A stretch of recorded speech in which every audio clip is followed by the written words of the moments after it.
Even at 55 years old, he was still forcing his exhausted body onto the battlefield, a worn-out man clutching a heavy rusted sword. Towering before him stood a colossal beast, its dark scales radiating an oppressive, suffocating heat that warped the very air around it. But he didn't back down. Gripping his blade tighter, he steeled his nerves and prepared to face the impossible odds.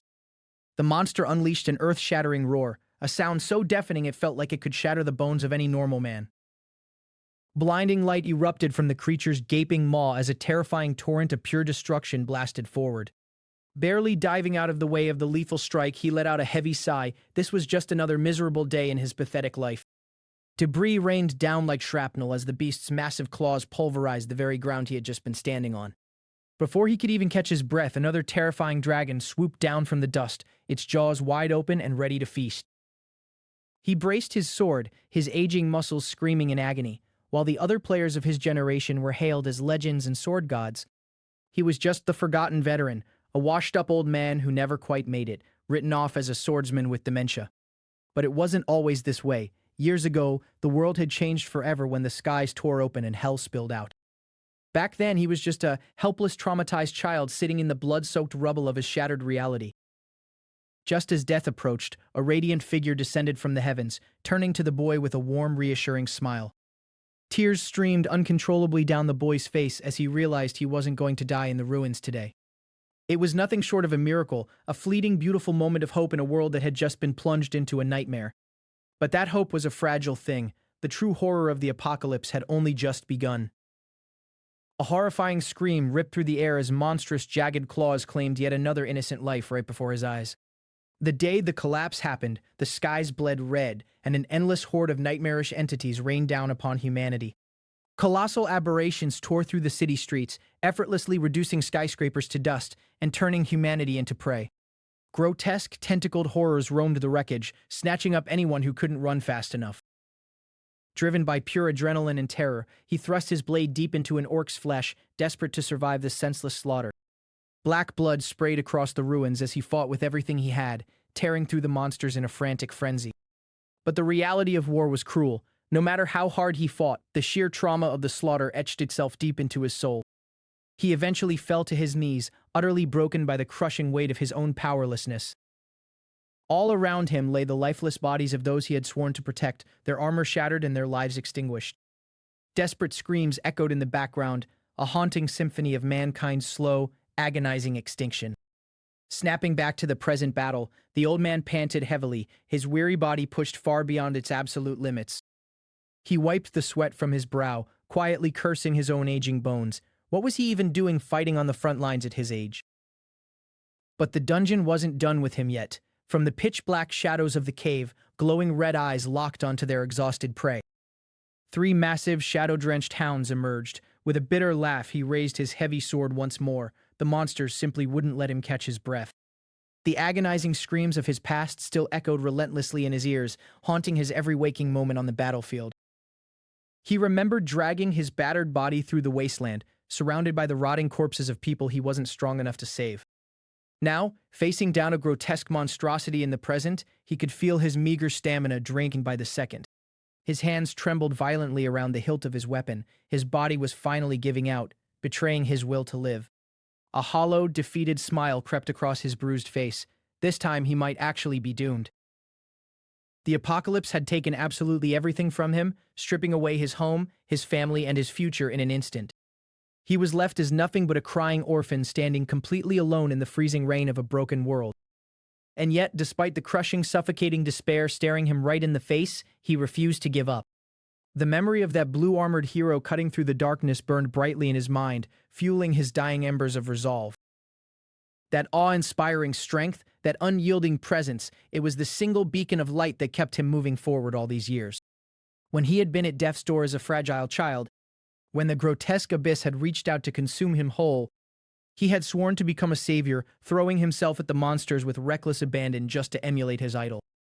He poured every ounce of his pathetic strength into his blade, shattering the dragon's defenses with nothing but raw willpower. He had dedicated his entire life to that one goal. He just wanted to be a hero like the one who saved him. Slashing through a goblin's throat, he fought with the feral desperation of a man who had nothing left to lose. The sickening crunch of bone and the warm spray of blood were constant reminders of the brutal, unforgiving path he had walked. But in his darkest moments, his mind always wandered back to the day he lost his orphanage teacher, the only mother figure he ever knew. He remembered watching helplessly, his feet glued to the ground in terror as a towering fiend hoisted her into the air. Even while bleeding out, she tried to smile, desperately attempting to comfort the terrified children below. "Run," she mouthed silently, sacrificing her final agonizing moments to give him a chance at survival. The image of her blood-stained face and her tear-filled, desperate eyes was a nightmare he could never ever wake up from. And as the monster's grotesque jaws clamped down, a deafening scream tore from his throat, cementing the absolute failure of his tragic life. Despite spending decades as a third-rate swordsman, he finally managed to form a contract with a powerful constellation. But his excitement was immediately crushed when he read the insane conditions of his new ability. To even begin using his constellation's power, he needed to reach an impossible level of 850. He stared at the glowing blue system window, sweat dripping down his face as the sheer absurdity of the requirement set in. Desperate to unlock his artifact-devouring skill, he sat down with a rare skill book in hand, trying to figure out how to consume it. He tried everything he could think of, foolishly attempting to physically eat the magical items. He spent countless hours tossing priceless artifacts into boiling pots of water, hoping they would soften up. When that failed, he even tried throwing them into a frying pan, but the metal just burned against the heat. By the time he finally realized how completely useless his bizarre cooking experiments were, 30 entire years had passed. It wasn't until his twilight years that he finally discovered the missing piece of the puzzle, mana synchronization. The moment he activated the spell, the heavy, rusted artifact in his hand completely transformed. To his absolute shock, the weapon morphed into a mouth-watering, perfectly roasted chicken leg. Taking a hesitant bite, a system notification instantly chimed, confirming he had successfully acquired the hidden skill, Demon Bash. The physical dagger crumbled into glowing blue dust, its power now permanently absorbed into his very soul. He collapsed onto his bed, utterly overwhelmed by the magnitude of what he had just accomplished. He slowly stood up, looking at his hands as the incredible surge of new energy pulsed through his aging veins. But his moment of triumph was immediately eclipsed by a crushing wave of bitter regret. He had figured it out far too late.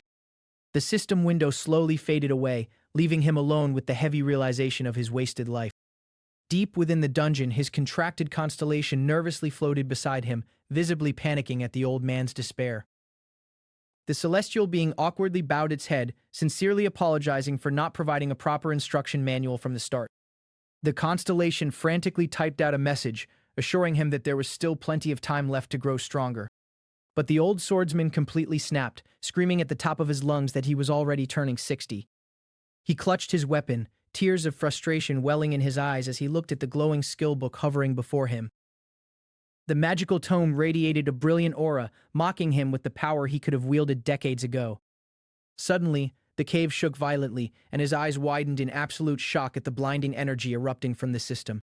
The late bloomer model student constellation had bypassed the rules and physically entered the dungeon. The radiant being floated down from the heavens, its immense power pushing back the encroaching darkness. With a warm smile, the constellation praised the old man's relentless perseverance and his impeccable final strike against the boss. Using the accumulated essence of the swordsman's 30 years of failed experiments, the entity initiated a forbidden miracle. A swirling vortex of dark, dense mana enveloped the old man as the constellation officially triggered the regression sequence. Bold blue letters flashed across his fading vision, confirming that the impossible was actually happening. The system loudly announced the beginning of his regression, sending shockwaves through the fabric of time itself. He turned his back to the present, feeling his exhausted, battered body dissolving into pure cosmic energy.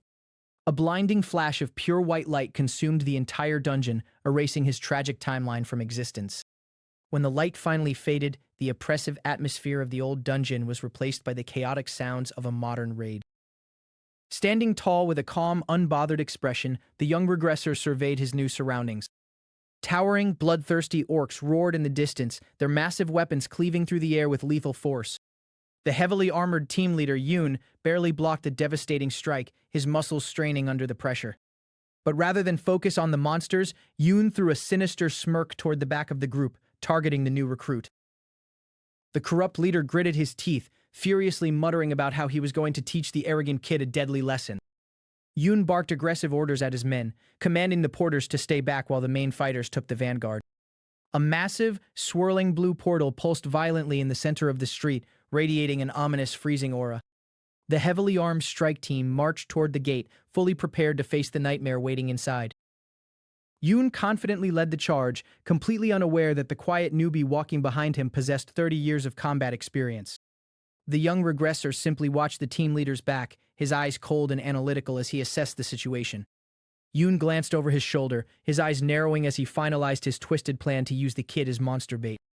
The portal had opened right in the middle of a bustling intersection, turning the ordinary city block into a militarized zone. Heavily armored vehicles and barricades surrounded the anomaly, struggling to contain the bleeding dimensional energy. Standing by the entrance, Yoon checked his clipboard, officially logging his team into the highly dangerous Orc dungeon.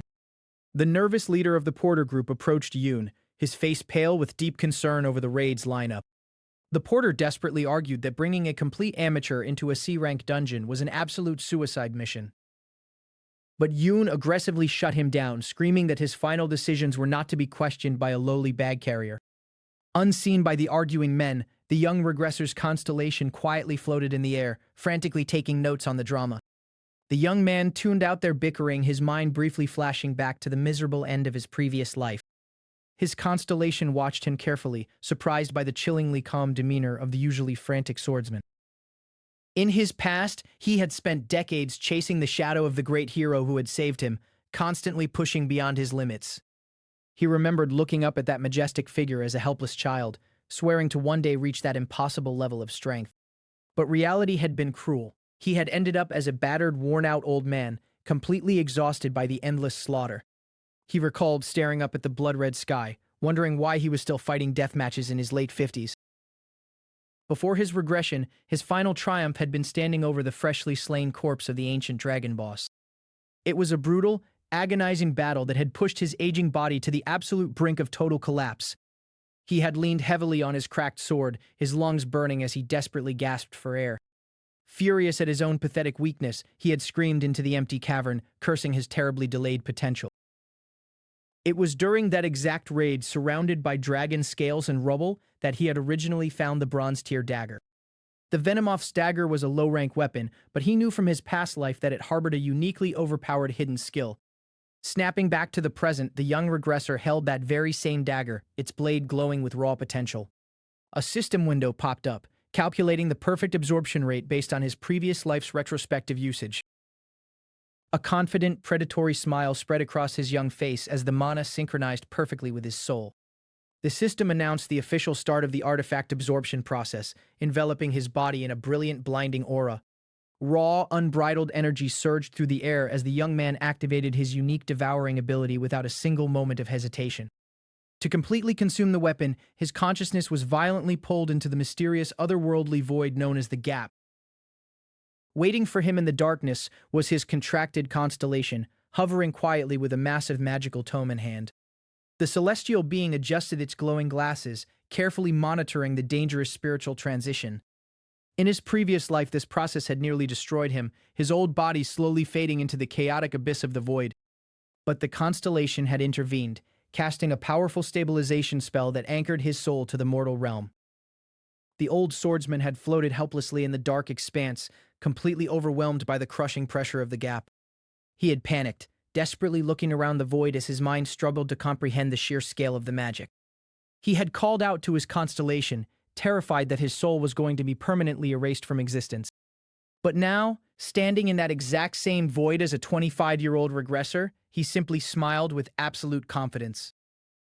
Instead of terror, he was greeted by the glorious, mouth-watering sight of a perfectly cooked floating dish. A golden system box confirmed that the dangerous preparations to absorb the Venomoth's dagger were finally complete.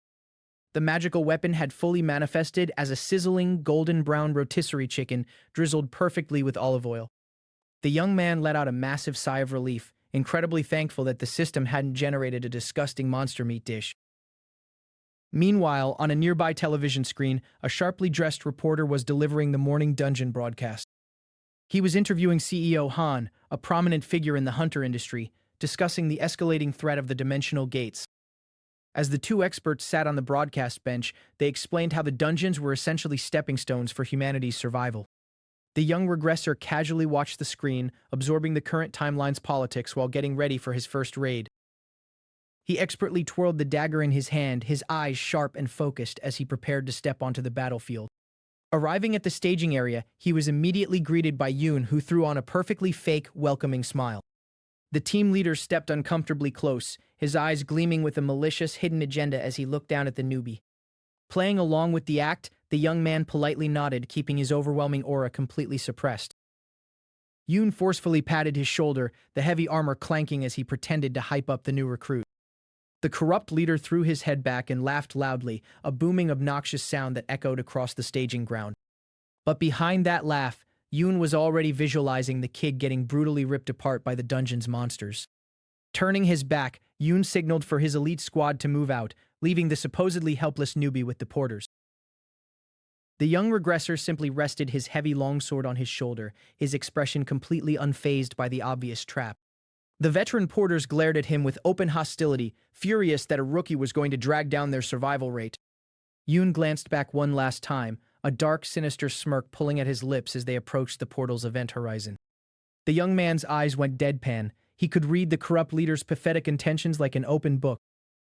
Without a single ounce of fear, the regressor stepped forward, following the doomed strike team straight into the swirling blue abyss. The floor of the dungeon was absolutely painted with the black blood of slaughtered orcs. Their severed heads and brutally crushed bodies littered the stone ground in a horrifying display of absolute carnage. Standing calmly in the center of the massacre was the new kid, effortlessly towering over the massive headless corpse of the orc boss. Yoon and the porter leader could only stare in absolute trembling disbelief at the impossible scene unfolding before them. The arrogant team leader stumbled backward, the color completely draining from his terrified, sweat-drenched face.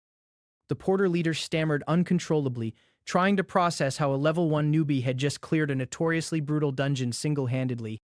Panic completely took over Yoon's mind as he desperately yelled, trying to make sense of his completely shattered raid strategy. The rest of the team looked on in stunned silence, a chilling realization washing over them that they had completely underestimated the quiet newcomer. Staring at his own flawless hands, the young regressor was still trying to fully grasp the reality of his overwhelming power. It had only been 4 days since he woke up in his old, run-down studio apartment from 30 years ago. He remembered the sheer shock of looking in the mirror and realizing he wasn't trapped in his broken 55-year-old body anymore. Somehow, the miraculous power of his constellation had pulled his very soul straight through the dark abyss of time. The mysterious celestial entity had bent the very fabric of reality just to give her chosen player a second chance at life. But rather than dwell on the confusing mechanics of his regression, he just smiled and gave his newly acquired dagger a satisfying swing. With all the combat experience of his past life and the overpowered stats of his absorbed artifacts, he was finally ready to completely break the system. A heavy blade swings down with deadly intent, aimed straight for a monster's neck. But the massive green beast blocks the strike effortlessly, a loud clang echoing across the battlefield. Dust and debris scatter violently from the sheer force of the impact. Sanghyun watches the useless exchange in total silence, his expression unreadable. Despite being a level 50 veteran, the frontline fighter can barely leave a scratch on the beast. The veteran is violently pushed back, completely outmatched by the raw physical strength of his opponent. The creature looms over him, a terrifying mountain of muscle and pure rage. In this world, most hunters severely underestimate these green monsters, viewing them as nothing more than basic fantasy mobs. They stroll into battlefields adorned with skulls and war banners, completely unaware of the true danger. They fall for the fatal misconception that orcs are just weak, mindless fodder. But the severed, bloodied hand lying in the dirt is a grim reminder of their true lethality. Shadowy, toxic energy radiates from the beast, intimidating anyone foolish enough to approach. Yet, Sanghyun remains perfectly calm, analyzing the terrifying situation without a hint of fear. The rest of the team trembles in the shadows, realizing how completely outclassed they truly are. A guttural roar shakes the dungeon walls as another monstrous orc enters the fray. Panic sets in instantly, the seasoned team members completely losing their composure. Stepping forward, the rookie casually volunteers to take the massive monster on by himself. Before he can even move, a teammate violently grabs his shoulder, terrified by his suicidal confidence. The beast unleashes a deafening battle cry, ready to crush them all into paste. The team's shield bearer desperately braces himself, taking the full agonizing brunt of the monster's charge. Green energy explodes on impact as the heavy shield groans under the immense pressure. The orc pulls back its massive fist, preparing to deliver a fatal, crushing blow. But before the devastating strike can land, a blur of motion violently intercepts it. The team stares in absolute disbelief as the monstrous threat is suddenly neutralized. The veteran fighter breaks into a cold sweat, trying to process what he just witnessed. Relief washes over the squad, showering their sudden savior with praise for the timely rescue. But the veteran aggressively grabs Sanghyun's collar, demanding to know how a level 1 rookie pulled that off. He violently accuses the boy of hiding a high-ranking diamond-tier artifact to cheat his way through. Without a second of hesitation, Sanghyun calmly offers his weapon for inspection. It is nothing but a standard, worn-out greatsword, proving his terrifying power comes purely from skill. The veteran grips the hilt, utterly bewildered that such an ordinary blade caused so much destruction. Suddenly, the conversation is cut short as the dungeon walls begin to violently tremble. A horde of elite, crimson-skinned armored orcs floods the hallway, roaring for human blood. The sheer number of towering, red-muscled beasts is enough to break any seasoned hunter's spirit. Their grotesque, bloodthirsty faces promise nothing but absolute slaughter. Spiked iron axes gleam in the dim light, heavy enough to cleave a man in two with a single swing. The team completely loses their minds, terrified by the sudden arrival of the elite reinforcements. But Sanghyun doesn't flinch. He moves like a phantom, slicing gracefully into the crimson tide. A massive arc of blood splatters across the stone walls as his blade effortlessly tears through thick armor. He follows through with deadly precision, moving with the cold grace of a seasoned killer. A translucent system screen hovers in his vision, prompting him to allocate his newly acquired stat points. Without hesitating, his finger hovers confidently over the glowing digital interface. He dumps everything into his luck stat, knowing the hidden overpowered benefits it brings to his abilities. The veteran watches him, completely unnerved by how perfectly the rookie is manipulating his own growth. The team demands answers, wondering if he is actually a famous named player in disguise. Sanghyun just gives them a cheeky, innocent smile, effortlessly playing off his monstrous talent. But the facade drops instantly as he lunges right back into the brutal, bloody melee. He plunges his greatsword straight into a green orc's chest, aiming flawlessly for its heart. His party members gasp in horror, stunned by the sheer ruthlessness of his strikes. But the beast refuses to fall, a horrifying gargling growl escaping its blood-filled throat. Enraged by the mortal wound, the monster prepares to retaliate with everything it has left. Sanghyun quickly repositions, driving his blade even deeper into the monster's tearing flesh. With a violent twist, he rips the heavy sword upwards in a devastating bloody arc. Blood sprays like a gruesome fountain as the massive orc is completely torn apart. The veteran screams in terror, warning the boy of the massive danger rapidly approaching his blind spot. A massive spiked axe violently swings down, aiming to instantly cleave Sanghyun's head off his shoulders. The heavy weapon crashes down with enough force to completely shatter the stone floor beneath them. But Sanghyun vanishes into thin air, effortlessly sidestepping the fatal blow. He reappears right beside the massive beast, a chilling, absolute confident smirk on his face. The armored orc's eyes widen in sheer panic, instantly realizing it just missed its prey. Sanghyun's fist begins to violently glow with a sinister, deep purple aura. He slams his glowing hand directly into the beast, flawlessly activating his hidden skill. The system confirms the activation of Demon Bash, instantly plunging the target into an abnormal status. The monster freezes entirely, its massive body completely locked down by the overpowering hindrance effect. The orc can do nothing but scream internally as it becomes entirely defenseless against the blade. Watching the impossible happen, the team wonders if the rookie learned these insane moves from internet tutorials. The veteran's jaw drops, realizing the duration of the stun is far beyond what normal high rankers can achieve. Completely unbothered by their shock, Sanghyun casually admires his own brutal handiwork. A golden system message chimes in the air, congratulating him on yet another rapid level up. He also unlocks a brand new, incredibly humiliating title, Fearless Immature Puppy. Reading the description, he silently notes the rare evasion boost it provides, despite the embarrassing name. But there's no time to celebrate as the dark battlefield suddenly erupts into scorching flames. Sanghyun dashes forward without an ounce of hesitation, a fearless grin plastered across his face. He moves so fast he becomes nothing but a blur to his struggling, exhausted teammates. Meanwhile, a massive orc violently lifts one of the party members completely off the ground by his throat. The suffocating hunter kicks desperately, entirely helpless against the monster's overwhelming strength. A sudden, terrifying crimson explosion of blood rips through the stale dungeon air. The shockwave violently rattles the walls as pure raw power collides in the hallway. The orc that was choking the hunter is violently thrown back, smashing heavily into the hard stone. The veteran screams for his squad to fall back, realizing they are nothing but dead weight in this fight. The team quickly retreats, apologizing loudly for their sheer uselessness in the face of true danger. The shield bearer trembles violently, barely managing to block an incoming strike before getting pushed back. Another massive orc leaps high into the air, bringing its entire weight down for a crushing blow. It roars furiously, fully expecting to turn the weak human below into a bloody stain. A heavy echoing clang rings out as the monster's weapon meets solid, unyielding steel. Standing amidst the total chaos, Sang-hyun violently grips his massive blade, entirely unfazed. His stat window boldly proves he is only level 1, yet he fights with the aura of a god of war. The dungeon's middle boss finally steps forward, an absolutely massive scar-covered titan of muscle. It lets out a commanding, earth-shaking roar, ordering its minions to shred the humans to pieces. The absolute horde of red-armored orcs violently charges forward, their heavy axes raised for the kill. Sang-hyun simply leaps high into the air, pulling his oversized sword back for a devastating sweeping strike. He murmurs to himself, acknowledging his low level but relying entirely on the brutal experience of his past life. A massive, horrifying spray of thick blood completely paints the screen red. The enormous beast is effortlessly cleaved entirely in half, its legendary durability meaning absolutely nothing.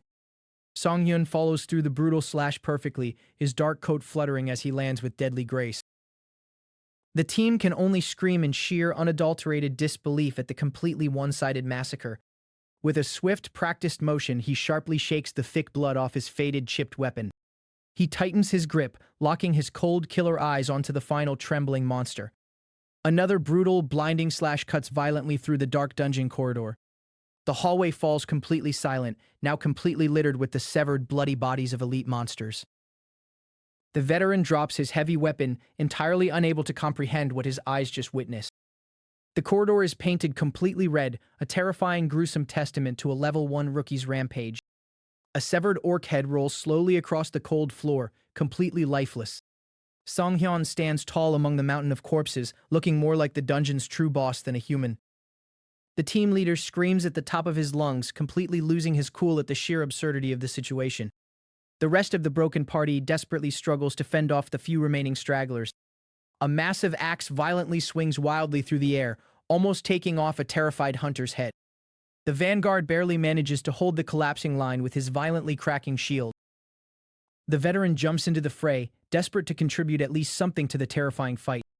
The system openly displays the stats of Sang-hyun's weapon, confirming it has absolutely zero special abilities.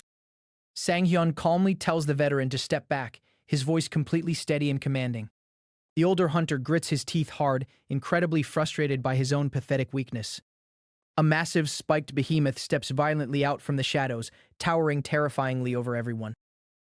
The veteran shakily readies his blade, fully expecting this brutal encounter to be his final stand. The demonic orc lets out a terrifying, soul-crushing war cry, radiating sheer, unadulterated, murderous intent. Sang-hyun effortlessly charges forward, dragging his massive bloody sword across the grinding stone floor.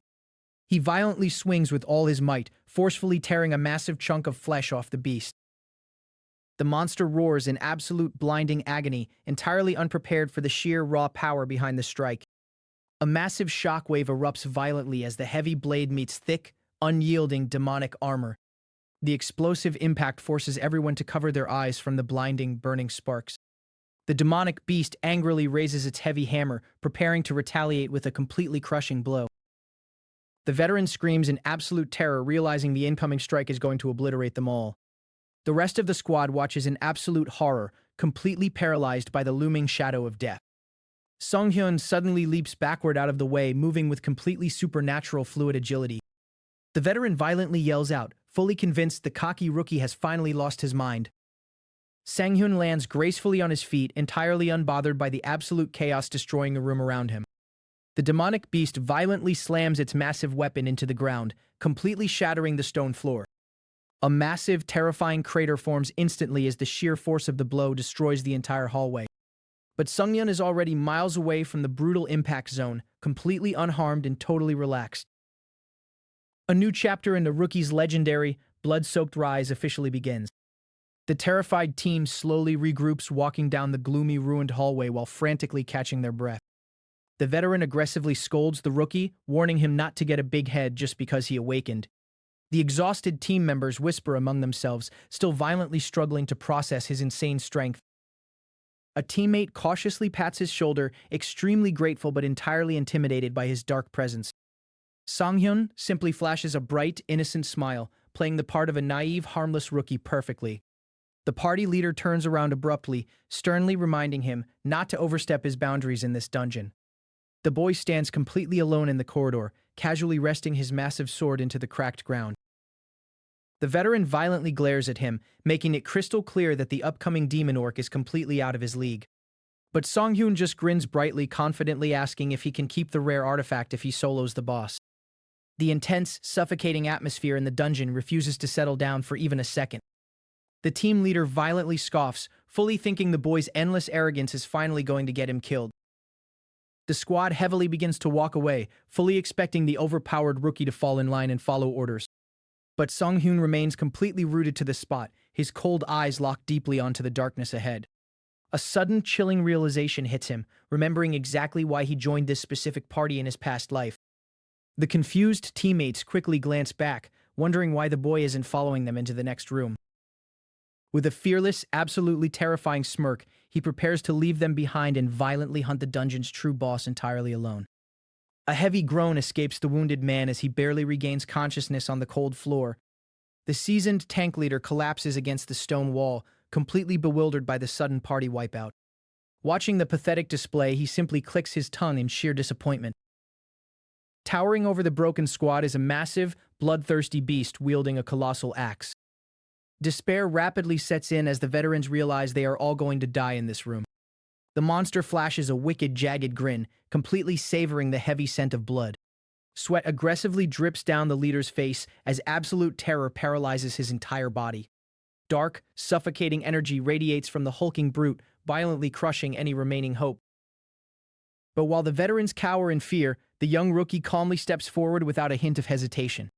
His sharp eyes are locked perfectly onto the glowing crimson stone embedded deep in the beast's chest. A confident, almost arrogant smirk boldly crosses his face as he analyzes the enemy. He mentally calculates the exact timing, recalling how he effortlessly stunned the weaker grunts earlier. If he can perfectly chain his stuns together, the monster's overwhelming raw stats won't even matter. Drawing his heavy blade, he aggressively taunts the towering giant to make the first move. Provoked by the sheer disrespect, the brute lets out an ear-piercing, demonic roar. The fallen tank leader watches in absolute shock, unable to comprehend the rookie's blatant death wish. He knows for an absolute fact that basic crowd control skills shouldn't work against a boss-level threat.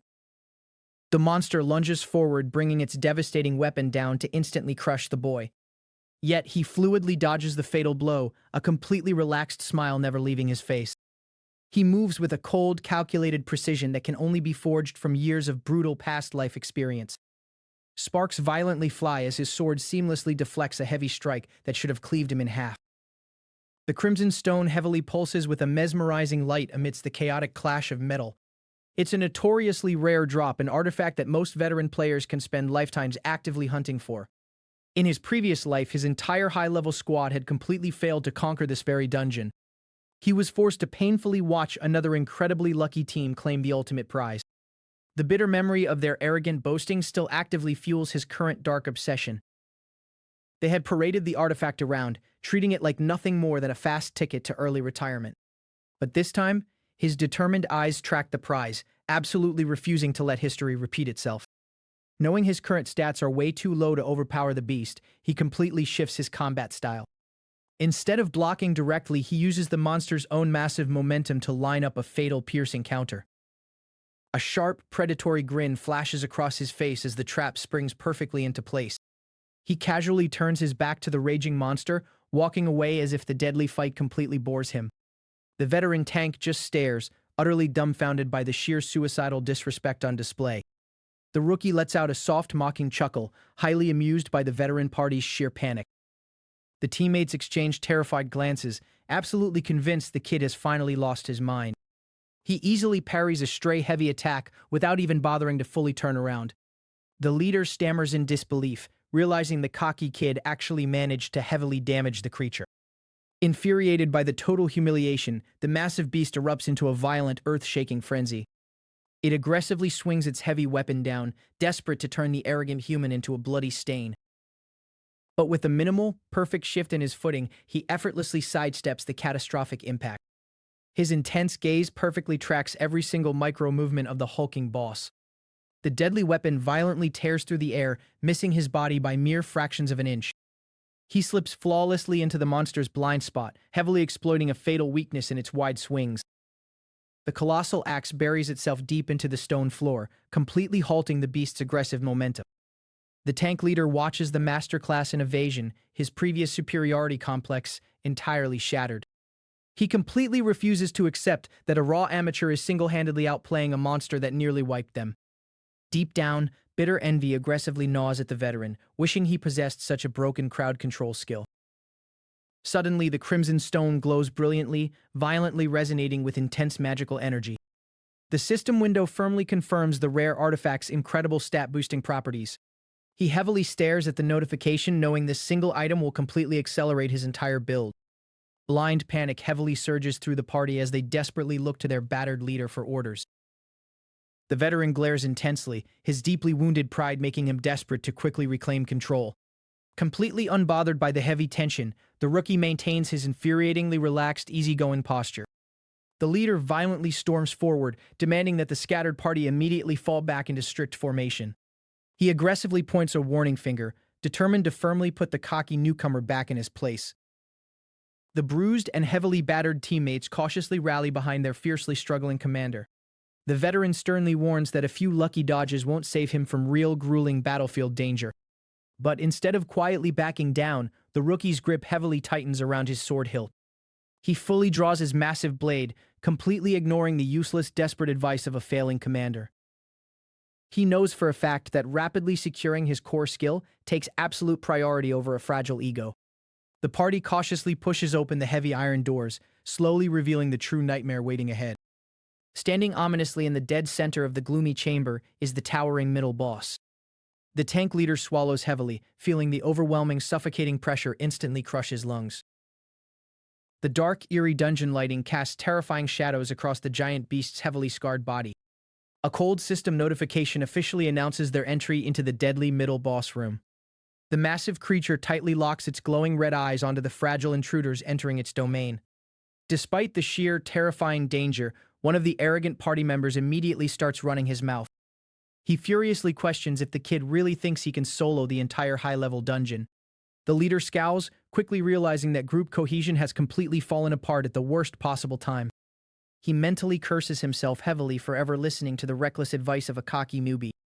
The hulking demon heavily exhales a hot breath, the foul stench of death instantly filling the room. Completely paralyzed by fear, the leader instantly abandons the mission and screams for a full retreat. While the seasoned veterans entirely lose their nerve, the rookie simply smiles with genuine excitement. He happily watches in heavy amusement as the experienced players practically trample each other to escape. The party completely shatters, desperately running for the exit to save their own pathetic lives. He focuses entirely on the glowing prize, coldly calculating his exact path to total victory. He happily confirms that this is the only artifact in existence that passively grants the crucial delay skill. The title of his incredibly unique class softly resonates, proving he is walking a path meant for one. From a safe distance, he casually observes the chaotic, embarrassing scramble of his former teammates. A deeply satisfied grin widely spreads across his face. He finally has the deadly boss entirely to himself. With the annoying dead weight completely gone, he no longer needs to heavily hold back his true strength. He violently lowers his stance, fully prepared to slaughter the beast through sheer attrition if his stuns fail. Furious that a single puny human is challenging it, the monster unleashes a deafening, echoing roar. It recklessly charges forward, bringing its massive weapon down with terrifying, blinding speed. He meets the catastrophic strike head-on, the incredibly violent clash sending shockwaves through the chamber. The sheer, crushing force shatters the ground, instantly throwing up a thick, blinding cloud of dust. The bloodthirsty demon fiercely stands tall, aggressively radiating an aura of pure, unadulterated carnage. Just moments ago, the cowardly leader had barked out utterly useless textbook tactical formations. Now, those same veterans are heavily cowering near the exit, completely useless in a real life-or-death fight. They can only watch in absolute awe as the rookie completely commands the massive battlefield. The heavy blade violently swings dangerously close, completely missing his vitals by a sheer fraction of an inch. Seizing the perfect split-second opening, he forcefully activates his signature skill, Demon Bash. The golden system text brightly confirms that the impossible 2-second stun has successfully landed. The tank leader's jaw violently hits the floor. Low-level crowd control absolutely never works on a middle boss. He desperately mutters that the kid's skill is entirely broken, completely mind-blown by the reality unfolding. The rookie simply smirks, knowing perfectly how to manipulate the game's deeply hidden mechanics. Infuriated by the sudden paralysis, the massive beast forcefully snaps out of it, roaring in absolute rage. It thrashes wildly, violently bringing its weapon down, in a desperate, frenzied attempt to crush him entirely. He effortlessly flows through the chaotic strikes, perfectly reading every desperate, heavy movement. Dark, violent energy aggressively wraps around his blade as he completely lines up the ultimate counterattack. He viciously pushes his advantage, completely unleashing a blinding flurry of rapid, calculated strikes. Every single hit perfectly lands in the incredibly narrow gaps of the monster's heavy, hardened defense. The beast aggressively swings wildly, its devastating attacks completely missing the incredibly agile fighter. The veteran leader watches in heavy silence, his previous raging superiority complex completely shattered. He proudly stands tall in the chaos, proving that real combat intelligence easily outclasses raw stats. The remaining party members finally realize just how incredibly foolish they were to blindly doubt him. A triumphant system chime sharply cuts through the silence, officially declaring the mighty boss defeated. He slowly exhales, incredibly satisfied that his highly risky solo strategy worked absolutely perfectly. The monster's giant weapon violently shatters into jagged pieces, signifying its absolute total destruction. A golden notification proudly congratulates him for clearing an entirely impossible hurdle completely alone. He fluidly sheathes his heavy weapon as the massive, lifeless corpse completely collapses into the dirt. The system enthusiastically alerts him to the sudden acquisition of a highly coveted, incredibly rare title. The beast violently hits the ground with a heavy thud, echoing loudly through the now silent dungeon chamber. He quickly pulls up his status window to carefully read the powerful effects of his new Demon Hunter rank. A massive 5-fold health regeneration boost against bosses instantly turns him into an absolute juggernaut. A cascading wave of bright level-up notifications floods his vision, heavily rewarding his insane solo victory. He casually swipes through his rapidly climbing stats, highly pleased with the utterly insane progression rate. But suddenly an ominous, suffocating aura begins to violently pulse from the fallen beast's dark chains. A sinister, unnatural purple light violently erupts from the corpse, proving the horrific nightmare isn't over yet. He immediately drops into a tight defensive stance, heavily anticipating a deadly, unforeseen second phase. Cold sweat violently beads on his forehead as he tightly grips his sword, his previously relaxed demeanor completely vanishing. A harsh red system warning suddenly flashes, revealing that the beast's unnatural regeneration had actually cancelled his stun early. Rising fiercely from the dead, the monster tightly grips its weapon once more, its glowing demonic eyes promising absolute carnage. Examining the newly acquired bronze artifact, Sang-hyun quickly realized why other hunters dismissed it as useless junk. A knowing smirk crept across his face as he analyzed its heavy toll, knowing any normal player would completely drain their mana reserves before even swinging their sword once. But he wasn't a normal player. In his past life, it took him 50 grueling years to discover the true nature of his unique ability, spending decades obsessively studying its secrets. He remembered the sheer shock of his older self when he finally uncovered the truth behind mana-draining relics. The hidden rule was simple but game-changing. If an artifact required a constant supply of mana, it would incur a massive penalty but completely lose its activation cost. Having devoured a similarly demanding artifact in his previous life, he already knew exactly how to manipulate the system's absolute limits to his advantage. Without a single second of hesitation, he initiated the mana synchronization process, binding the Berserker Ring directly to his soul. A manic, unhinged grin flashed across his face, fully embracing the danger, knowing penalties were nothing but stepping stones to absolute power. Far away from the hunter's quiet room, deep inside an exclusive private club in Gangnam, a bloody interrogation was unfolding in the shadows. A terrified informant begged for his life, swearing to his ruthless boss that the rumors were entirely true. A low-level hunter really possessed an impossible 4-second stun. Back in the brutal depths of the dungeon, the veteran tank leader wasn't about to let a golden opportunity slip away, recognizing true talent the moment he saw it. Extending a blood-stained hand, the commander practically begged Song-hyun to officially join their formation for the final push. Meeting the leader's intense gaze, Sang-hyun accepted the firm handshake, though he quickly reminded the veteran that his steep conditions hadn't changed. With their new powerhouse locked in, the party leader rallied his battered troops, his booming voice echoing through the dark cavern. He commanded everyone to raise their shields and prepare for the absolute worst as they marched toward the final chamber. From the corner of his eye, Sang-hyun noticed the party's original porter glaring daggers at his back, burning with a bitter, unspoken jealousy.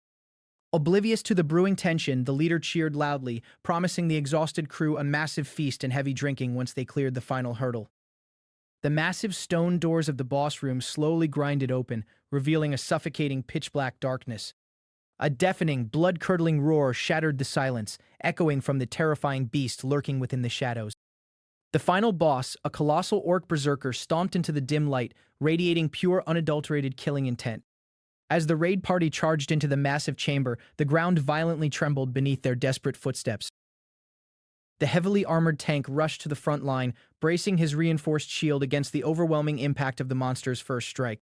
Watching the chaotic clash unfold, Sang-hyun tightened his grip on his weapon, realizing this was his ultimate chance to completely rewrite his pathetic history. The monstrous orc towered over the vanguard, its eyes glowing with a demonic, bloodthirsty rage that paralyzed ordinary men. Stepping directly into the fray, Sang-hyun's eyes locked onto his massive target, entirely ready to carve out a brand new destiny. To completely reshape his future, he needed to make a profound statement right here, right now, in front of the entire party. The veteran tank leader could only watch in stunned silence as the young hunter blurred past the defensive line with impossible speed. A cold chill ran down the commander's spine as he realized he wasn't just fighting alongside a skilled player, he was witnessing the terrifying birth of a true monster. Channeling his latent power, Sang-hyun prepared to plunge the berserking beast into a suffocating gap of total unconsciousness. A fierce, unhinged thrill washed over his entire body as his devastating energy flared to life, ready to completely break the dungeon's rules. In the blink of an eye, the intense battlefield shifted in his mind to a mouth-watering bowl of cold noodles, an unstoppable craving taking over his senses. It was a bizarre mental metaphor, but to Sang-hyun, absorbing a powerful artifact felt exactly like devouring a master chef's absolute perfect dish. The golden system chimed perfectly on cue, declaring that his body was completely primed to absorb the raw essence of the crimson stone. In his mind's eye, he picked up a succulent piece of meat jelly, savoring the absolute perfection of the impending combination of abilities. He metaphorically swallowed the power whole, feeling the raw, unfiltered stats flood directly into his veins, supercharging his muscles. Far from the dungeon's chaos, the ruthless club boss finally lost his patience, violently driving a sharp blade directly into his underling's shoulder. An agonizing, throat-tearing scream erupted from the wounded man as the boss demanded absolute, unquestioning obedience. Blood sprayed aggressively across the pristine floor, serving as a grim reminder of exactly what happens when someone crosses the underground elites.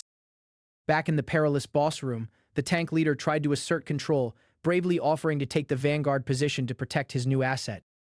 But Sang-hyun was already drawing his dark blade, completely ignoring the commander's frantic warnings to stay back. Exhaling a calm, steady breath, Sang-hyun mentally calculated the creature's exact weaknesses, knowing full well that berserkers possessed notoriously low skill resistance. Slipping seamlessly through the chaotic front line, he ruthlessly exploited that fatal flaw, closing the massive distance in an instant. A fleeting thought crossed his mind as a massive bank deposit lit up his memory. The pathetic $200 daily wage of a common porter was finally a thing of the past. He vividly remembered the moment he first held the glowing berserker ring, feeling the dormant, ancient power radiating from its cold metal. The system interface had proudly displayed its incredible stat boosts, proving that even a lowly bronze rank item could be an absolute game-changer in the right hand. He had admired the ring's flawless craftsmanship on his desk, fully realizing the absolute steal he had managed to pull off. Snapping back to the brutal reality of the fight, the colossal orc unleashed another deafening, earth-shattering roar, swinging its massive club wildly through the air. The heavy weapon violently smashed into the stone floor, completely pulverizing the exact spot where Sang-hyun had been standing just a fraction of a second before. Effortlessly dodging the lethal blow, Sang-hyun scoffed at the beast's clumsy movements, recalling the leader's earlier plea for him to stick safely behind the shield. A bitter, painful memory flashed through his mind, a vision of his past self, a terrified old man cowering behind stronger players, completely paralyzed by overwhelming fear. He vividly remembered the utter humiliation of begging for scraps, desperately trying to secure a pity spot in a raid just to survive another miserable day. Gripping his hilt until his knuckles turned white, he swore to the heavens that he would never, ever return to that pathetic, crawling existence. The tank leader watched in absolute awe as the young man's aura completely shifted, radiating an intense, suffocating pressure that dominated the room. Drawing upon the devoured power of the Berserker Ring, Sang-hyun prepared to unleash a devastating, unstoppable counterattack. He was finally ready to show the entire world the true terror of his overwhelming rule-breaking abilities. The monstrous orc lunged forward, throwing its entire massive weight into one final desperate, crushing strike aimed directly at his head. But Sang-hyun didn't flinch or retreat, meeting the monster's furious charge head-on, his glowing eyes locked onto the beast's incoming weapon. With a fierce, echoing battle cry, he activated his signature skill, bringing his weapon down with earth-shattering force as the system counted his 4-second window. The entire party gasped in pure, unfiltered shock, their eyes widening as they witnessed the impossible feat unfolding right before them. The devastating impact connected flawlessly, instantly locking the gigantic boss into a helpless, totally paralyzed state. The massive orc froze entirely in place, its eyes rolling back as the powerful stun completely hijacked its central nervous system. The tank leader burst into booming laughter, throwing a heavy, appreciative arm over Sang-hyun's shoulder as the deadly battle abruptly ended. A wide, genuine smile stretched across the veteran's scarred face, deeply thankful for the absolute effortless carry job. He practically sang Sang-hyun's praises, completely amazed at how the young hunter had turned a deadly boss into a total joke. Feigning modesty, Sang-hyun casually admired the glowing artifact in his palm, brushing off the incredible feat as nothing more than the power of a cheap bronze ring. But hidden in the dark shadows of the cavern, the party's original porter clenched his fists, his face twisting into an ugly mask of pure resentment. Consumed by toxic, burning envy, the bitter porter slowly turned away, dark, treacherous thoughts brewing heavily in his mind. Behind them, the paralyzed boss finally succumbed to its massive wounds, its colossal body violently tearing apart under the delayed internal damage. The giant corpse crashed heavily to the dungeon floor in a pool of dark blood, signaling the ultimate conclusion of the perilous raid. A golden system window illuminated the dark room, officially declaring the dungeon cleared, while the other members marveled at how ridiculously easy the run had been. As the team packed up their gear, the other porters began whispering excitedly, wondering out loud if the new rising star needed a personal, highly paid assistant. Catching their hushed tones, Sang-hyun let out a quiet, knowing chuckle, deeply amused by how quickly people changed their tune when absolute power was involved. Far from the dungeon's exit, back in the neon-lit Gangnam Club, the ruthless crime boss carelessly swirled a glass of expensive whiskey, entertaining his dangerous guests. His lackeys eagerly discussed the mysterious hunter, absolutely convinced that the kid holding a 4-second stun artifact had to be loaded with endless cash. A sinister, predatory grin spread across the boss's scarred face as he stared down at his informant, openly mocking the young hunter's seemingly weak appearance. Deep in the dungeon, Sang-hyun was greeted by a dazzling golden light as the system heavily rewarded his flawless performance with a brand new, high-ranking title. He swiped open his glowing status screen, his eyes widening in pleasant surprise as a shower of glorious level-up notifications flooded his vision. A brilliant pillar of leveling energy washed over his exhausted body, completely restoring his stamina and permanently amplifying his base strength.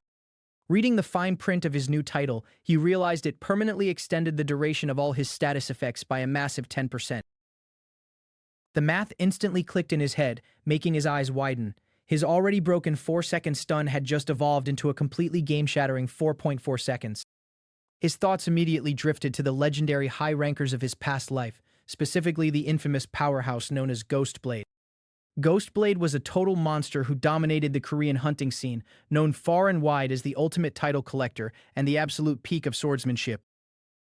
Resting on a quiet curb just outside the dungeon portal, Sang-hyun silently reviewed his rapidly growing arsenal of skills, completely lost in deep thought. He carefully analyzed the system data glowing in the air, realizing that with the right combinations, he could soon rival even the greatest legends of his previous timeline. His quiet reflection was abruptly interrupted by the jealous porter, who nervously approached, demanding a private conversation away from the rest of the guild. Sung-hyun recalled how the tank leader had practically begged him to join their permanent roster just moments before leaving the gate. He had smoothly and politely deflected the offer, knowing perfectly well that tying himself down to a low-level guild would only slow his explosive growth. Deep in the gritty underworld, the scarred mob boss slammed his drink onto the table, aggressively asking his terrified informant if he wanted bloody revenge. At that exact moment, Sang-hyun's system finalized the absorption of the Crimson Stone, permanently increasing his raw strength and health stats by 2 points. But the absolute real prize was the brand new, incredibly rare special effect that materialized on his screen, the glowing blue hourglass icon of delay. Golden text flashed triumphantly across his vision, officially confirming that he had successfully gained the highly coveted and mysterious delay ability. It was a monumental milestone in his journey to becoming the absolute strongest and artifact-devouring player who completely defied all known logic and rules. A strange, overwhelming sense of nervous anticipation bubbled in his chest as he stared at the glowing skill interface, fully realizing the terrifying potential resting in his hands. Without a single moment of hesitation, he initiated the fusion process, permanently binding the newly acquired delay effect directly to his signature Demon Bash skill. The system chimed in perfect harmony as the two disparate powers smoothly merged together, creating an entirely new, deeply broken combat mechanic. Reading the wildly updated skill description, a wicked smile formed on his lips. He could now perfectly guarantee a second consecutive stun before the first one even ended.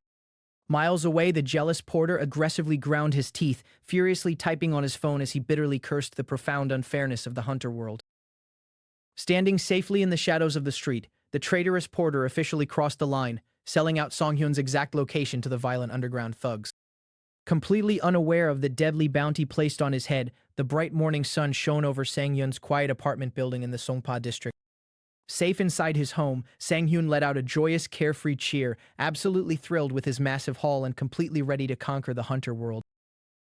The weight of the past hangs heavy on his shoulders, whispering that death is the only inevitable conclusion. Terror grips him as he realizes he might actually die here, trapped in a cycle he thought he had escaped. There is no room for hesitation when survival is the only currency that matters in this hellish dungeon. He remembers the faces of those who promised to stand by his side, only to become nothing more than memories of a failed attempt. The innocence in their eyes only makes the betrayal sting deeper. He had truly believed they could make it out together. But the chilling reality of his situation leaves him screaming into the void, wondering why everything had to fall apart. He has spent a lifetime being the one who delivers the final blow, becoming intimately familiar with the cold steel of execution. It is a brutal, unforgiving way to exist, but in a world governed by blood and steel, it is the only way to remain standing. The lesson is clear. To survive, one must be willing to extinguish the life of another without a second thought. It is a dark, recurring nightmare that followed him from his previous life, proving that some things never change. In these claustrophobic corridors, laws and rules simply cease to exist. Every breath taken here is a defiance of death, a constant reminder that his life is always balancing on a razor's edge. Weakness is a fatal flaw, and in this place, being weak is synonymous with a death sentence. He knows the truth better than anyone. To stay alive, he must become the hunter instead of the prey. Every action he takes within these walls, no matter how cruel, is nothing more than pure calculated self-defense. The atmosphere shifts, the silence broken by the arrogance of those who think they have the upper hand. He doesn't care for their taunts, he simply activates his skill, ready to turn the tide. The Demon Bash ignites, catching them off guard and shattering their false sense of security. They were so eager to see him fall that they didn't even notice the trap he had been setting all along. The realization of their predicament finally dawns on them, but the stun effect has already locked them in place. He watches with cold satisfaction as their confusion turns into genuine terror, wondering how he could possibly overpower them so easily. They have no idea that the smallest cuts are often the most lethal, especially when you have no idea what you're up against. It's laughable, really, the audacity of a broken skill causing this much panic. The absurdity of it all reminds him of how hard he had to fight just to earn a chance to enter a solo-player dungeon. The simple act of driving to a dungeon now feels like a luxury he should be grateful for, a far cry from the life he once knew. He never expected these fools to track him all the way into the heart of the forest. He doesn't care about their motives or what they think they're gaining, he just knows they are going to die here. The dungeon is the perfect place to bury secrets, and he has plenty of room to spare. Jamshil's training grounds are supposed to be a place of improvement, not a graveyard for failed hunters. The unexpected contents of the Berserker Ring are enough to make anyone lose their composure, even him. His stomach churns at the sheer incompetence of the situation, even his own equipment is working against him. He pushes through the discomfort, focusing on the faint glimmering promise of success waiting in the darkness. Light always hides at the end of the tunnel, but you have to be willing to bleed to reach it. He stands as the apex predator, watching the fear manifest in their eyes as the roles finally reverse. He wonders if they ever thought this day would come, or if they were too blinded by their own greed. Their fear is palpable now, a stark contrast to the bravado they showed just moments ago. He questions them with a calm, deadly curiosity. Why are they so afraid now that it's finally their turn to face the consequences? The sheer panic in their movements is evidence enough that they've never been the ones staring down the barrel of a gun. He forces himself to take a breath, refusing to let the situation desensitize him to the bloodshed. Regret is a luxury he hasn't been able to afford since the day he was regressed.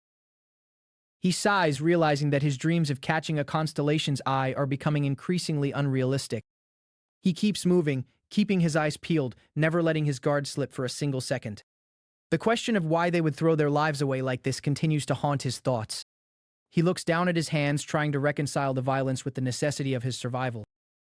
He reminds himself that it was self-defense, a mantra to quiet the small voice of doubt in his head. The spoils of war are finally his, 8 distinct artifacts recovered from the ruins of the dungeon. He claims them without a hint of remorse, knowing that here, possession is the only law that truly matters. With the loot secured, he prepares to leave, but the weight of his gear proves to be a challenge. The new effect is a godsend, drastically reducing the burden of his equipment and making him feel lighter than air. He decides to stick to the greatsword for now, finding a strange comfort in its massive destructive presence. He wonders for a fleeting second what would happen if he ever truly lost his grip on the power he's cultivated. This new reality is starting to feel manageable, almost like a game he's finally learning how to win. He turns his attention toward what comes next, his eyes scanning for the next opportunity. He checks his status, satisfied with his progress but knowing he has miles to go before he can truly be called a powerhouse. He reads the data on the screen, noting how much he has consumed and how far he has to climb. The player information serves as a grim reminder of his status, still just a small fish in an ocean of monsters. He looks at the portal, wondering if the people on the other side are worth the trouble. He is not someone who takes kindly to being hunted, especially when he's just trying to do his job. There is no way they could have stumbled into the wrong dungeon by accident. This was a hit. He snaps at them, his voice cold and commanding, telling them to shut their mouths before he shuts them permanently. Survival of the fittest is the only philosophy that holds any weight inside these walls. Dungeons don't care about your past, your potential, or your plans. They only care about who walks out alive. Monsters are relentless, but the real danger has always been the other people fighting for the same scraps of power. The treasures lie waiting, buried under layers of blood and betrayal, calling out to those foolish enough to chase them. He reflects on the grueling days of training and the exhaustion of driving across the country just to find a place to fight. It was worth the trouble, however, as he managed to pick up a new skill that could make all the difference. The ambidextrous sword training is exactly the kind of edge he needs to survive against multiple opponents. It's a basic skill for now, but even the smallest advantage is better than going into a fight with nothing. He stands before the entrance, a solo player staring down a dungeon that was never meant for him. He scoffs at them, asking if they are truly as stupid as they look, knowing full well they have no idea what they've stepped into. They aren't just an ordinary party. He can see the way they move, the way they posture. He gives them a chance to walk away, a final act of mercy before the blood starts to flow. He notices the composition of their group. No healer, no mage, just pure, unadulterated aggression. They abandon the foundations of sustainability just to maximize their ability to kill other players. They are specialized, focused entirely on the art of hunting humans, and it shows in every step they take.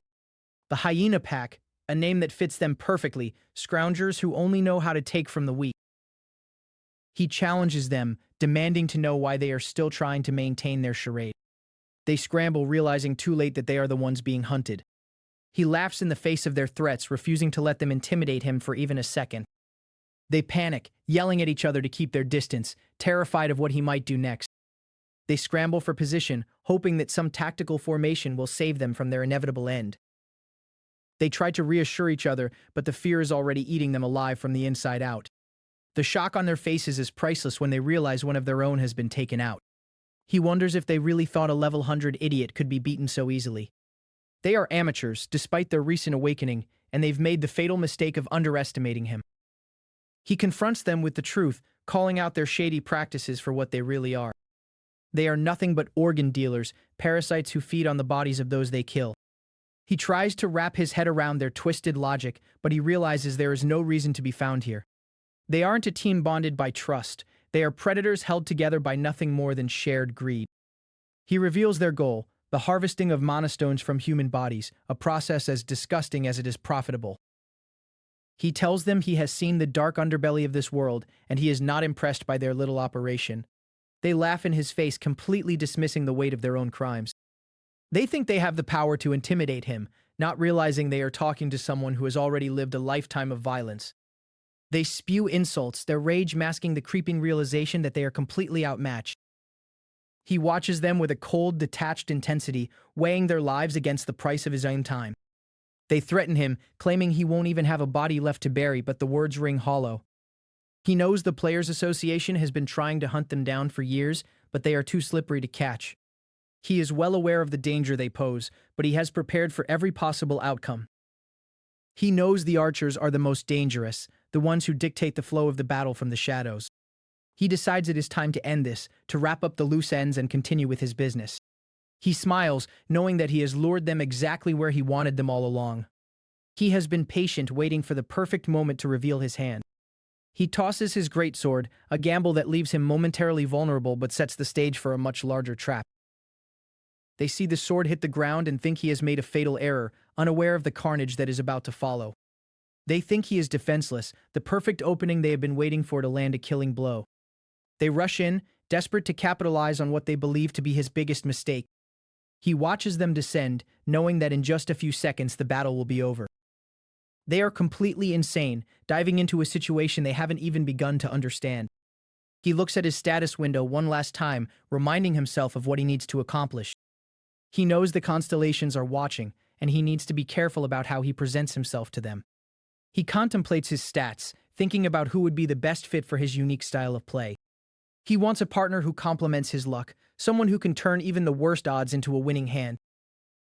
For now, he accepts that he lacks the reputation to draw any significant interest from the higher beings.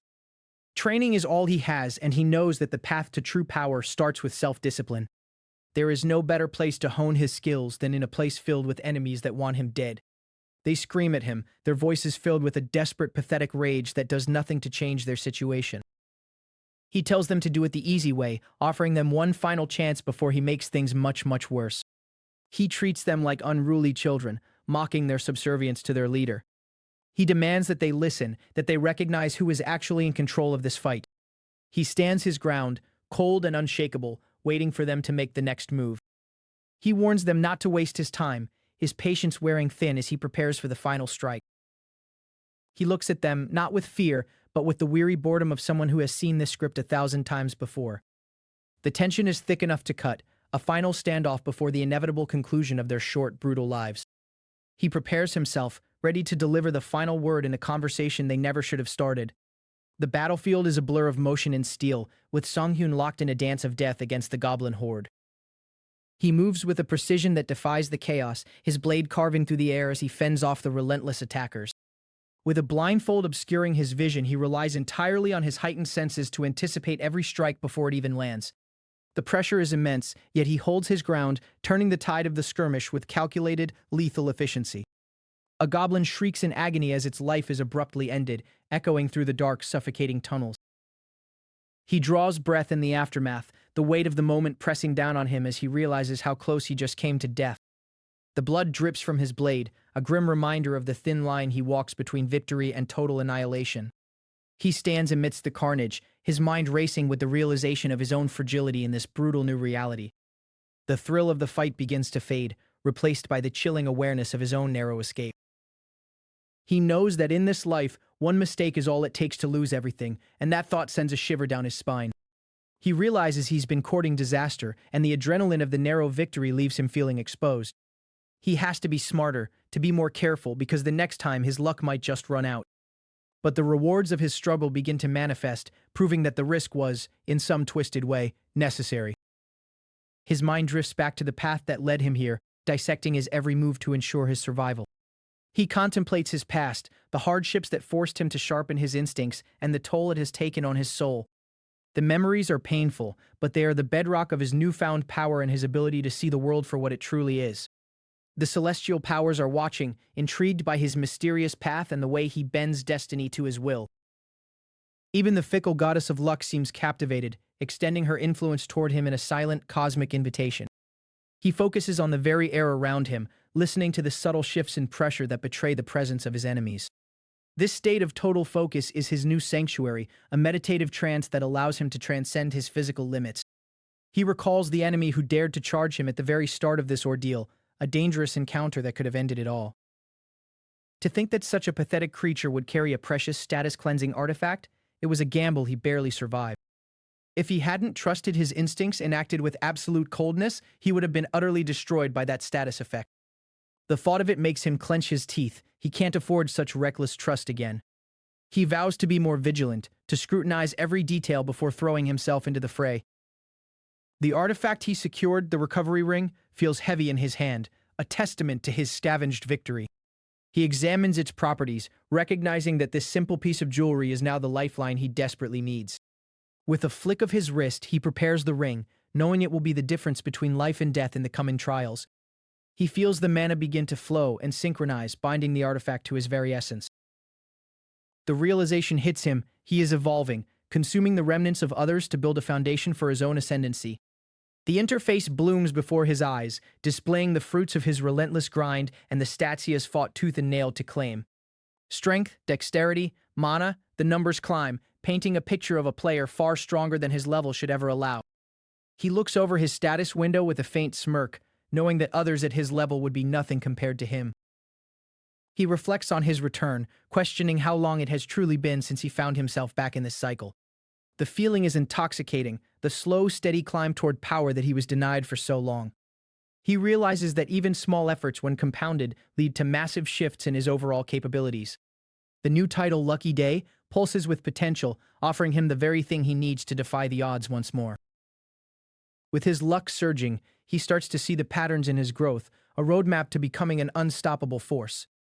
The prospect of what he can achieve with these new titles fills him with a dark, burning ambition. He steps forward into the dungeon's internal road, ready to face whatever horrors await in the darkness. He remembers the requirements for his latest prize, 500 kills, earned while completely sightless. A hollow laugh escapes him. He is ready to test his limits once again in this hellish environment. He tilts his head, sensing the faint, rhythmic movements of the goblins drawing closer to his location. Why hesitate? This is the perfect opportunity to milk this dungeon for every last drop of potential. The numbers shift once more, his luck climbing steadily as he solidifies his status as a true predator. He stares at his updated info, the weight of his progress sinking in, and realizes he is on the verge of something massive. 30 points in luck. The sheer value of this gain is enough to be worth a fortune, perhaps even $1 billion to the right buyer. He's finally gotten the hang of this, understanding the hidden mechanics of this world better than anyone else. A goblin pauses, confused by the sudden silence, unaware that it has already become part of his plans. He moves through the dark, his silhouette a grim warning to the monsters that think they are the ones doing the hunting. The path ahead is clear. He is a force of nature, and no amount of green-skinned vermin will stop him now. A cold, calculating smile spreads across his face as he realizes the sheer absurdity of his situation. He readies his blade, the metal humming with the anticipation of the slaughter to come. A goblin lunges, but his blade moves faster, a silver streak in the gloom. He pivots, his blade singing a song of steel as he cuts through his foes with effortless grace. The carnage is absolute, and he doesn't even bother to look as his enemies collapse around him. He is completely in his element, a master of death moving through a forest of steel and blood. His blade catches the dim light of the dungeon, reflecting the cold resolve that now defines his every action. Another creature falls, and he doesn't miss a beat, his mind already calculating the next strike. He stands victorious, the monsters nothing more than stepping stones on his path to absolute power. The notifications stack up, a symphony of progress that validates his reckless pursuit of strength. He has leveled up again, his presence in the dungeon growing more suffocating with every passing minute. He turns his gaze toward the shadows, knowing there is still much more to be gained in this god-forsaken place. He examines his new title, the power it grants him, already beginning to integrate into his combat style. He moves with a newfound confidence, the dangers of the dungeon no longer feeling like threats but like opportunities. A lone goblin emerges from the dark, but it stands no chance against the man who has turned luck into a weapon. He dispatches it without ceremony, his focus entirely on the accumulation of power that will make him a legend. The tunnels are filled with the remnants of those he has conquered, and he walks among them like a king. He is no longer just a survivor, he is an apex predator, and he is only just beginning to show his teeth. Something was watching him. A creature of raw destructive power loomed at the edge of his perception, and beside it, something else entirely. Not a monster, a presence, radiant, deliberate, and unmistakably interested in Shin Sang-hyun. She was breathtaking and terrifying in equal measure, the goddess of luck standing before him in all her divine splendor, those sharp blue eyes studying him with the kind of attention that changes a person's life forever. Sang-hyun had heard her name whispered in his past life. He never expected to stand before her like this. He turned to face the decision that was about to define everything. One word was all it took, just I, but behind that single syllable was the weight of 55 wasted years, a second chance, and a man who was absolutely not going to waste it. This was the moment the story truly began. Artifact-Devouring Player, a title that meant nothing yet but would come to mean everything. His finger moved without hesitation. Accept. The button glowed beneath his touch, and the world shifted in response because some decisions are irreversible the moment you make them, and Sang-hyun had just made one of the most important ones of his life. You have signed a contract with the goddess of luck. The system notification burned into existence, golden and permanent. He had done it. In his entire first life, not a single constellation had offered him something like this. Now, at the very beginning of his second chance, he had just bound himself to one of the most extraordinary powers in the world. Energy erupted around him, not violent, but alive. The contract wasn't just a title in a menu, it was real. It was coursing through him, changing something fundamental, and even Sang-hyun himself looked stunned by the raw sensation of it.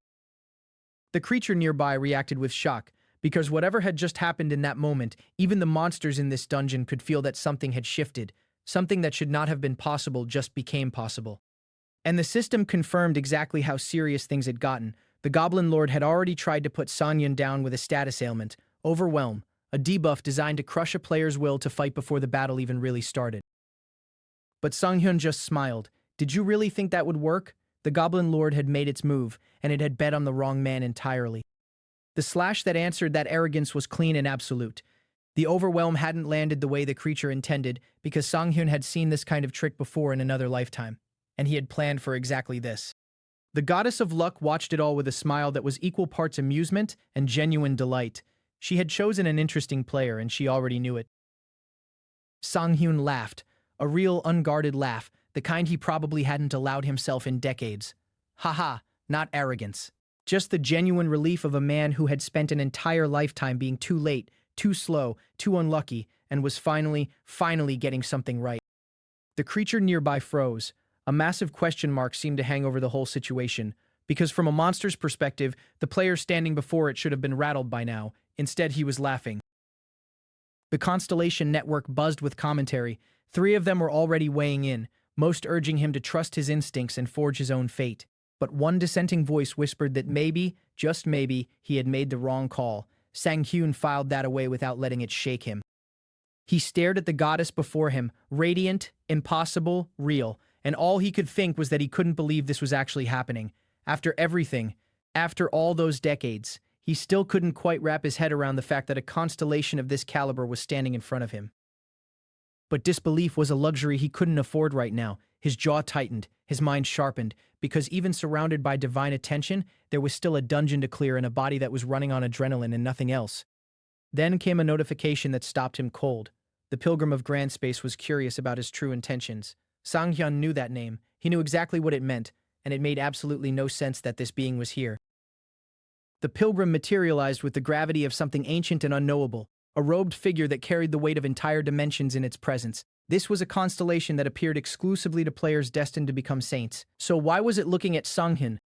He stood there in the cosmic space between constellations, small against the scale of everything gathering around him, and tried to work through what this meant. Was the Pilgrim here because of the goddess? Was his luck really so extraordinary that it was attracting beings of this magnitude? All three constellations occupied the same space now: the goddess of luck, the pilgrim of grand space, and the creature of destruction, a trio of cosmic powers that no ordinary player should ever see at once. Sangyun was trying very hard to look like he belonged here. The pilgrim and the goddess stood together, and the contrast between them was striking, one radiant and warm, the other ancient and opaque, both interested in the same man, both waiting for him to decide. The goddess's gaze was unreadable in that moment. Those blue eyes had seen everything, every player who ever succeeded, every player who ever failed, and right now they were entirely focused on him. It felt like being examined by fate itself. His mind pulled him back. 10 years. The first 10 years of his first life as a player, grinding, fighting, surviving, and not a single constellation had reached out to him. He had stood alone in dungeons just like this one, hoping, and heard nothing back. Until one did. The late bloomer model student, a constellation that appeared to players whose potential was locked behind brutal requirements.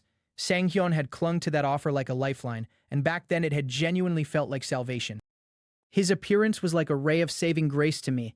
Those words carried everything, the desperation of a man who had been invisible for a decade, suddenly seen by something greater than himself. For a while, he actually believed things were about to change.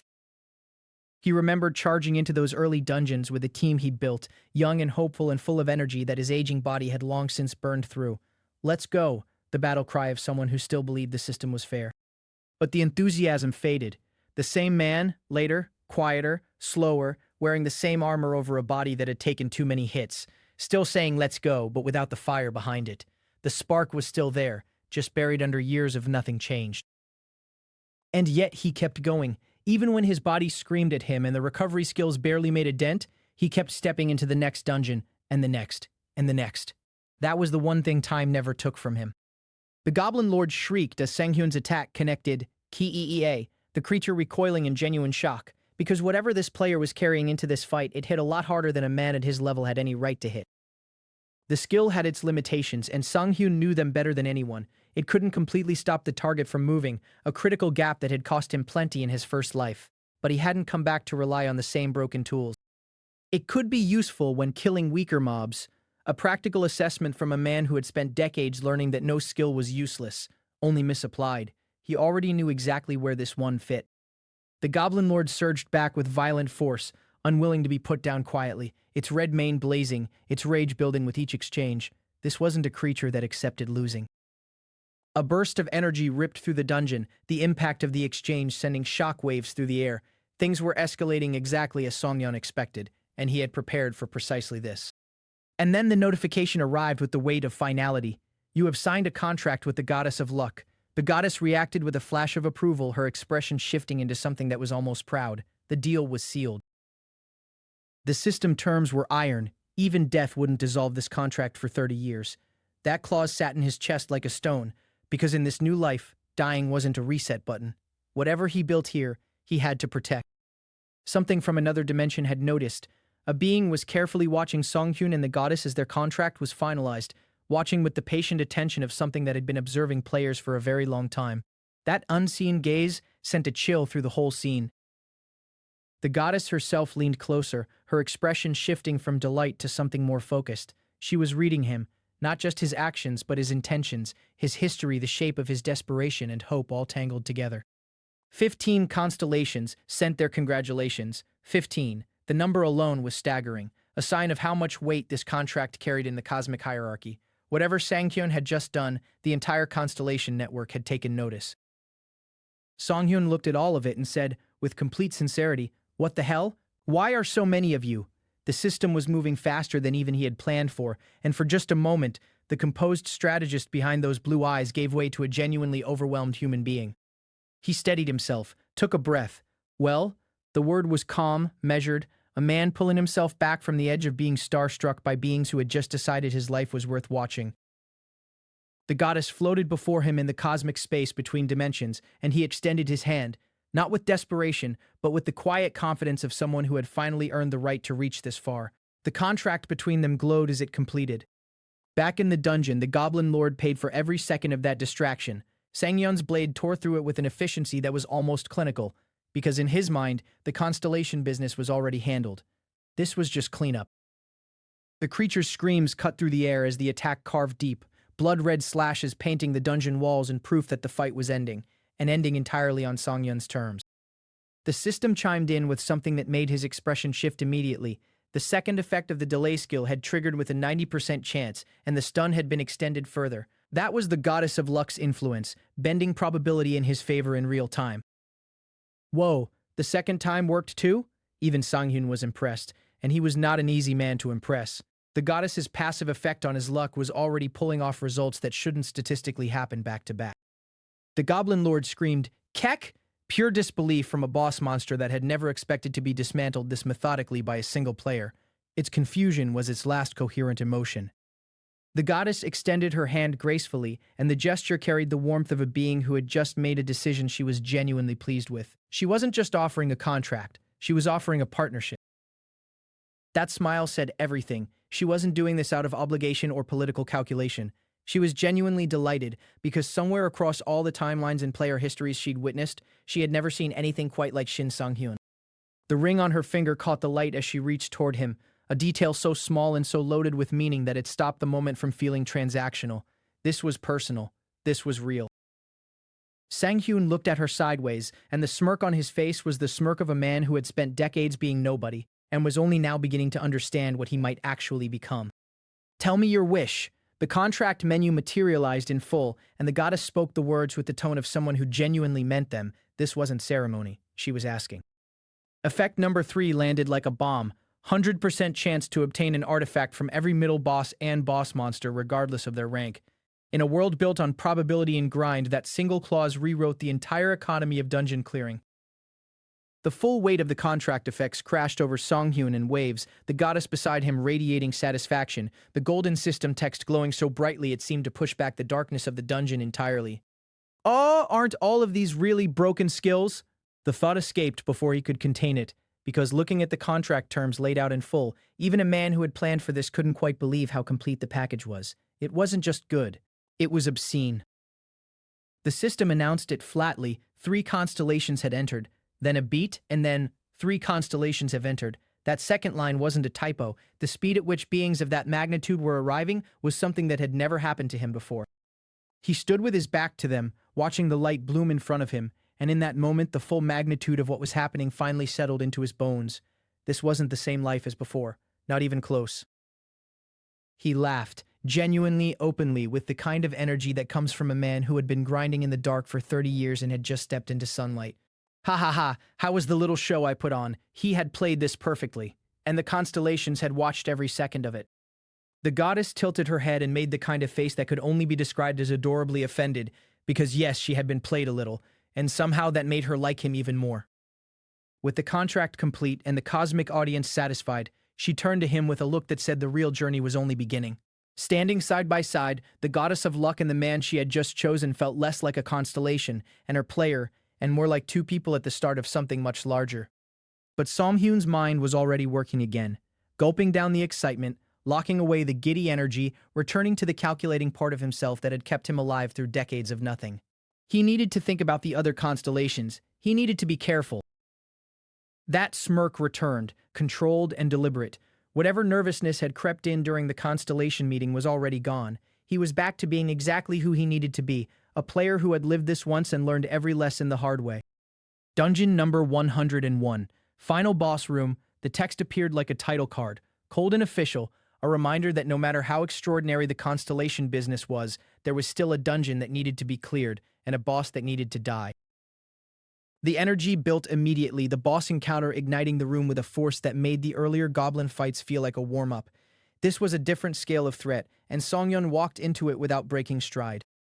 He moved through the chaos like he had choreographed it himself, because in a sense, he had. He had died in this world before. He had learned its rhythms through suffering. Now he was using that knowledge like a weapon. The goddess watched from her cosmic vantage point, little and bright-eyed, and her expression was pure investment, the look of someone watching a plan come together exactly as hoped. A final boss? The disbelief in his voice was theater, because Songyun absolutely knew this boss was coming. He had probably counted the floors to get here. But even knowing, he threw himself at the challenge with the full commitment of someone who had never learned how to hold back. The Goblin Lord surged with red energy, its power spiking as the battle reached its critical threshold. Boss monsters in this world didn't go quietly. and this one was going to make him earn every single item it dropped. The final exchange was explosive, energy ripping through the room, the impact of each strike reverberating through the dungeon walls. Everything Sung-hyun had was going into this closing moment.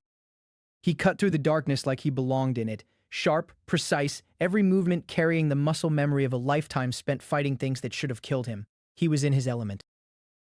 The yellow ring effect pulsed, one of the goddess's contract boons activating at exactly the right moment, probability bending quietly in the background while Sung-hyun kept his focus entirely on the fight. Ki-ee-ee! The Goblin Lord's final scream tore through the room as the decisive blow landed. Not elegant, not poetic, just effective. The creature that had been a final boss a moment ago was now just a problem that had been solved.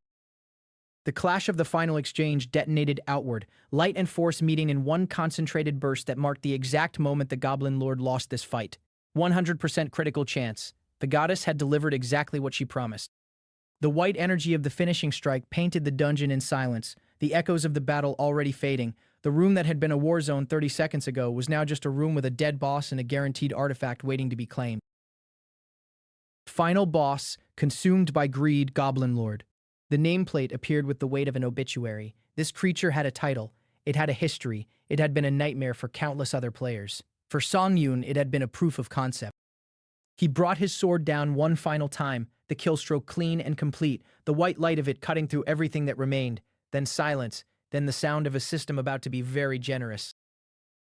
Sang-hyun pulled up the menu with the goddess beside him, and for the first time since the fight started, he let himself breathe. The numbers in front of him confirmed everything he had gambled on, the artifact drop rate, the contract bonuses, all of it working exactly as intended. The goddess had a question, though. She wanted to know what he intended to do about the other constellations who had offered to contract with him. It was a pointed question, and she asked it with the careful tone of someone who wanted him to think very carefully about his answer. The artifacts materialized before him in a display that most players would never see in an entire lifetime. Items of quality that the guaranteed drop rate had unlocked. Each one represented compounded advantage, and Song-hyun looked at them with the focused hunger of a man who understood exactly how to use what he'd just been given. But then, triple exclamation marks from a nearby presence, the pink creature nearby jolting with what could only be described as stunned alarm. Something had just happened that nobody in this equation had anticipated. The cleaner of a fallen dimension warns you, he will try his best to cut off your head. The notification landed with the casual brutality of a death threat delivered through a system menu. Sang-hyun looked at the goddess. She looked at him. He was still smiling. The CAG impact arrived like a statement, the Goblin Lord making one last desperate surge, hurling everything it had left at a player who had already decided how this was going to end. Those red eyes burned with the primal fury of a creature that had survived everything this dungeon had thrown at it, only to find something it couldn't overwhelm, couldn't intimidate, couldn't outlast. Song-hyun's expression sharpened to a point. The double exclamation in his body language wasn't fear, it was recognition. Something was happening, some mechanic was triggering, and he needed to account for it right now. Status ailment, overwhelm. There it was again, the Goblin Lord's signature ability, the move that was supposed to drain the will to fight out of any player who got hit with it. Against someone else, it would have worked. Against Sang-hyun, it had just signed its own death certificate. Keuk. The impact hit him hard enough to draw blood. Real blood, not just numbers on a screen. He grimaced but didn't buckle. A 55-year-old man who had been fighting monsters since before most players were adults did not buckle from a status ailment. The red energy of the overwhelm tried to take hold, slashing through his system, reaching for the part of him that wanted to stop, that was exhausted, that had every reason to just let go. It found nothing to grip, because whatever the overwhelm needed to function, doubt, exhaustion, a will that could be bent, Sang-hyun had burned all of that out of himself decades ago. The Goblin Lord stared at him with a jaw open in disbelief. The attack had connected, the status had been applied, and this man was still standing there looking at it like it was a minor inconvenience. It's able to forcibly reduce a target's motivation to fight. Sang-hyun recited the skill description to himself, almost conversationally, because understanding exactly what something does is the first step to making sure it never does it to you again. His overwhelm was already fading. His motivation was exactly where it had always been, unmovable. Demon Bash LV. One activated, and simultaneously the system announced that the Goblin Lord had been stunned for 2 full seconds. 2 seconds in a fight like this was an eternity. Sang-hyun already knew what he was going to do with them. Keek! The Goblin Lord's enraged scream was cut off midway by the stun, the creature frozen in its own fury while Sang-hyun moved freely around it. The power dynamic of this fight had officially inverted. He spun into the opening with everything, the kind of attack that uses the body's full rotation, all the momentum and weight behind it, landing with the efficiency of someone who had drilled this movement 10,000 times in his original life. The blood-red slashes that followed weren't theatrical, they were surgical. Every cut placed exactly where it would do the most damage, in the exact window of vulnerability that the stun had created. This was what experience looked like in practice. The dark sword arc that completed the sequence carved through the remaining resistance of the Goblin Lord like it was nothing, because at this point, it genuinely was nothing. The battle was decided. The creature just hadn't accepted it yet. The first effect of delay had triggered and the stun was already being extended. The goddess's contract effects stacking in real time, multiplying the advantage that Songhyun had already manufactured for himself. He heard the creature scream. Kick! The Goblin Lord's cry pitched into something desperate and animal, the sound of a boss monster that had just run out of options. Every tool it had, the intimidation, the overwhelm, the sheer physical violence of it, had been turned into an opportunity for the player standing in front of it. The goddess of luck is interested in you. The notification surfaced during the fight, almost casually, as if the cosmic audience watching this dungeon clear had decided they needed to formally acknowledge something remarkable. The goddess herself clasped her hands together, her smile widening into something genuinely warm and bright. She had never seen a lucky swordsman before, and watching one operate in real time was clearly exceeding whatever expectations she'd had when she reached out to him. She has never seen a lucky swordsman before. The phrasing landed with unexpected weight, because in this world, luck was usually the domain of archers, summoners, support classes. A swordsman who had built his entire second chance around luck as a core stat was something genuinely new, and she was delighted by it. Songhyun processed all of this with the measured calm of a man who had been through too much to get swept away by praise, even divine praise. He noted it, filed it, kept moving. The cleaner of a fallen dimension praises you for your hidden cruelty. The notification appeared, and Songhyun's eye twitched slightly. Hidden cruelty. Of all the ways to describe what he was doing in this dungeon, efficiently dismantling a boss with precision and zero hesitation, that constellation had chosen hidden cruelty. He wasn't sure how to feel about that. The pink creature nearby reacted to the cleaner's commentary with unmistakable alarm, because apparently, being noticed for cruelty by a constellation of that type wasn't something to take lightly. The late bloomer model student constellation resurfaced in his mind. That relationship was complicated. Its requirement had always been the problem. Reach level 850 and all artifact and title stats would be doubled. Tripled if pushed further. Spectacular numbers locked behind a wall that had taken him his entire first life to even get close to. Well, in the end, the cosmic figure stood wreathed in light, representing the constellation that had been both his salvation and his cage, the one that gave him the potential for extraordinary power and then spent 45 years never letting him touch it. That was where his gratitude and his resentment lived side by side. I was able to regress thanks to him. I should be grateful. The admission came out honest and undecorated. Whatever complicated feelings existed around the late bloomer constellation, the fact remained. Without it, there was no second chance. That debt was real. But gratitude didn't mean blind loyalty, and Songhyun was already mapping the implications. I need to be careful. He had regressed once. There was no guarantee of another chance. Every decision going forward had to be made with the assumption that this was his final run. The pilgrim of grand space materialized again in the cosmic space, and the golden light radiating from it made everything else feel small, this being operated on a scale that made individual dungeons look like footnotes. And yet, it was here, paying attention to one player in one dungeon on one particular afternoon.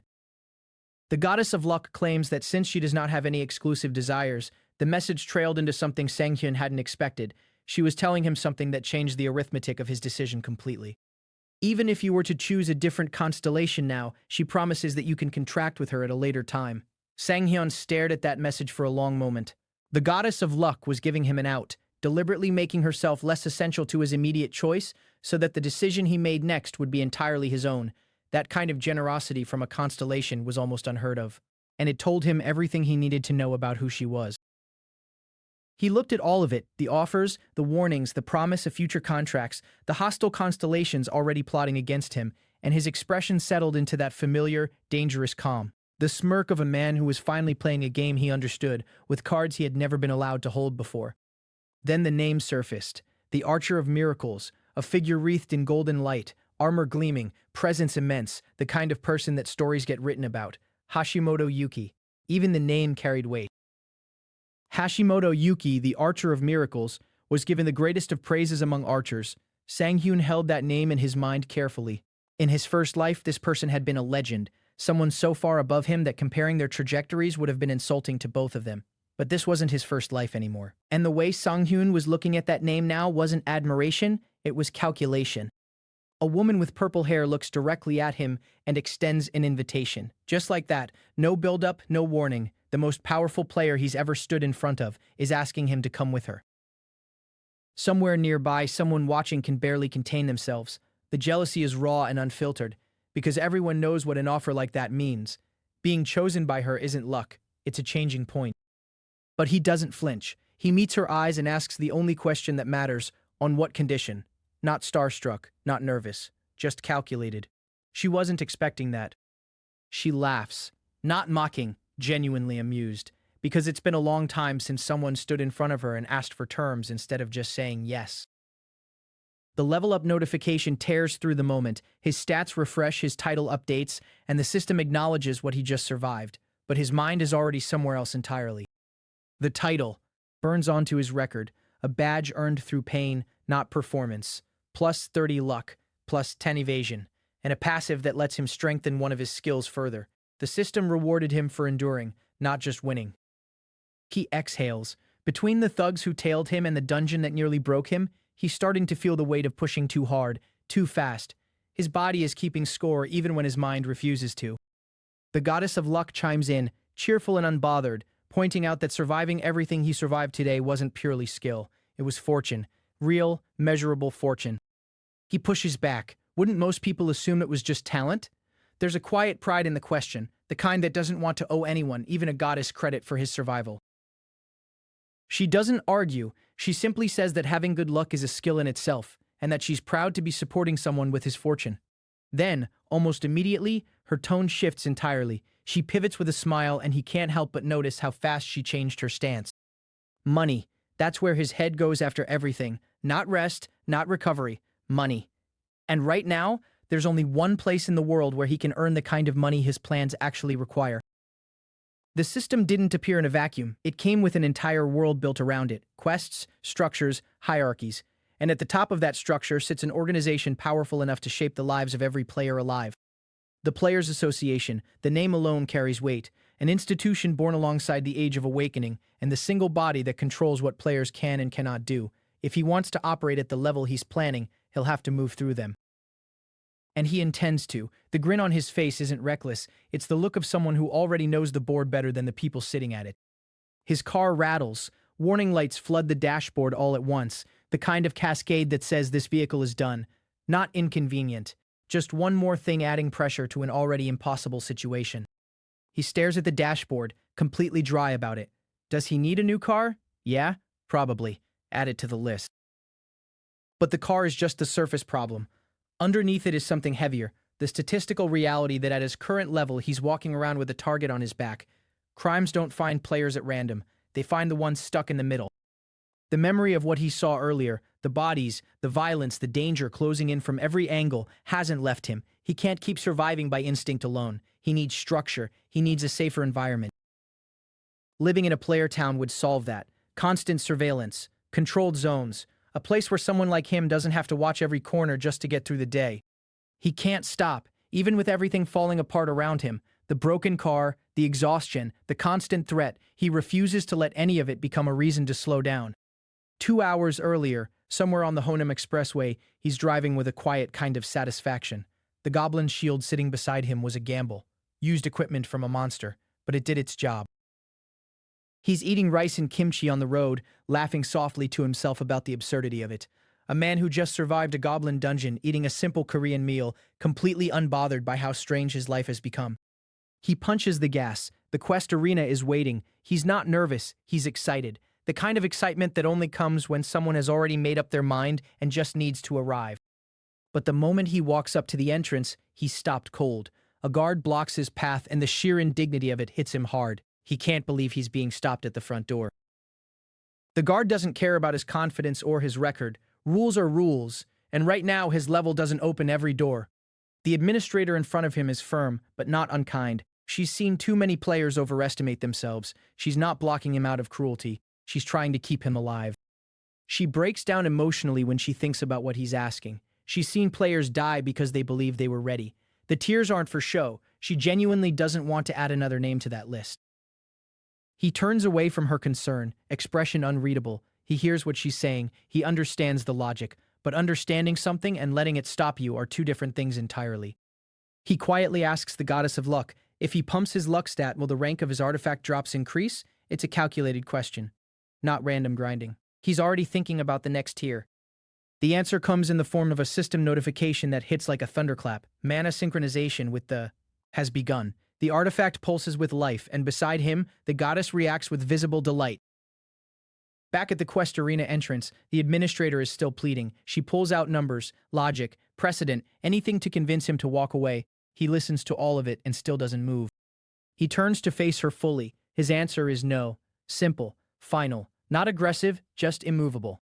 The goddess floats into the moment unbothered, as if the tension around her is completely invisible.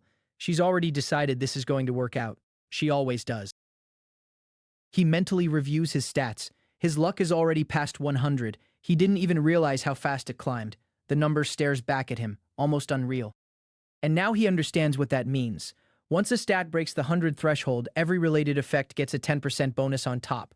His evasion climbs further. His drop rates become something genuinely dangerous to monsters on the other end. The mana synchronization activates fully. Electric light tears through the shield. Coming alive in his grip. It's not just equipment anymore. It's an extension of his will. The title card drops. Artifact-Devouring Player. Chapter 9. Everything that's been building comes into focus here. A man with a plan, a goddess at his side, and a system he understands better than anyone around him. The Q area facility rises before him. Massive, modern, humming with the energy of hundreds of active players. This is the arena he came for. This is where the real money lives. And then she appears. Kim Miso, level 100, purple hair, cool eyes, arrows on her back. She approaches him first, which is enough to make everyone nearby stop breathing. The onlookers immediately start whispering. Why is she talking to him? Does he not understand what her attention means? He's only level 17. This shouldn't be happening. He hears every word, every muttered comment, every dismissive laugh, and he lets them know, quietly and with absolute clarity, that he can hear them perfectly fine. Kim Miso doesn't flinch at the tension. She simply states the obvious. This place is going to be challenging for him. It's not a warning, it's an observation from someone who's seen what happens when people come here unprepared. He already knows. He walks beside her anyway, 2 steps behind, letting the conversation breathe. He's not here to argue, he's here to prove something. She asks him why he wants to take on a level 100 quest. No pretense, no small talk, just the question. His answer is one word, money. No hesitation, no embarrassment, just the truth, delivered so cleanly that it almost sounds like a challenge. The goddess of luck watches from her invisible perch, completely convinced that everything going right for him is thanks to her. He doesn't correct her, he just smiles and lets her believe it. She brings up his luck stat again, and the moment he checks it, something clicks. The number is already over 100. He didn't plan for it to happen this fast. Once a stat crosses 100, everything connected to it scales upward. His evasion gets sharper. His drop rates climb. The system rewards the investment exponentially. The Shield of Coodness sits in his hands. Silver artifact, support equipment, special effect sacrifice. It converts damage taken into health regeneration at the cost of mana. In the right situation, it doesn't just protect him, it makes him harder to kill the more pressure gets applied. He thinks through what comes next. The artifacts he'll need, the equipment he'll have to source. Used gear is the only realistic path right now. The cost of building a proper loadout from scratch is out of reach. But that's fine. He's always operated on a budget. Kim Miso leans in. She has no conditions, she says, but she does have a promise she wants him to make. If he disappoints her, she'll make him pay for it. The smile doesn't leave her face when she says it. That's somehow worse than if she looked angry. But if he delivers, if he actually backs up every word of confidence he's thrown around, she'll apologize, sincerely, for every dismissal, every doubt. He reads her instantly, she's not threatening him, and the realization that Kim Miso, the most influential player in the country, sees enough in him to bother running a test at all is more motivating than anything else she could have said. He enters the dungeon, receives him like it always does, with the full weight of everything it has. He walks in knowing exactly what it's going to cost. The battle is brutal. The dungeon pushes back with everything it has, but so does he. The Shield of Cutness absorbs punishment and converts it into survival, turning the dungeon's aggression into fuel. Cleared. The system announces it without ceremony. Complete. He survived what everyone said would break him. He exhales, just one breath. The blood on him is real, the exhaustion is real, and the relief, quiet and private, is real too. Nearby, one of Kim Miso's companions apologizes. It's small, genuine. The kind of sorry that comes from someone who underestimated him and knows it. He laughs it off. It's fine. It's already fine. Kim Miso turns to him. The question in her eyes isn't hostile. It's curious. She's recalibrating, which is exactly what he needed her to do. He answers her look with quiet confidence, eyes forward, breathing steady. Whatever she's about to say, he's already decided he can handle it. The three of them move together through the facility. Kim Miso, him, and the administrator who tried to stop him not long ago. The shift in dynamic is subtle but impossible to miss. Kim Miso glances sideways at him. Something has shifted in her assessment. She's not dismissing him anymore. She's studying him. He catches the look and doesn't react. He's already thinking about what comes next. He still needs to go back. There's something left unfinished, and it's been sitting in the back of his mind since before the dungeon. Kim Miso, the level 100, player rank A+, member of the Eden Guild. The system display lays it all out, but the numbers barely capture what she actually represents in the player world. She's not just a powerful player. She's the daughter of Shinsung Biotechnics' president, a corporation with its fingers in everything. The moment she became a player, the two worlds merged, and the weight of that legacy followed her onto every battlefield. Everything she touches turns into headlines. Every item she wears sells out. Every word she speaks gets quoted in dozens of articles. She is, by every measure, the most visible player alive. But the moment she decides someone is filled with hollow confidence, the moment she smells arrogance without substance, she doesn't just walk away. She ends careers. Shin Taeri, the shadow assassin, Cho Jino, one of the nation's greatest swordsmen, both of them members of the same guild, Eden, the same guild that Kim Miso stands at the center of. She smiles at him, not the polite smile from earlier, something warmer, more genuine. She was born into the greatest position in player history, and now she's wondering if the level 17 standing in front of her might actually be worth her time. He heard it, every whispered doubt, every muttered disbelief, and instead of letting it shake him, he simply confirms the deal. A 5% cut for backup support.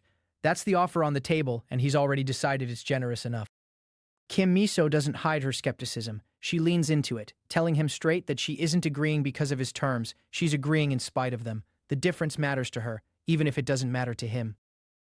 She lays out the reality without softening it. This quest is hard even for her. A level 100 player. 300 wolf-type monsters. 300. The number hangs in the air like a death sentence. He doesn't react the way she expects. No hesitation, no second guessing, just silence and a look that says he already ran the numbers and liked what he found. Just wait and see. 4 words. No explanation attached. The kind of confidence that doesn't need to justify itself, which somehow makes it more unsettling than any argument he could have made. The administrator watches the whole exchange, reading the situation carefully. She still doesn't know what to make of him, this player who walked in at level 17 and somehow ended up standing next to Kim Miso like he belongs there. She grew curious. Not convinced, just curious. And that's already more than most players ever get from her. The quest details surface. A defense mission near Jamsil Station. Protect the Guardian Tower, eliminate every wolf-type monster closing in on it. Target count, 300. Recommended level, 100. Reward, 500 million won. Kim Miso pulls up the quest interface and taps accept without ceremony. The administrator scrambles to keep pace, still processing what she's watching unfold. Nobody expected him to pick a defense quest. Everyone assumed he'd go for a raid or a fetch, something with more margin for error. A defense quest is unforgiving.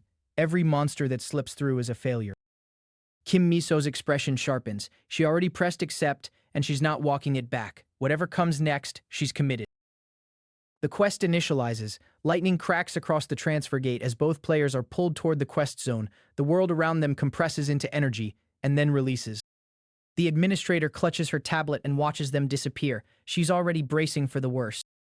Inside the quest zone, chaos erupts immediately. A massive wolf creature breaks through first. Jaws wide, body built like a battering ram, and it doesn't wait for anyone to get their footing. The Black Wolf, its debuff ability fires without warning. The notification hits Shin Sang-hyun's screen, and for a split second, everything threatens to stop. But he doesn't freeze. The moment the stun lands, something else fires back, and the wolf's prey, which should have been locked in place, keeps moving. The wolf didn't expect that.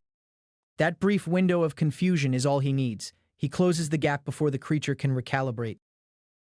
Steel meets fur and bone. He drives through the monster with controlled, deliberate force, not reckless aggression, but precision wrapped in violence, the kind of form that takes years of real combat to build. Strike after strike lands clean. There's a rhythm to his movement that shouldn't exist in someone at his level. Economy of motion, no wasted energy, no openings left behind. The wolf drops. The quest restriction is clear. Every single monster must be eliminated to clear, not most of them. Outside the zone, the onlookers argue about whether he's even going to survive. The pessimism runs deep. A level 17 taking a level 100 quest is basically a funeral. But one of them pushes back. Kim Miso didn't just randomly help him. She had something in mind from the beginning. She's not the type to make careless decisions. The conversation shifts to the ranking system, a topic that cuts to the core of why everyone is underestimating him, because level alone doesn't measure a player's real power anymore. The Players Association redesigned rankings with two criteria, the number of dungeons cleared and raw battle sense, two separate measures because they know one number was never enough. And the reason Kim Miso sits at A+ isn't her dungeon count, it's her battle sense, something instinctive, something that can't be faked or grinded for. She read him correctly. The question is whether he deserves what she saw. Someone finally asks the uncomfortable question, what does A+ even mean? What exists above it? The answer is simple and terrifying. A plus doesn't mean she's the strongest. It means there are things out in the world that are still stronger than her. That's not what anyone wanted to hear, but the conversation collapses anyway, because right now he's inside a level 100 quest with the nation's greatest marksman, and nobody actually knows what's happening in there. Inside the zone, the defense quest officially begins. The night stretches over the battlefield, and in the darkness, wolves begin to move. He steps forward alone, leaving Kim Miso behind him. His instructions were clear before they entered. Don't interfere unless he asks. Just cover support and take the cut. She watches him go. Somewhere between amusement and disbelief, she wonders what exactly she just agreed to. The wolves surge, not one or two, dozens, closing from every angle, teeth and momentum in pure mass. This is what 300 looks like when they start moving.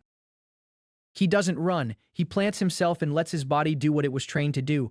Read the wave, find the line through it, and start cutting. The skill fires and the impact radiates outward. Wolves scatter from the point of contact. But they keep coming. The pack doesn't stop because some of them fell. The pack adapts, and a few of them are starting to move like they're thinking. He sees it too. Something is off about their behavior. The wolves aren't just charging, they're positioning. There's something coordinating them.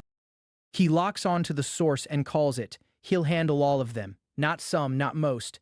All of them. Kim Miso hears it and doesn't say a word. The first serious clash hits like a shockwave. Wolf claws connect, wolf jaws snap, and the sound of impact echoes across the entire quest zone. He takes the hit and keeps going. His fighting style absorbs punishment without breaking rhythm, exactly what the was built for.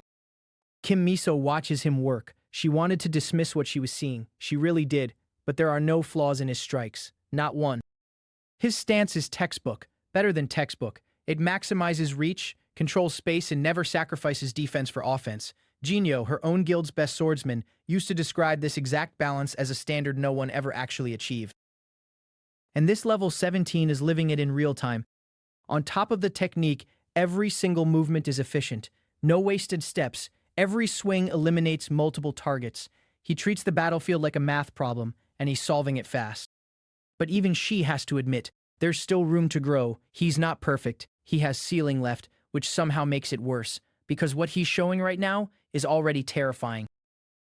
The sheer number of them is the real problem.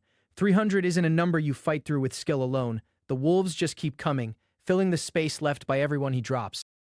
Kim Miso stands back and watches the wave. She's seen seasoned veterans fold under less pressure. He's still standing, but the math is starting to feel impossible. She knew something was wrong from the moment they entered. The wolves weren't behaving like a normal pack, and now, standing in the middle of it, the pattern becomes undeniable. Why are all of them moving like that? A skill activates with a flash of violet energy. He fires. Again, point blank, controlled detonation, and the wolves directly in front of him stagger in a pile. They're motionless, an entire cluster, frozen mid-lunge, frozen mid-growl. The battlefield goes briefly quiet. He moves through the gap without blinking. This is what the plan always was, not to overpower them, but to stop them long enough to take them apart piece by piece. He drives his blade through the stunned cluster. eliminating them with the clean efficiency of someone who's done this before. The sound is sharp and final. Kim Miso barely has time to register what just happened before more wolves break through. One of them nearly gets to her. She catches herself right before the edge. 30 minutes earlier, the deal was already in place. She told him, "Stay in your lane, don't ask for my help unless it's life or death," and she'll back him up with 5% of the reward. Simple arrangement. She told herself she was just fulfilling a contractual obligation, but watching him now, she knows that's not the whole truth anymore. He positioned himself facing the entire approaching tide and kept her exactly where she'd be most useful, behind him, elevated, untouched. The geometry of it was deliberate. She hears something out of the darkness, something that didn't come with the rest of the pack. There it is, the Black Wolf. Not the same class as the others, a different tier entirely, moving with intention instead of instinct. He smiles, there's no fear in it, just recognition, and the quiet thrill of finally seeing the thing he was waiting for arrive. The Black Wolf slams into the arena, the ground cracks from the pressure, every other wolf in the zone responds to its presence like an amplifier was just switched on. He doesn't move, he just asks it out loud, casually, with the calm of someone who already knows how this ends. Why is this so easy? The confidence in that question should be infuriating, but the wolves circling him are starting to understand why he asked it. He cuts through them clean, one fluid arc that drops multiple wolves in a single motion. The sound rings out sharp and clear. The pack scatters, he's moving through them like they're furniture, repositioning, covering ground, landing every strike exactly where it needs to go. More impacts, more wolves down. The numbers are shrinking, but the pace isn't slowing. If anything, he's accelerating. He never faced the Black Wolf before. Something about it pulls at the edges of memory anyway, a familiar pressure, a familiar weight, like a feeling he can't quite place but can't ignore. The Black Wolf fires its own, the same debuff he's been using. For a moment, the entire battlefield freezes. The system confirms it. Due to the Black Wolf he is currently under the effect of. There's no wiggle room in those words. He should be locked. The quest parameters are absolute. Every single monster must be defeated. A 4-man party with at least one ranged attacker is the standard recommendation for a quest like this. He came in solo. The observers outside the zone are stunned too. In their own way, they expected this eventually, the moment where the overconfidence would cost him everything. Kim Miso tenses. She's been watching him from range, holding back per the agreement, but if the stun actually landed, the next few seconds could end this quest before it finishes. He grins. The stun landed, and he doesn't care. The Black Wolf lunges, and his prey doesn't fall. The stun breaks as fast as it arrived, and he's already mid-counter before the wolf processes what happened. Kim Miso nearly stumbles. She barely catches herself before going over the edge. He didn't even look back to check on her. He was too busy dismantling the monster that just tried to lock him down. She processes the timing. If the stun really lasted 4 full seconds, and she counted it, then his ability isn't just good, it's longer than anything her guild's best warrior has ever pulled off. She stares at that number. 4 seconds. That's not a level 17 number. That's not a normal number at all. Something cracks open in her assessment. She's been holding back a full evaluation this whole time, telling herself he's still just a newbie with potential, but 4 seconds breaks that framework entirely. Lightning tears across the quest zone in waves. The combat intensifies, both of them pushing harder now, the Black Wolf adapting, the regular pack still pouring in from every direction. She pulls her bow and lets arrows fly, not because he asked, but because the situation has shifted past the point where she can justify staying completely passive. The question that's been building finally escapes her. How is this possible? A near-perfect swordsman form, a stun that outlasts Genos, the ability to counter debuffs on the fly, all of it in a level 17 body. He doesn't explain. He just keeps fighting, moving through the wolves with that same quiet focus, like the question doesn't require an answer because the results are already speaking. The Black Wolf snarls, genuinely surprised. It threw everything it had at him, and he's still here, still moving, still cutting through its pack like they're obstacles on a training course. He turns to face it directly. Are you surprised? His voice is even. This is the same energy he walked in with. It never left. He closes in fast. The wolves around him barely slow him down now. He's threading between them like he has the whole field memorized. Outside, someone finally admits the truth out loud. Kim Miso didn't drag him into this quest by accident. She had a reason, a real one, and it wasn't charity. She had guild members tied up elsewhere. Minimum party size regulations were going to force her to find someone. She just happened to find him, a player full of confidence at exactly the right moment. And now, watching him in there, she's starting to wonder whether that encounter was really as coincidental as it seemed. She made a private promise to herself before they entered. If anything truly dangerous happened, she'd step in. She'd take responsibility for her words and protect him. But she also hoped, quietly, that this would be the moment where he finally understood his limits. That hope is gone. She watches him move. There is no lesson being learned in there. There is only proof. The black wolf charges again, a full commitment lunge aimed directly at him, its red eyes cut through the dark like headlights. He waits for it, reads the trajectory, adjusts his grip, and sidesteps at the last possible moment, letting the beast's own momentum work against it. Fires again. The impact is direct, clean, and catastrophic for the wolf. The black wolf staggers. He presses the advantage immediately. No pause, no dramatic pause, just continuous pressure applied with perfect timing. The wolves, still standing, scramble. The pack is fracturing. Without their anchor, the coordination breaks down and they start operating on pure instinct again, which means they become predictable. He sweeps through them. The battlefield is starting to look like the end of something rather than the middle. Kim Miso fires arrow after arrow, picking off the stragglers he angles past, working in clean synchronization with his forward momentum, even though they never coordinated it beforehand. The system fires. Hits him again, and this time Kim Miso sees it land. She screams inside. This is the moment she was dreading. But his artifact intervenes. Due to the current equipped artifact the effect of has been avoided. The stun doesn't even take hold. Kim Miso stares at the notification. Her mouth doesn't close all the way. The artifact just negated a debuff that levels above him couldn't shrug off.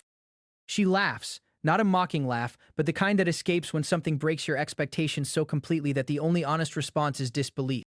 She almost tried to criticize him. She had the argument ready. She was going to point out the moment where he left himself exposed. But the artifact didn't give her the chance. Kicks in. Deactivated. The system confirms what she just watched happen. He didn't resist it through stats or skill. He had a contingency in place before the battle even started. That's what she couldn't see from the outside. This wasn't a lucky run. This was a built system. Every piece of it chosen, every gap covered, every vulnerability accounted for before he stepped foot into the zone. He didn't walk into this quest unprepared. He walked in with a plan that expected the Black Wolf to use. He prepared for exactly this. The realization hits her like a second arrow. She thought she was testing him. She might have been the one being evaluated all along. The Black Wolf makes one final push. Wounded, furious, burning through whatever reserves it has left. It's not fighting smart anymore. It's fighting out of desperation. He reads it perfectly. Desperate enemies move in straight lines. He positions himself, times the gap, and strikes with everything he's built. Stance, reach, momentum, and the artifact working all at once behind a single clean motion. The strike lands. The Black Wolf's roar cuts short. Kim Miso loses one final arrow, not because she needed to, but because she promised she'd help if it came to this. She kept her end. He stands in the aftermath, surrounded by silence where there was carnage moments before. 300 monsters. He took them all. She walks toward him slowly. The test is over. The result is not what she expected. And more than that, it's not something she can pretend she didn't see. She's not offering him a lesson. She's offering a recalibration of her entire opinion. And for someone at her level, that's not something that happens easily or often. He turns to face her, still calm, still carrying that same unshakable certainty he walked in with, as if 300 wolves and a black wolf boss were simply Tuesday. And somewhere in the back of her mind, a single thought settles in. This player, level 17, with a shield looted from a goblin and a goddess riding his shoulder, might be the most dangerous thing she's encountered all year. The Wolf Lord doesn't go down easy. Shin Sung-hyun throws everything at it, and fires, connects, and does absolutely nothing. The system notification is blunt. Due to the Wolf Lord's skill resistance, the attack has not been activated. This isn't a regular boss. It has countermeasures built in. He knows that. He's known it this whole time. That's the advantage of someone who's lived through this before.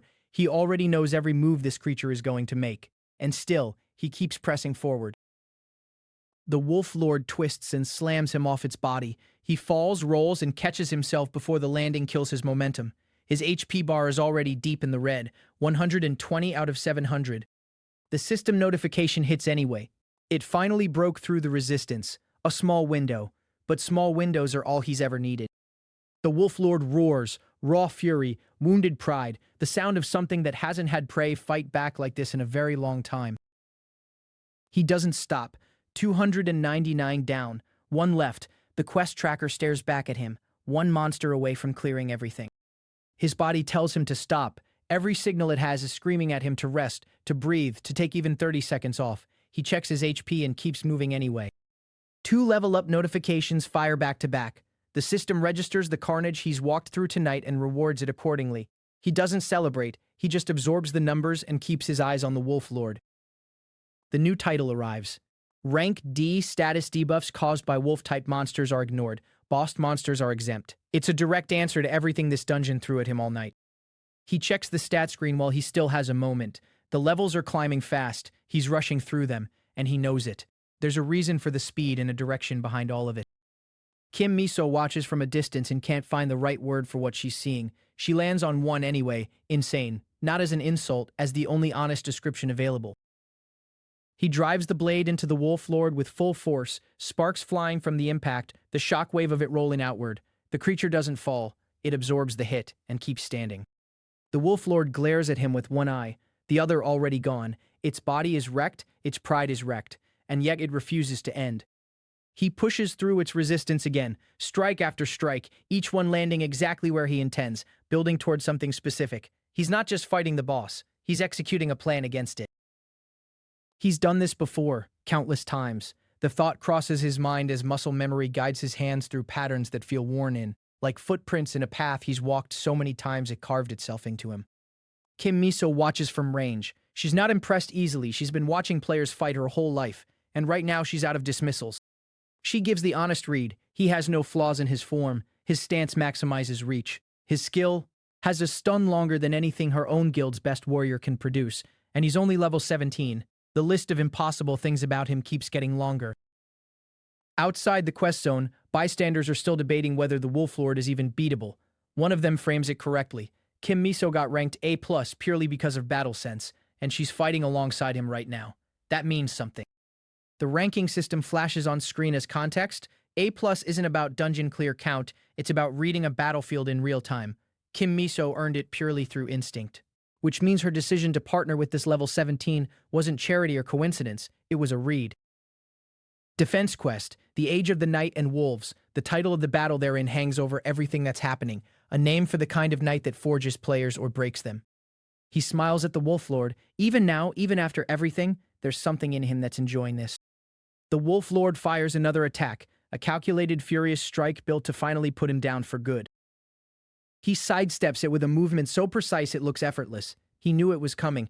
He's known every single move pattern this creature has, every irregular step, every feint, every trap.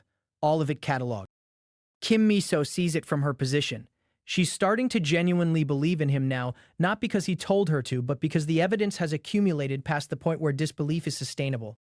She was full of contempt at the start. She made no effort to hide it, but standing here now, watching him operate, she has to silently acknowledge what she's actually seeing. The Wolf Lord staggers. Its coordination is breaking down, not from exhaustion, but from being systematically dismantled by a player it couldn't predict. He grins. He's been putting on a performance for Kim Miso this whole fight, reading her reactions, calibrating every move to impress her without making it look forced. Now it's time for the finale. He squares up and asks it simply, "Are you ready?" The Wolf Lord answers with a snarl. His internal monologue cuts in sharp, The ability from the Shield of Coodness is still available, converted into a special effect after the artifact crumbled, a conditional healing trigger. All damage to a specific body part converts to health regeneration, but it requires him to choose which part of his body takes the hit. 16 body parts to choose from. He runs the math in real time. Rear side would normally be the safer pick, lower exposure, but the back is divided into 4 sections, which dilutes the probability of triggering the effect where he needs it. Front of the body, 3 sections, better odds, higher risk. He makes the call without hesitation, because the math is cleaner, and clean math has kept him alive longer than caution ever has. The Wolf Lord sees the opening and takes it, exactly as he knew it would. Its signature attack, bait with a heavy strike, then follow up with a piercing counter aimed directly at whatever target the player is protecting. It's killed players for decades with that sequence. He lets it happen. The piercing attack lands clean, and the moment it does, the effect triggers all damage to the designated body part converts directly to healing. His HP bar, which was almost gone, surges back to full in a single flash of green. If his aim was even slightly off, if the attack had landed on a different part of his body, he would have died. He acknowledges it without flinching. Too bad for the Wolf Lord. He didn't expect to solve two problems with one move. The healing handled his health, the counter position handled his offensive opening. Both worries gone, one trigger. He stands back up, fully healed, fully present, and Kim Miso can't process what she just watched. She thought he was dead. She was already forming the apology in her head. He looks back at her and mentions, casually, that a warning about the healing skill might have been nice. She just stares at him. The is gone. The absorbed artifact crumbled to ashes and is lost forever. It served its purpose, down to the last drop. But it left something behind. Special effect has been obtained. The effect still exists, now permanently embedded in him rather than the artifact. A conditional healing trigger, 30-second cooldown. The shield is gone, but its power didn't disappear with it. He's already analyzing it while the Wolf Lord is still processing what happened. A conditional healing skill, absorbed, and now it needs a body part assignment to bind to permanently. He opens the body part selection screen with the Goddess of Luck beside him, both of them studying the diagram with the same quiet focus. He picks the head. High risk, maximum reward. If damage lands there and triggers the effect, he walks away with full HP every single time. The Wolf Lord isn't done. Wounded, humiliated, burning through its last reserves, it's still coming. Desperate enemies are the most dangerous ones. He reads the final attack pattern before it launches. The Wolf Lord's signature move, irregular, unpredictable, the kind of sequence that has ended careers across 30 years of combat records. Players have died to this exact combination for decades. He braces. He's going to use something he hasn't used in actual combat yet, something kept in reserve for exactly this kind of moment. Kim Miso is watching. She doesn't understand what's about to happen, but everything in her instincts is telling her to pay attention. He launches forward. The strike that follows is precise, brutal, and aimed at the only opening the Wolf Lord's final pattern creates, a gap that appears for less than a second at the exact moment the beast commits to its counter. The clash is violent. The Wolf Lord's claws tear through him on one side, while his blade punches through it on the other. Both of them take damage in the same instant. But only one of them walks away from it. He stands over the fallen Wolf Lord. The quest tracker updates. 300 out of 300. Defense quest complete. He barely stays standing. The adrenaline that carried him through the whole fight is fading fast, and underneath it is the reality of how much damage his body actually absorbed tonight. Kim Miso moves toward him. The dismissal is gone from her face. Whatever she was planning to say before they entered this quest, she's rewriting it in real time. She asks him, genuinely and without irony, who the hell he actually is. The question isn't rhetorical. She wants an answer. He doesn't give her one. He just smirks, which is, honestly, worse. The aftermath settles. She stands there, the nation's greatest marksman, A+ ranked, level 100, born into the most powerful position in player history, and she's the one standing in his shadow right now. He starts thinking about what he actually gained from tonight. The levels, the title, the absorbed skill, the permanent effect now bound to his head, everything processed, everything logged. But the battle isn't fully processed yet. He knows there's still something hanging, the Wolf Lord's irregular attack patterns that were once unpredictable. He's replaying the encounter in his head, cross-referencing it with everything he remembers. He drops the sword into the rubble for a moment and catches his breath. The battlefield around him is silent except for wind and the fading energy signatures of 300 dead monsters. Kim Miso stands a step behind him, watching the same silence. She came into this expecting to teach someone a hard lesson. She's leaving with questions she doesn't know how to ask. Her guard drops, just for a second, and the Wolf Lord's final trick activates from the dying residue of its energy, a last desperate strike aimed directly at her. She doesn't dodge in time. The hit connects and sends her sliding back, crashing hard against the ground. Her bow scatters. Her composure for the first time all night completely shatters. She calls herself an idiot out loud. Not quietly, loud, raw, furious at herself. She let her guard down. She let this happen. She, a level 100 A+ ranked player, got hit by a dying monster's last desperate swipe because she got comfortable. She apologizes. To him, it's a small word, but it costs her something real to say it. He doesn't let the apology land. The moment the Wolf Lord's dying strike fires, he's already moving, stepping in front of the energy blast before it can reach her fully. The impact hits him instead. He takes the brunt of it, body absorbing what was meant for her, and the effect triggers again. His HP recovers. He doesn't go down. She watches it happen from the ground. Something in her expression shifts, past surprise, past gratitude, into something she doesn't have a name for yet. He stands over the aftermath, and the Wolf Lord's residual energy finally dissipates entirely. It's over. The quest is complete. every monster accounted for. He turns to check on her. No dramatic speech, no lecture about keeping her guard up, just a steady look that says, "You're fine, it's handled." She gets up slowly. The battle data is already sorting itself in her head. The stats, the skill activations, the way he moved, the way he planned. And underneath all the analysis is a feeling she doesn't usually let herself have: respect. He offers his coat to her before she asks. A small gesture, delivered without ceremony, the way someone acts when they've already decided they care about the outcome without needing credit for it. She takes it without argument, which is, for Kim Miso, essentially the loudest possible statement she could make. They walk out of the quest zone side by side, not as a mentor and a student, not as a celebrity and a nobody, just two players who survived something difficult together, and both of them know it. The Wolf Lord's corpse dissolves behind them. The Guardian Tower pulses with light as the defense quest finalizes. The area begins to restore itself. Outside the zone, the observers who were arguing about his chances have gone completely quiet. She stops walking for a moment and looks at him, really looks at him, trying to reconcile the player she dismissed at the entrance with the one standing in front of her now. He catches her looking and says nothing. He doesn't need to explain himself. He never did. The quest reward notification loads. 500 million won. He reads the number and something in his expression settles. Not excitement, not relief, just the quiet satisfaction of a plan clicking into place.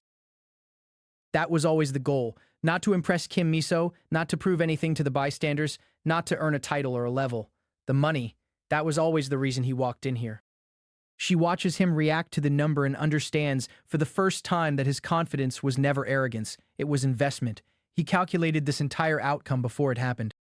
The title sits in his record now, a permanent mark that wolf-type debuffs can't touch him anymore, built directly from what he just walked through. He absorbs the effect into his permanent build, head as the designated part, the cooldown resets, the system confirms everything is applied. He looks at the goddess of luck. She's pleased with herself, convinced as always that the outcome was her doing. He lets her have that. It costs nothing. The final tally settles in his mind. Levels gained, skills absorbed, title earned, artifact lost, effect retained, money secured, every loss traded for something better, every risk paid off. He thinks about what comes next. The money solves the immediate problem. But the problem after that, the one that requires something money can't buy, that one is still waiting. Kim Miso breaks the silence. She doesn't do it with gratitude or apology. She asks him something practical, the kind of question she only asks players she's decided are worth her time.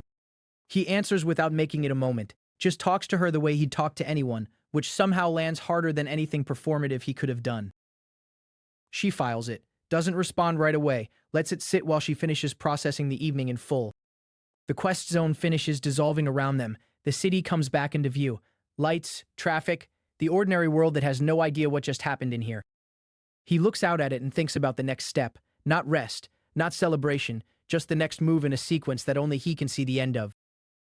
She watches him think, and she makes a decision. Quiet, internal, unannounced.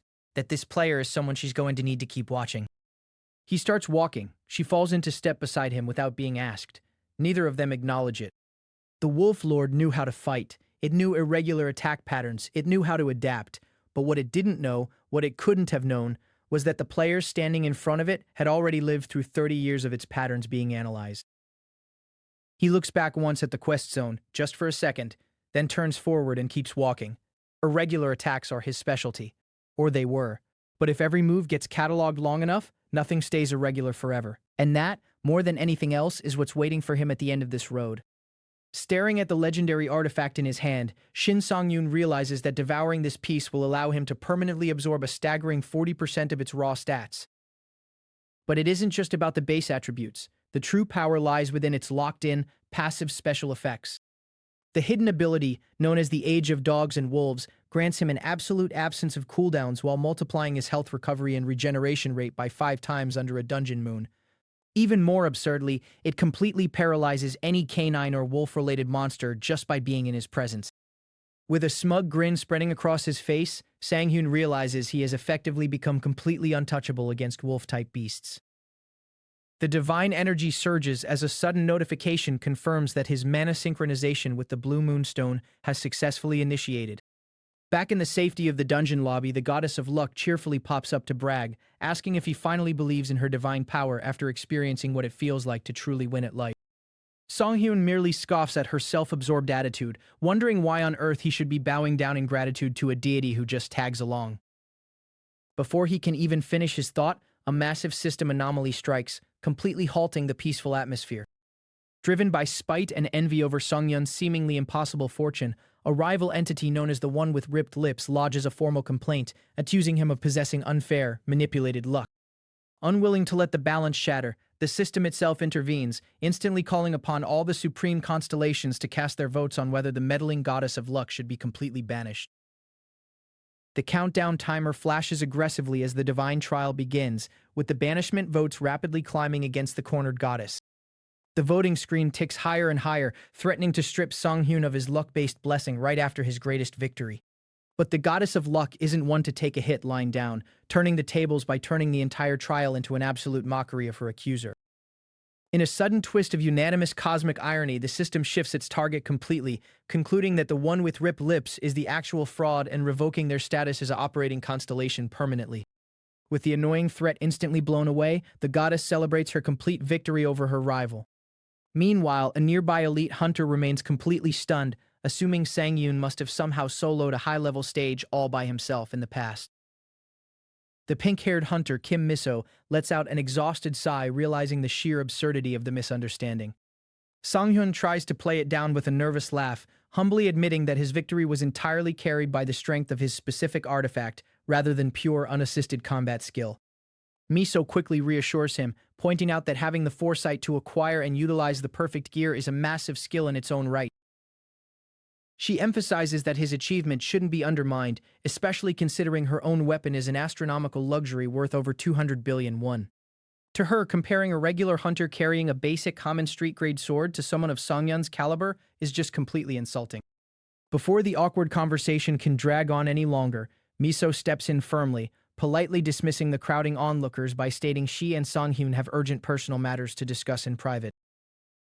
Songhyun watches her walk away, grateful for the sudden rescue but deeply suspicious of what her ultimate goal might actually be. Suddenly, his phone rings with a loud notification, indicating an immediate wire transfer directly into his bank account. His jaw drops as he stares at the screen, staring at a massive deposit of 500 million won directly from the Korea Player Association. To make things even sweeter, Miso casually turns around and offers to completely forfeit her own 5% cut of the quest rewards. Songhyun tries to object to the overly generous offer, feeling that taking all the profit is entirely unfair to her. She dismisses his concerns with a playful wave, telling him not to let a good opportunity pass by. She smiles warmly, dropping a heavy hint that this is simply her own personal investment into his future, confident they will be working together very soon. As she bids him farewell, Songhyun lets out a tense breath, realizing he absolutely cannot afford to lower his guard around a woman that calculating. The scene shifts back to the bustling crowd outside, where hunters are loudly gossiping about the sanity of anyone who would willingly let a level 17 rookie attempt a high-stakes, level 100 quest. Another veteran hunter admits that anyone in their right mind would have tried to stop him, acknowledging that everyone present was just trying to prevent a tragedy. Suddenly, a representative from the Guardian Guild approaches Miso with a respectful greeting, eager to get on her good side. Ignoring the small talk, Miso cuts straight through the noise, telling the recruiter that he needs to stop looking at her and start paying very close attention to Kim Songhyun instead. She reflects on the heavy pressure Songhyun radiated during the fight, remembering how it felt exactly like watching a high-ranking master in action. For a brief moment, she even wondered if he was a regressor who had traveled back in time, before dismissing it as an impossible fantasy. She concludes that an ordinary player simply wouldn't have the mental capacity to think that many steps ahead in the heat of battle. The guild recruiter Yoon Jo-on wastes no time and immediately approaches Songhyun, introducing himself as the recruitment team leader. Impressed by what he's heard, Johan offers Songhyun an official invitation to join the prestigious Guardian Guild. He pushes further, promising that their organization will guarantee him the absolute best treatment and resources available in the industry. Songhyun feels a sudden suffocating pressure drop over the area as the surrounding hunters begin to whisper about his identity. The crowd watches in absolute shock, struggling to process the reality that this young rookie actually cleared a deadly level 100 dungeon entirely on his own. They realize there is absolutely no reason for a high-profile hunter like Kim Miso to lie on his behalf, making the impossible feat undeniable. Deep in his thoughts, Sanghyun resolves to deal with his upcoming challenges swiftly and efficiently, refusing to let any obstacles slow his momentum. He opens up his user interface to review his updated status, revealing his current level along with his terrifying unique skill, Devour Artifacts. His eyes lock onto his very first C-rank title, Face Off. The description details that whenever he is completely isolated with no backup within a 5-meter radius, the title activates to massively boost all of his stats by 20%. He smiles, realizing this particular title is a flawless, specialized tool designed explicitly for lethal one-on-one combat. A short time later, resting comfortably inside a luxury vehicle, Miso asks him if he's enjoying the quick turnaround of the system's quest rewards. Song-hyun admits he never expected to get paid so incredibly fast, still adjusting to his sudden wealth. Miso playfully takes the credit, mentioning that while the high-rank porters did their job, her personal influence certainly sped up the bureaucracy. Sung-hyun gives her a sincere thank you for taking care of all the messy logistics behind the scenes. Suddenly, Miso shifts her phone to a secure secret mode, her playful demeanor instantly vanishing. She looks at him intently, suggesting that since they are alone, he should take this perfect opportunity to test out the raw power of his newly acquired title. Song-hyun blinks in confusion, completely caught off guard by her sudden change in tone. A sharp chime echoes through the air as the system officially confirms the activation of his specialized title. The interface alerts him that Kim Miso is the designated target, confirming complete isolation with absolutely no one else nearby to interfere. Song-hyun can only offer a forced nervous laugh, hoping she is just playing a bizarre joke on him. Stepping out of the vehicle, Song-hyun feels the cool night air as he ponders the logistics of using porters to carry heavy monster drops. He knows that leaving a good impression on an influential hunter like Miso is crucial for his long-term survival in this cutthroat world. However, he reminds himself that behind every sudden act of extreme kindness from a powerful player, there is almost always a hidden dangerous intention. Miso doesn't pull her punches, telling him she prefers to skip the pleasantries and get straight to the absolute point. With a sharp, demanding gaze, she looks at Song-hyun and delivers a direct ultimatum: join the powerful Eden Guild. Trying to shift the mounting tension away from the recruitment trap, Sang-hyun decides it's time to finally inspect their long-awaited dungeon reward. The brilliant, ethereal glow of the blue moonstone fills the area as its item description materializes before his eyes. The system details it as an incredibly rare platinum rank accessory, heavily imbued with the ancient beliefs of the Silver Wolf clan. Sang-hyun's heart pounds with pure adrenaline as he realizes he is officially holding a genuine, top-tier platinum artifact. He knows that an item of this magnificent caliber can easily be sold on the market for well over $1 billion. A wave of sheer relief washes over him as he clutches the glowing stone tightly, letting out a wild, ecstatic shout. The realization hits him like a freight train, filling him with a sudden, overwhelming sense of financial security. Cradling the priceless artifact against his cheek with an overjoyed grin, Sang-hyun happily realizes that with this single haul, his days of struggling are over, and he can finally afford his dream apartment in Seoul. With his recent explosive victory echoing through the hunter community, massive opportunities for rapid growth and influence begin pouring in for Shin Sang-hyun. Kim Miso takes a sudden phone call in the car, laughing as she realizes just how incredibly fast breaking news travels among the elite networks. On the other end of the line, a prominent media figure from the Player magazine is frantically asking around, desperate to uncover the true identity of this mysterious powerhouse named Shin Sang-hyun. The seasoned reporter, Park Jong-min, listens intently as Miso highly praises the rookie, calling him one of the most fascinating players she has encountered in recent memory. Sang-hyun, sitting right next to her, grows increasingly uncomfortable with the intense praise and politely asks if they can cut the small talk and get straight to the point. He can't help but feel anxious, fully aware that returning to the public eye too quickly could easily drag him into an overwhelming mess of guild politics. The weight of a dark looming incident from the past still anchors his memories, serving as a constant reminder of how cruel the hunter world can truly be. He knows that jumping into a massive established guild right now won't grant him freedom. Instead, the heavy corporate restrictions will only become a physical shackle holding back his true potential. He reasons that staying completely independent and flying solo is the absolute fastest way to maximize his unique abilities without being micromanaged. Just as he prepares to voice his polite rejection to her face, Miso sharpens her gaze, completely reading his mind before he can even speak. She boldly cuts him off, asking if his ultimate plan is to establish a solo guild of his very own, a deduction that catches him completely off guard. Reversing the pressure flawlessly, Miso promises to personally contact him the exact moment high-tier, exclusive raid information lands on her desk. She flashes a confident smile, stating that given his trajectory, their paths are destined to cross constantly from here on out. She smoothly hands over her phone, asking him to lock in his personal contact details right then and there. However, a sudden look of absolute embarrassment flashes across her face as she realizes she accidentally displayed a deeply private, sensitive screen instead of the keypad. Sang-hyun looks away politely to give her space, feeling a strange mix of awkwardness and relief at her surprisingly human mistake. Miso quickly clears her throat and tries to brush off the slip-up, though her mind is clearly racing to recover her usual composure. Sang-hyun stares blankly out the window, his mind a complete chaotic mess as he tries to process the sheer volume of reality-shattering events that have transpired in such a short window of time. He reflects on the overwhelming storm of his sudden regression, his initial paralyzing confusion, and the rapidly shifting world around him. He remembers the agonizing days he spent desperately trying to grasp his new reality, constantly fighting a losing battle against time with absolutely zero results to show for it. He admits to himself that he was completely blind, entirely uncertain of how he should even begin to move forward in this dangerous second life. But sitting in this car, watching the powerful forces move around him, his entire core thought process undergoes a massive, permanent shift.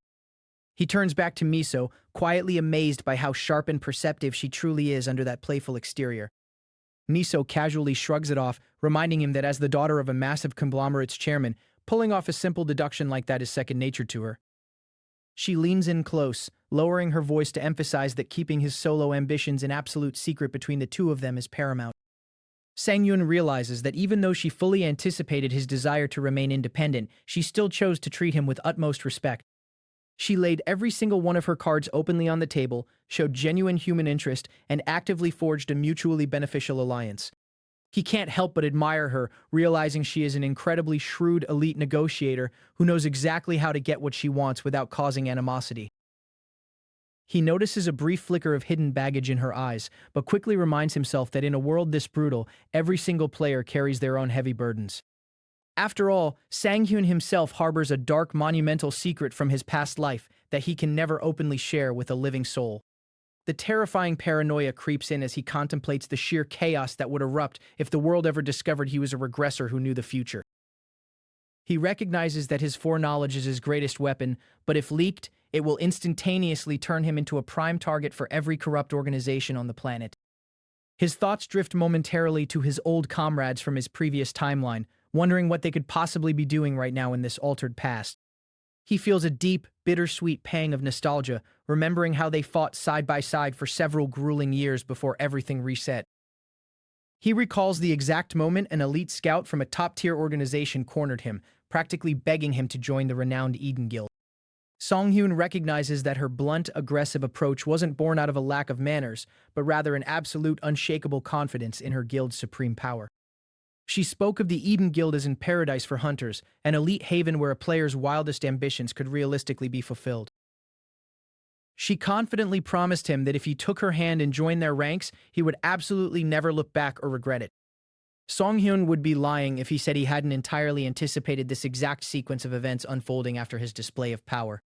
In his original timeline before the regression shattered his reality, he was nothing more than a disposable bottom-tier member of a completely insignificant guild. Yet, looking back, that simple sense of belonging and having a roof over his head had provided him with a profound sense of comfort. It was a humble, struggling group that willingly took in a completely talentless, discarded player like him when he had absolutely nowhere else to go. Despite the constant danger and low pay, the genuine warmth and camaraderie of that small guild felt like a real home. Snapping back to the present reality, Sang-hyun arrives at his brand new high-end apartment complex to finalize his living arrangements. The sharp real estate manager greets him warmly, handing over the keys while confirming the agreed-upon deposit of 100 million won, alongside a hefty monthly rent. Sang-hyun chuckles nervously, pointing out that she delivers those astronomical numbers with a casual smile, while it completely intimidates a guy like him. The manager giggles playfully, assuring him that he actually managed to secure an absolute steal of a deal for a luxury space in this economy. She emphasizes just how fiercely competitive the market is, noting that countless wealthy clients were practically begging to tour this exact unit. With the paperwork completely settled, she bids him a polite farewell, leaving him to settle into his new life. Sang-hyun watches her walk away, deeply stunned by how fast and seamless everything moves the moment you actually possess real financial power. He reflects on the harsh truth that in this society, wealth and strength are the ultimate keys that instantly unlock doors ordinary people can't even see. Meanwhile, deep within the shadows of a secure facility, high-ranking officials are reviewing footage of a legendary master's flawless swordsmanship. A booming, arrogant laugh echoes through the secure room as a massive figure completely dismisses the rising hype surrounding the rookie. The speaker claims that no matter how impressive the kid's fluke victory was, attempting to compare a rookie to a seasoned powerhouse like himself is entirely ridiculous. A formal profile flashes onto the monitors, revealing the true identity of the towering speaker, Giin, a legendary level 700 S-rank titan representing the absolute peak of the Eden Guild. Back on the streets, Sang-hyun steps out of the luxury vehicle, offering Miso a sincere thank you for the smooth ride. Before he can walk away, Miso rolls down the window and urgently calls out to him, stopping him dead in his tracks. She reveals that her team is actively preparing to launch an immediate, high-stakes exploration into a completely unconfirmed gate. She explains that the raid is strictly restricted to a 4-person independent team specifically designed for elite players capped at level 120 or under. She teases him with a smirk, pointing out the immense irony of how coldly he rejected her massive guild offer, yet his eyes light up at the mere mention of raw danger. Deep down, Sang-hyun feels a violent, intoxicating sensation surging through his veins, a thrilling rush that he had completely forgotten over the years. It is the electric feeling of pure adrenaline pumping furiously through his body, awakening his combat instincts before the battle has even begun. He clenches his fist tightly, feeling the unyielding power of youth held firmly within his grasp, refusing to let him sit idly by. The burning fire inside his soul completely refuses to let him stay still or live a quiet, ordinary life. He makes a solemn internal vow that this time around he will live his life completely differently, leaving his past failures in the dust. He refuses to ever die pathetically like before, choosing instead to forge his path through the most chaotic battlefields available. He analyzes the fundamental difference between regular dungeons, which are entirely fixed locations with predictable patterns and set exits. In stark contrast, unconfirmed gates are highly volatile, dynamic anomalies where the entrance shifts constantly and the monsters evolve mid-raid. Yet, the core rule of the Hunter world remains absolute. The grander the terrifying danger, the more astronomical the hidden rewards. Sang-hyun knows that these volatile gates possess an exclusive, first-time clear bonus system that guarantees an absolute high-rank artifact drop. Deep within the ultra-luxurious VIP room of the Eden Guild, the legendary Giin sits back, watching Miso relentlessly blow up Sang-hyun's phone, completely invested in securing the enigmatic rookie for their upcoming raid. Meeting up with a trusted contact, Shin Sang-hyun carefully lays down a collection of worn low-tier items, explaining that these are simply a few of his outdated artifacts. His trading partner looks at the ancient gear in absolute confusion, openly wondering why on earth Sang-hyun needs these cheap things instead of just purchasing brand-new high-tier equipment. Sang-hyun offers a smooth, vague excuse, claiming he's simply admiring the rich history behind them, or perhaps honoring the legacy of the hunters who carried them before. The partner scoffs loudly, instantly calling him out on his painfully transparent and unconvincing excuse. Sang-hyun merely chuckles, calling it a harmless personal superstition while hiding the incredible reality that artifacts untouched for a long period actually possess a significantly higher absorption rate for his unique skill. Before the conversation can drag out any further, a professional appraiser suddenly arrives, gasping for breath as she apologizes profusely for being late due to a brutal parking situation. Wasting absolutely no time, she quickly unpacks her specialized tools and asks if they are ready to get started with the official artifact appraisal. As the transaction gets underway, Sang-hyun's partner Dae-kyung turns to him with an incredibly serious request, asking if Sang-hyun would be willing to closely observe his swordsmanship before they finalize the deal.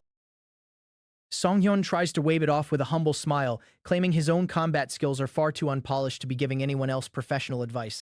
Dae-kyung firmly tells him to drop the unnecessary humility, stating that after everything they've witnessed together, he isn't stupid enough to ignore the fact that Sang-hyun's combat prowess is leagues above everyone else. He emphasizes that he isn't an arrogant rookie who refuses to learn from others, admitting he genuinely wants to understand his own lethal flaws to survive the upcoming raid. Staring at Dae-kyung's desperate determination, Sang-hyun is deeply reminded of the tragic fate his friend suffered in his past life, recollecting the agonizing 3 years of memories that he managed to rewrite through his miraculous regression.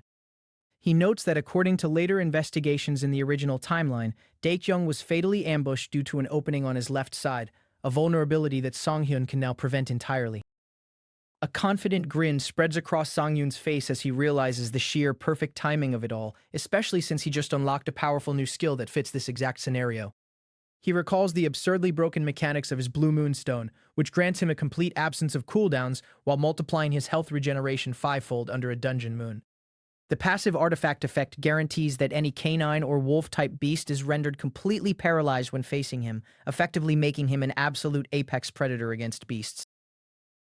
Furthermore, during a full moon phase inside a dungeon, the absolute protection completely forbids wolf-like monsters from even attempting an attack against him.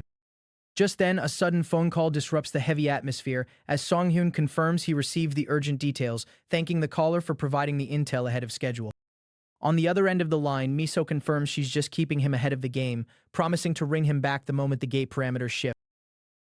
Daekyung watches the brief exchange in absolute disbelief, jaw-dropped that Song-hyun can casually dismiss a high-ranking player after pulling him out here. Realizing he overstepped, Daekyung stammers out a quick panicked apology to his captain. He quickly corrects his tone, stammering out yet another apology, while looking at Song-hyun with an entirely newfound level of profound respect. Daekyung sighs, muttering that Song-hyun is practically a massive celebrity now and that he should have known better than to treat him like a regular rookie. Song-hyun tells him to cut it out, firmly demanding that he drop the formal captain title and just address him as Daekyung like old times. Song-hyun looks down, admitting that he never actually wanted to be plastered all over the front page of the mainstream media in the first place. He deeply questions why the media associations decided to run such an explosive story about his dungeon clear without even giving him a proper heads up. Daekyung laughs, asking if every single major guild and contact he knows has already started aggressively blowing up his phone for recruitment.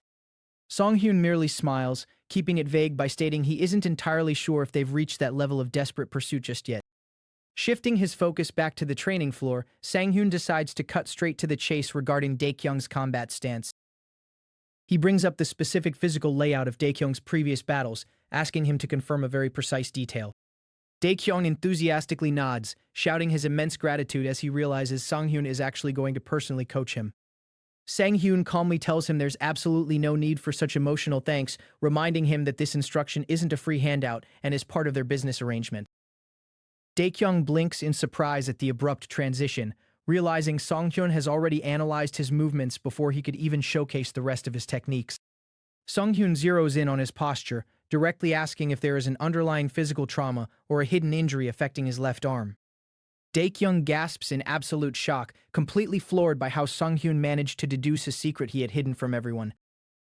Sang-hyun explains his observation, pointing out that whenever Daekyung swings his blade with his right hand, he inadvertently opens up his left shoulder far too quickly. He notes that it looked as though Daekyung was subconsciously being extra careful with that side, as if desperately trying to protect an old wound. He warns that if he doesn't fix that structural flaw immediately, a high-level monster will exploit it instantly. Sang-hyun tries to downplay his own observation, reassuring Daekyung that he's far from a flawless celebrity and still has a massive way to go himself. Daekyung stares at him blankly, realizing from Sang-hyun's calm reaction that he truly hasn't checked the latest internet updates yet. He tells Sang-hyun to just open up his device and take a good look at the viral boards for himself. He reveals that Sang-hyun's face and recent dungeon feat have just been officially posted on the absolute front page of the Player magazine. The massive article, penned by the elite reporter Park Jung-min, details the terrifying emergence of a hidden monster rookie who completely broke the standard leveling curve. Daekyung bursts out into a roaring hearty laugh, telling Sang-hyun he better pull out his phone right this second because his notifications are about to explode. Sang-hyun lets out an exhausted sigh, silently wishing he hadn't been dragged into a media storm of this ridiculous magnitude. However, looking at Daekyung's burning desire to improve, Sang-hyun decides that ignoring a fellow hunter who is genuinely putting his life on the line would be incredibly impolite. He tells the professional appraiser to ignore their presence for a moment and step back safely while they conduct a quick physical adjustment. The appraiser quickly nods, eagerly moving behind Sang-hyun to stay completely clear of any sudden stray sword swings. Standing in the center of Jamshil Training Ground 4-3, Sang-hyun takes a deep, grounding breath as he prepares to completely break down Daekyung's posture. Meanwhile, Miso's voice echoes through his earpiece, thanking him for picking up and asking if he has a moment to discuss the sudden gate appearance. She asks if they can coordinate their schedules, wanting to deeply discuss the tactical layout of the unconfirmed gate they are about to raid together. As they talk, Miso observes Sang-hyun's teaching method from afar, quietly amazed by how much stronger and more authoritative he has become since their last dungeon encounter. She can tell from his precise adjustments that he has been training relentlessly without resting for even a single day. However, Sang-hyun shifts the focus to a more agonizing physical correction, instructing Dae-kyung to apply direct pressure onto the blade with a specific finger alignment.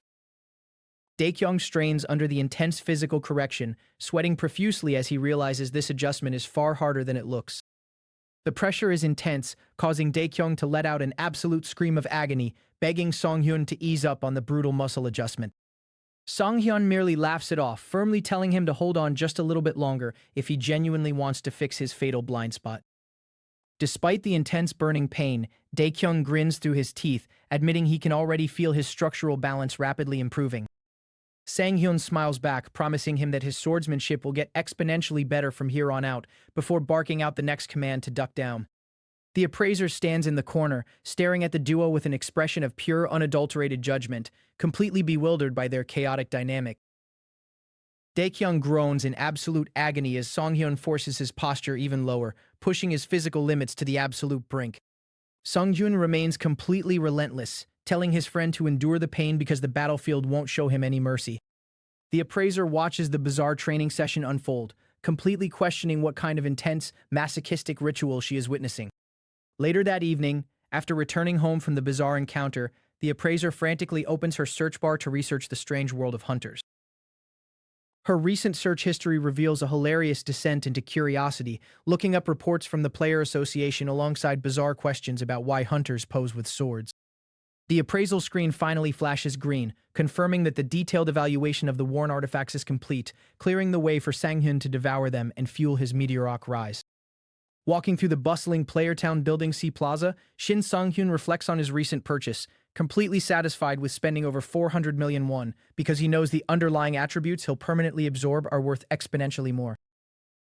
While his old comrade Dae-kyung seemed absolutely thrilled with the impromptu swordsmanship lesson, Sang-hyun couldn't help but notice the bizarre, deeply judgmental look the professional appraiser gave them toward the end. Brushing the awkwardness aside, his primary focus shifts back to his main goal. He needs to find a quiet space to devour these newly acquired artifacts immediately and witness exactly how much his power will skyrocket. He lets out an impatient sigh, realizing that waiting around idly for the next unconfirmed gate to naturally manifest is an absolute test of his patience. Suddenly, a loud commotion shatters the peace of the plaza as nearby bystanders whisper in confusion, wondering what kind of trouble is brewing this time. A group of low-tier thugs scoffs at the crowd, dismissively muttering that these weaklings are just overreacting to their presence like they always do.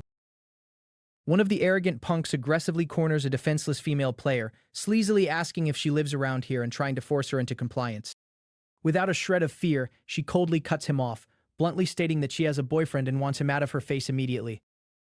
The heavy atmosphere suddenly sparks with danger as a massive blast of dark, concentrated energy erupts right in the center of the plaza, signaling that someone has crossed a serious line.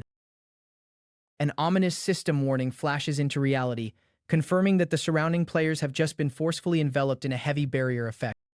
Standing before a badly damaged vehicle, an arrogant bully mocks the owner, stating that just as they discussed, 500 million won and their very wrists are officially on the line. He cracks his knuckles with a malicious grin, reminding the victim that he always keeps his brutal promises and that begging for mercy later won't save them. The bully spits on the ground, telling the bystanders to clear out and get lost while they still have their health if they know what's good for them. A system notification chimes as training mode is officially initiated, sealing the immediate area into an authorized, localized dueling ring. The main agitator signals his accomplice, telling him that everything is perfectly set up and ready to be recorded for their broadcast. Sang-hyun catches sight of the escalating disaster, recognizing that it's always the most pathetic, talentless cowards who act out with this exact type of overbearing bravado. He sighs heavily, deeply annoyed that these low-life punks always seem to effortlessly cross his path whenever he's simply trying to mind his own business. The aggressive thug steps closer to the damaged car, shouting that there is absolutely no room left for negotiation or talking. He demands to know if the victim wants to be burned alive alongside their pathetic piece of junk, or if they are finally going to crawl out and face their punishment. Staring intensely at the unfolding scene, a sharp spark of recognition hits Sang-hyun as he suddenly remembers exactly who these public menaces are from his past life. He identifies them as Choi Yeong-chil and Cho Sung-ho, a notorious pair of toxic creators affiliated with the highly controversial Utopia Guild. He remembers that Young Chell is a notorious internet bully who explicitly targets and terrorizes players significantly weaker than himself just to farm views. Meanwhile, his snickering partner Songho acts as his loyal lackey, handling all the recording and editing of their malicious ambush videos for their toxic online channel. Songhyun recalls that due to their reliance on hyper-extreme violent content, the duo actually managed to maintain a small, highly toxic following of loyal subscribers who cheered on their abuse. However, in the original timeline, they eventually crossed a line so severe that the authorities stepped in, resulting in a permanent life sentence behind bars where they were completely forgotten by society. Looking at them now, Sanghyun feels a deep, bubbling disgust, recognizing that both of them are an absolute, irredeemable excuse for human beings. Young Chol notices Songhyun staring and glares back, openly wondering why this random rookie's calm, unfazed expression irritates him so badly. Songho chuckles right alongside him, fueling his partner's fragile ego and mocking Songhyun's seemingly weak demeanor. Songhyun clenches his fists, realizing that while he desperately wanted to test his newly absorbed artifact traits, these pathetic clout chasers aren't exactly the caliber of opponents he had in mind. The live stream chat on Songho's recording device begins exploding with rapid-fire messages as thousands of viewers start spamming the 500 million won wager. The toxic audience hypes up the impending violence, completely thrilled at the prospect of watching an innocent player get publicly humiliated and broken. Songhyun merely smirks at the camera, completely aware that this entire broadcast will get instantly demonetized by the system guidelines due to the extreme adult violence. He relaxes his shoulders, deciding that since they are offering themselves up on a silver platter, he might as well utilize this free opportunity to relieve some of his mounting stress. The cornered victim tries to salvage the situation, desperately proposing a compromise to stay as far away from the thugs as possible if they just let the debt slide. Young Chol bursts into an arrogant laugh, mocking the victim's desperate bargaining chips and calling Songhyun a real man for stepping into the crosshairs. Songhyun steps forward seamlessly, raising the stakes by demanding that they add another 500 million won and their own wrists to the wager if they actually want a real challenge. He stares straight into Young Chel's eyes, coldly telling him that if he's secretly terrified of a real fight, he should just get the hell out of his sight right now. Young Chol's face completely contorts with blinding rage, utterly stunned that a literal nobody has the audacity to talk down to him. He turns around furiously, screaming at Songhyun to shut his mouth, demanding to know if this little piece of trash can't see that he's clearly occupied. Songho runs up frantically, shoving his streaming tablet directly into Young Chol's face while stammering for him to look at the screen immediately. Sanghyun stands his ground, unfazed, telling the thugs that unless they want to watch their own expensive gear go to complete waste, they should grab their cameras and crawl away.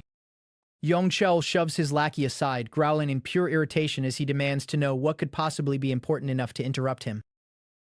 The surrounding crowd begins murmuring in sudden excitement, instantly recognizing the notorious duo and bracing themselves for a complete bloodbath. They whisper about Cho Song-ho and Choi Young-chel, knowing their reputation for acting incredibly tough and exploiting anyone they perceive as helpless. But as the crowd shifts their gaze towards Songhyun, a sharp gasp ripples through the onlookers as someone recognizes his face from the morning news. They realize he is the exact same mysterious hunter who was featured on the absolute front page of the Player magazine just hours prior. The whispers intensify as people point out that he is the rogue rookie who was personally accompanied into the high-tier quest area by Kim Miso herself. The crowd struggles to remember his name, desperately trying to recall the details of the viral article that shook the hunter community. A nearby player panics, frantically apologizing to Songhyun for accidentally dragging him into this massive mess and asking if he's uninjured. Songhyun simply cracks a calm smile, completely reassuring the anxious player that everything is entirely under control. Young Chol finally locks eyes with Songhyun, a malicious smirk returning to his face as he states that the rookie has finally arrived to play hero. He admits that he's grown entirely tired of waiting around for an entertaining target to present itself today. Songho whispers to his partner, confirming that this is indeed the exact kid who grabbed headlines by entering the high-level zone with the Eden Guild's star. He mentions the massive rumors circulating on the forums claiming that this level 17 rookie somehow managed to clear a level 100 quest entirely on his own. Young Chol scoffs loudly at the rumor, looking Songhyun up and down before declaring that the kid looks completely frail and weak. Songho laughs along, pointing out that since Kim Miso was right there beside him, there is absolutely no way she would let a complete newbie walk away with all the credit and glory. A devious grin spreads across Young Chol's face as he brags that he already has the perfect viral title lined up for their next broadcast video. He envisions the massive influx of views they'll receive by titles claiming they are going to teach a harsh, brutal lesson to the rookie that Kim Miso carried. He steps into the center of the ring, arrogantly telling Song-hyun that he'll show him a tiny shred of mercy by keeping the duel strictly within the confines of a one-on-one sparring match. Song-hyun's aura suddenly flares with a terrifying, icy intensity as he coldly responds that he doesn't play around with trash, warning the bully that even if he begs on his knees later, he won't receive a single shred of forgiveness. Young Chell merely laughs it off, entirely blind to the monster he has just unleashed, telling Sung-hyun to take all the time he needs to prepare because he intends to slowly break him apart piece by piece.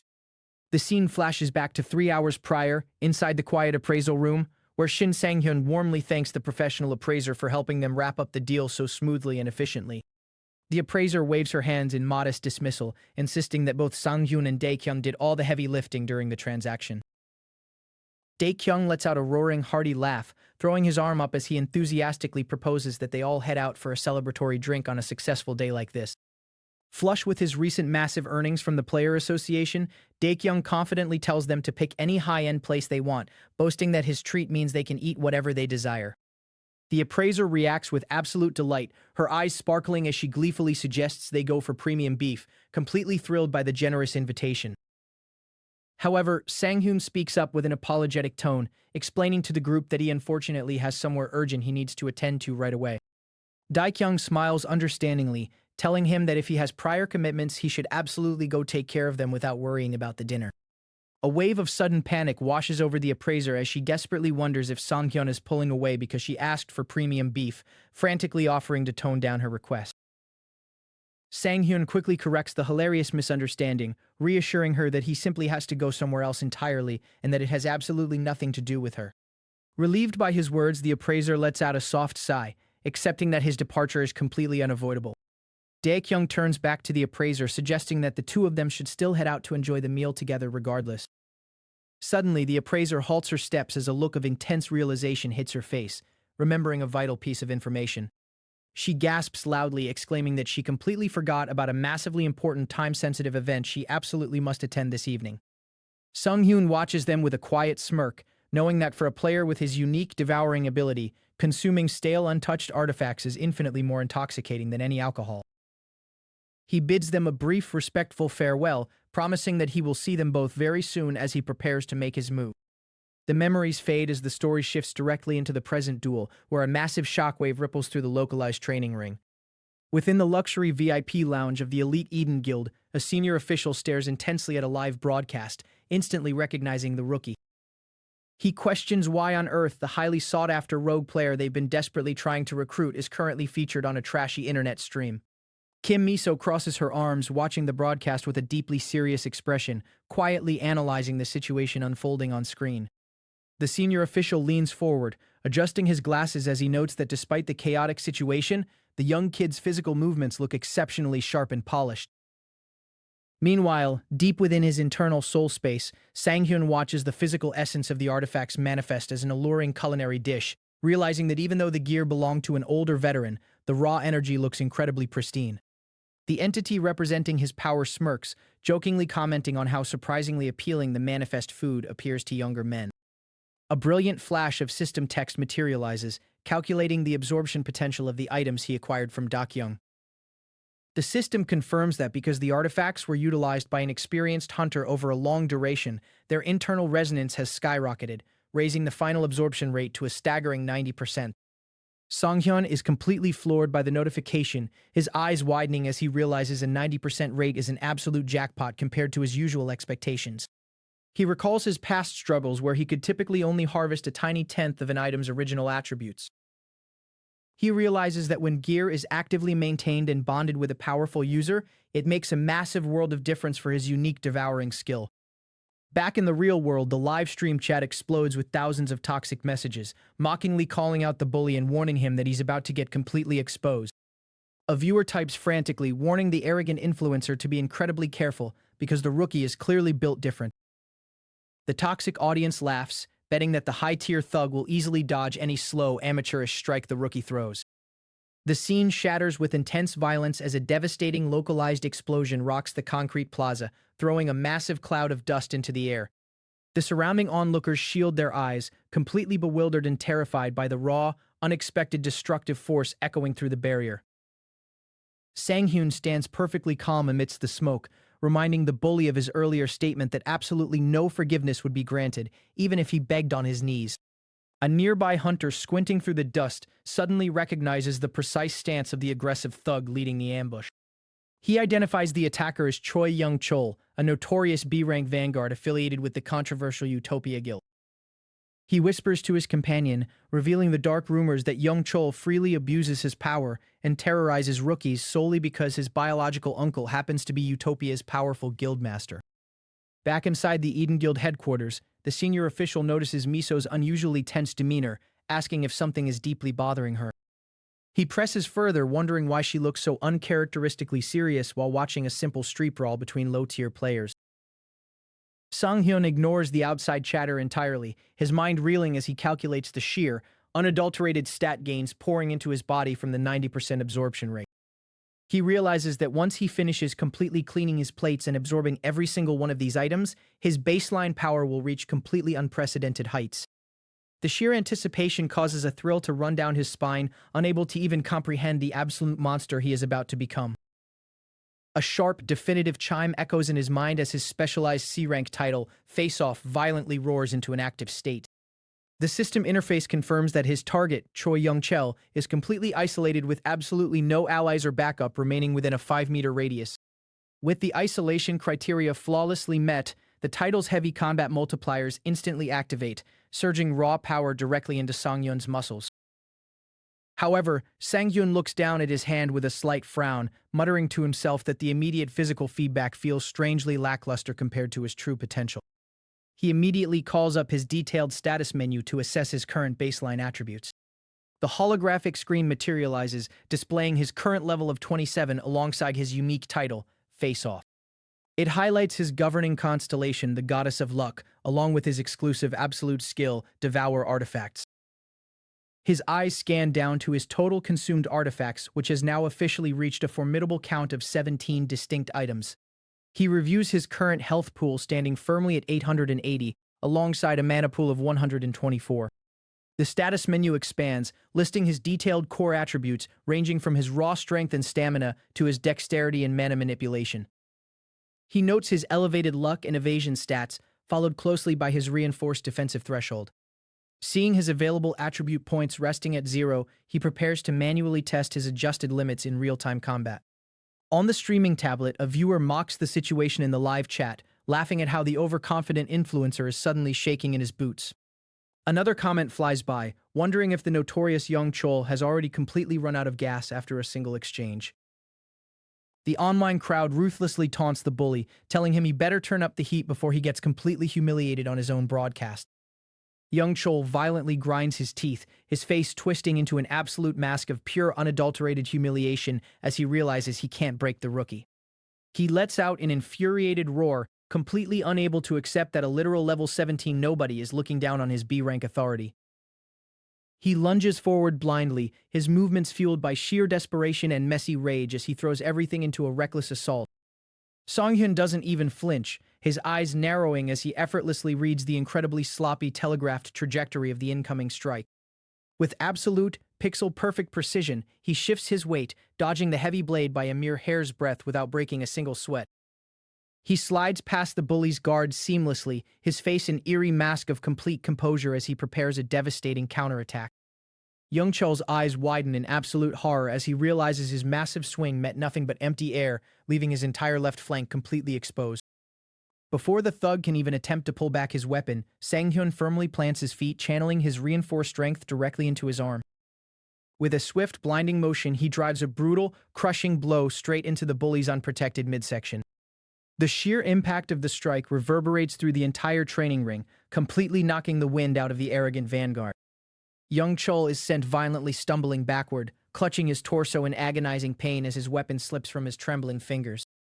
The toxic live-stream chat instantly goes dead silent for a fraction of a second before erupting into a frenzy of absolute shock and disbelief. Songho's hands shake violently as he holds the recording device, his jaw dropping to the floor as he watches his seemingly invincible partner get effortlessly dismantled. The surrounding crowd of hunters stands completely frozen, a heavy, suffocating silence dropping over the plaza as they witness the absolute skill gap. They realize that the viral rumors weren't an exaggeration at all. This mysterious rookie possesses the terrifying combat prowess of a seasoned high ranker. Song-hyun slowly steps forward through the clearing dust, his icy gaze locked onto the shivering, broken figure of the corrupt influencer. He coldly points out that people who rely solely on exploiting the weak are always the first to crumble the moment they face a real, unyielding wall. Young Chol looks up through his tangled hair, his arrogant bravado completely shattered, replaced by a primal, paralyzing sense of pure terror. He desperately tries to scramble backward on the concrete, gasping for breath as he realizes his status and his uncle's guild won't save him here. Song-hyun raises his foot, stepping firmly onto the bully's discarded weapon, officially bringing an absolute crushing end to the pathetic farce. He looks directly into the lens of the recording camera, delivering a chilling, silent message to the thousands of toxic viewers watching the stream. With the localized barrier officially dissolving, the system chimes to confirm his complete, undisputed victory in the training duel. Song-hyun turns his back on the groveling thugs, completely unfazed by the chaos he left behind, as he prepares to continue his independent journey. As he walks out into the open plaza, the entire hunter community watches his departing figure, left with one burning question echoing through their minds. Just how far will this artifact-devouring monster grow? Choi Yeong-chul swings forward with absolute malice, screaming that this strike is personal vengeance for his ruined vehicle, fully expecting to crush the arrogant rookie underneath his weight. But the moment the blade connects, his overconfident smirk shatters completely into a look of sheer, panic-stricken desperation as his ultimate assault fails to even make the rookie flinch. Realizing he is completely outmatched, Young Chol drops his weapon and frantically screams for mercy, pleading with Song-hyun to halt his devastating counterattack. The livestream audience watching the broadcast goes into an absolute frenzy, ridiculing the high-profile bully for crying like a toddler the exact moment he faced a real opponent. The toxicity on the digital forum reaches an all-time high as viewers mercilessly mock the influencer's immediate, pathetic surrender. Sang-hyun stares down at the pathetic display with cold, unyielding eyes, realizing that a tactical crowd control skill like forced freezing would be the perfect way to permanently shut this guy up. He grips his weapon tightly, preparing to execute a precise, calculated technique to completely finalize the duel. He coldly tells the trembling bully to open his ears and listen incredibly closely to what he is about to say next. The narrative abruptly flashes back to an incident 3 days prior inside a rundown mechanic shop, where a seasoned mechanic delivers some devastating news to a deeply attached car owner. The owner gasps in absolute shock and disbelief upon hearing the mechanic's blunt suggestion to completely discard his beloved vehicle. The mechanic sighs, explaining that because the vehicle is far too old and heavily damaged from years of brutal wear and tear, it simply won't be able to last much longer on the road. The owner strongly protests, claiming that abandoning a loyal companion that has gotten him through so many close calls is completely impossible. The mechanic reassures him, gently pointing out that while he understands the deep emotional attachment, some goodbyes in a hunter's life are completely unavoidable. He pats the owner's shoulder, softly adding that despite the machine's terminal condition, it was incredibly fortunate to have such a dedicated, caring master until the very end. The car owner places his hand tenderly on the steering wheel, wiping away a stray tear as he speaks directly to his loyal ride. He reminisces about all the dangerous journeys they shared, whispering that whenever they went out for a long ride through the perilous sectors, he was genuinely happy. The deeply emotional memory snaps back to reality, contrasting sharply with the current street duel where the streaming audience continues to watch the unfolding beatdown. Meanwhile, high-ranking spectators analyze the live broadcast data feed, instantly realizing that Shin Sang-hyun possesses an ultra-rare logic-defying capability. They conclude with absolute certainty that this seemingly low-level rookie somehow has direct access to high-tier status ailment removal systems. The Eden Guild commander instructs his subordinates to pay extremely close attention to the raw technical data displaying on the monitors. He emphasizes that this exact anomaly is the core reason why he was so incredibly desperate to recruit this independent monster into their organization's top-tier ranks. Back in the sealed plaza, the dust begins to settle heavily, leaving the confused bystanders looking around frantically to see where the combatants move. Young Chel stumbles back through the thick smoke, coughing violently as he frantically searches the immediate perimeter, wondering where the hell his opponent vanished to. Suddenly, a brilliant, blinding light radiates directly from Sang-hyun's wrist, sending a massive shockwave of pure energy echoing across the entire plaza. A grand, gold-trimmed system window materializes, detailing the activation of a highly restricted dormant ability hiding within his equipped bracelet. The system confirms the awakening of a legendary hidden skill known as Psychedelic, showcasing a massive 1-hour cooldown counter. The text reveals that at skill level 1, the user enters an absolute awakened state for a brief window of exactly 100 seconds. During this explosive window, the player's physical and mental capabilities are violently forced beyond normal human limitations, granting godly cognitive and motor reflexes. However, the interface drops a severe warning, highlighting that the moment the 100 seconds expire, the user's body will collapse into a state of extreme, paralyzing exhaustion for 10 full minutes. Songhyun adjusts his posture, looking down at his freshly amplified hands with an eerie, calm demeanor that terrifies everyone watching. He steps forward effortlessly, his voice dropping to a chilly whisper as he asks the trembling bully what they should do about their 500 million won wager now. He mockingly asks if they should perhaps reset the official training mode parameters and try the match all over again from the beginning.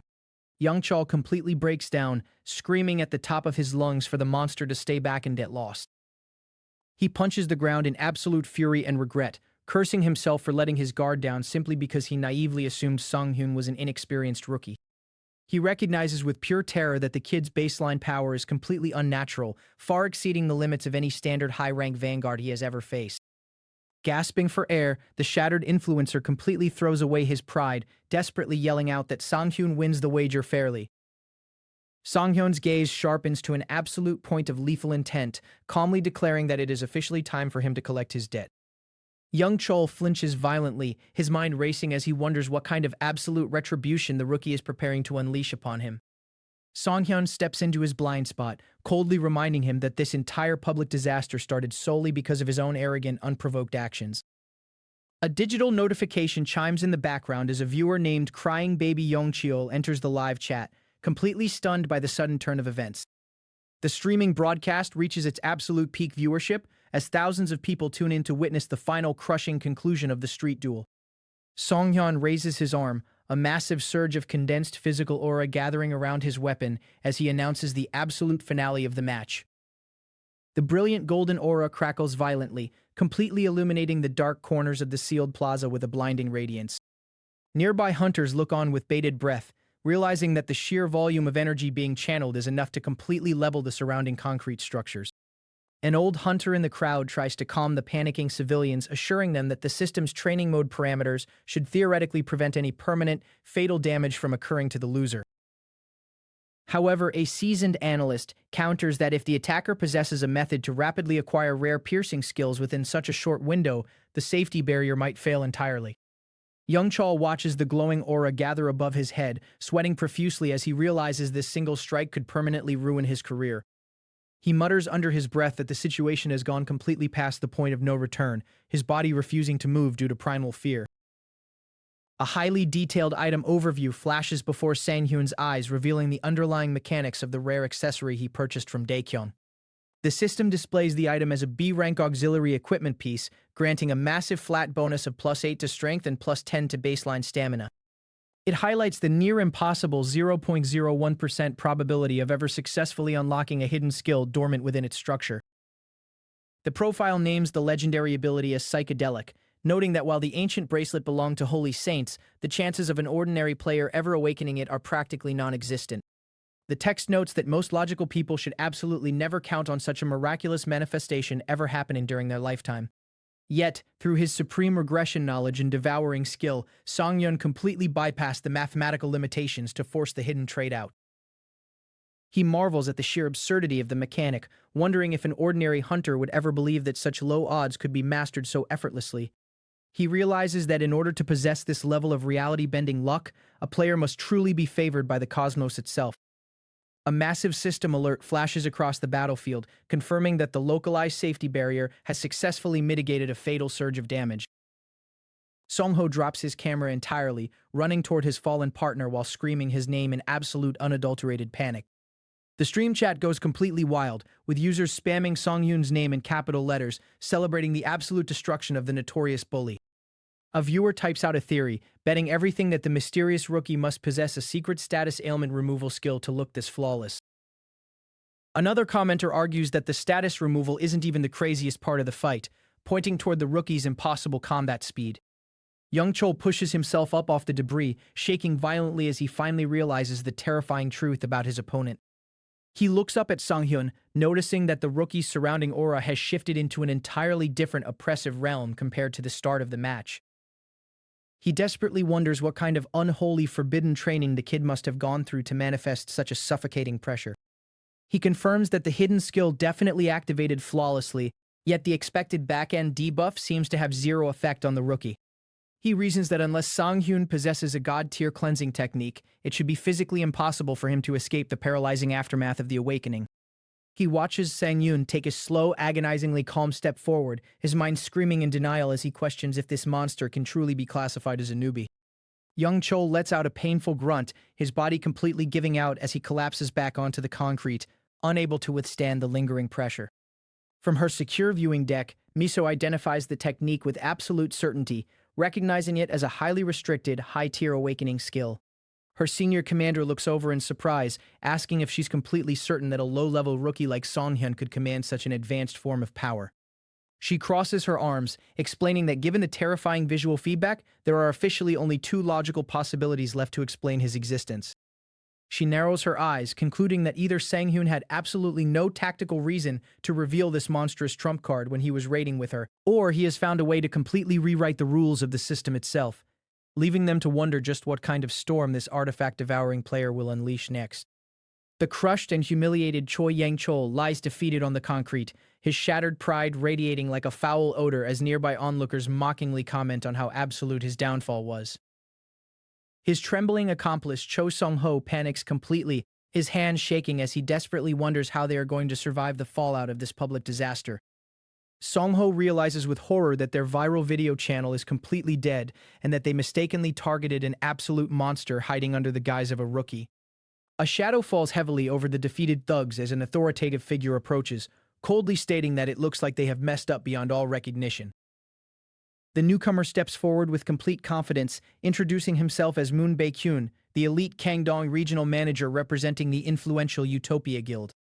The scene shifts abruptly toward the ominous back alleys of Chunui Station, where a dark, newly materializing gate crackles with volatile spatial energy. Sang-hyun walks away from the arena with a tired sigh, muttering that he originally intended to operate purely as an independent one-man guild to avoid corporate politics. He reviews the massive 2 billion won financial penalty he just levied against the thugs, entirely unfazed when they desperately beg to pay the colossal sum in monthly installments. Meanwhile, a massive swarm of aggressive news reporters begins gathering outside the local training facility, eagerly checking their watches for a glimpse of the viral rookie. Suddenly, the media pack catches sight of him walking through the lobby, immediately shouting his name to grab his undivided attention. They aggressively shove microphones forward, loudly demanding to know if he has officially negotiated a massive settlement deal with the powerful Utopia Guild. Sang-hyun is deeply annoyed by the sudden ambush, internally groaning as he tries to navigate through the sea of flashing cameras. A reporter relentlessly presses him, demanding to know if he is still maintaining a highly secretive, intimate relationship with the elite hunter Kim Miso. Another journalist shouts over the crowd, asking him to definitively clear up the heavy rumors regarding his unofficial ties to the top-tier Eden Guild.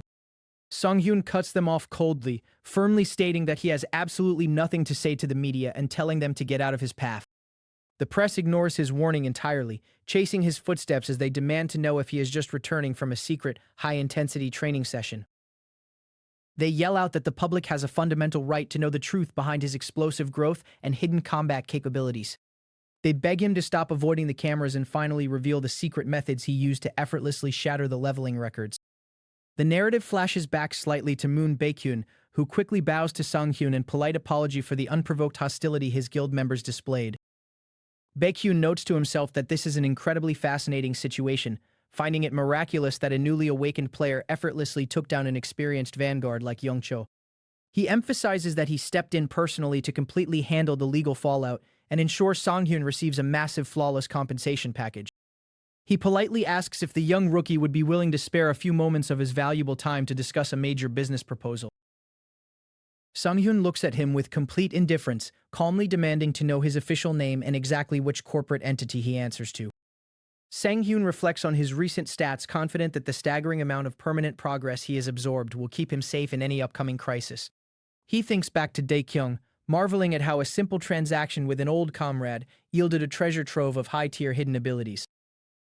He pulls up his updated status menu, checking his heavily reinforced core attributes to ensure everything is perfectly calibrated for the next raid.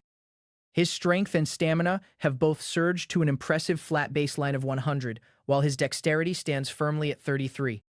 His mana capacity sits at 71, backed by an incredibly elevated luck stat of 167. He verifies his evasion index resting at 30, followed by a significantly reinforced defense rating of 62. With his available attribute points resting cleanly at 0, his focus shifts toward the major skill upgrades he has successfully secured.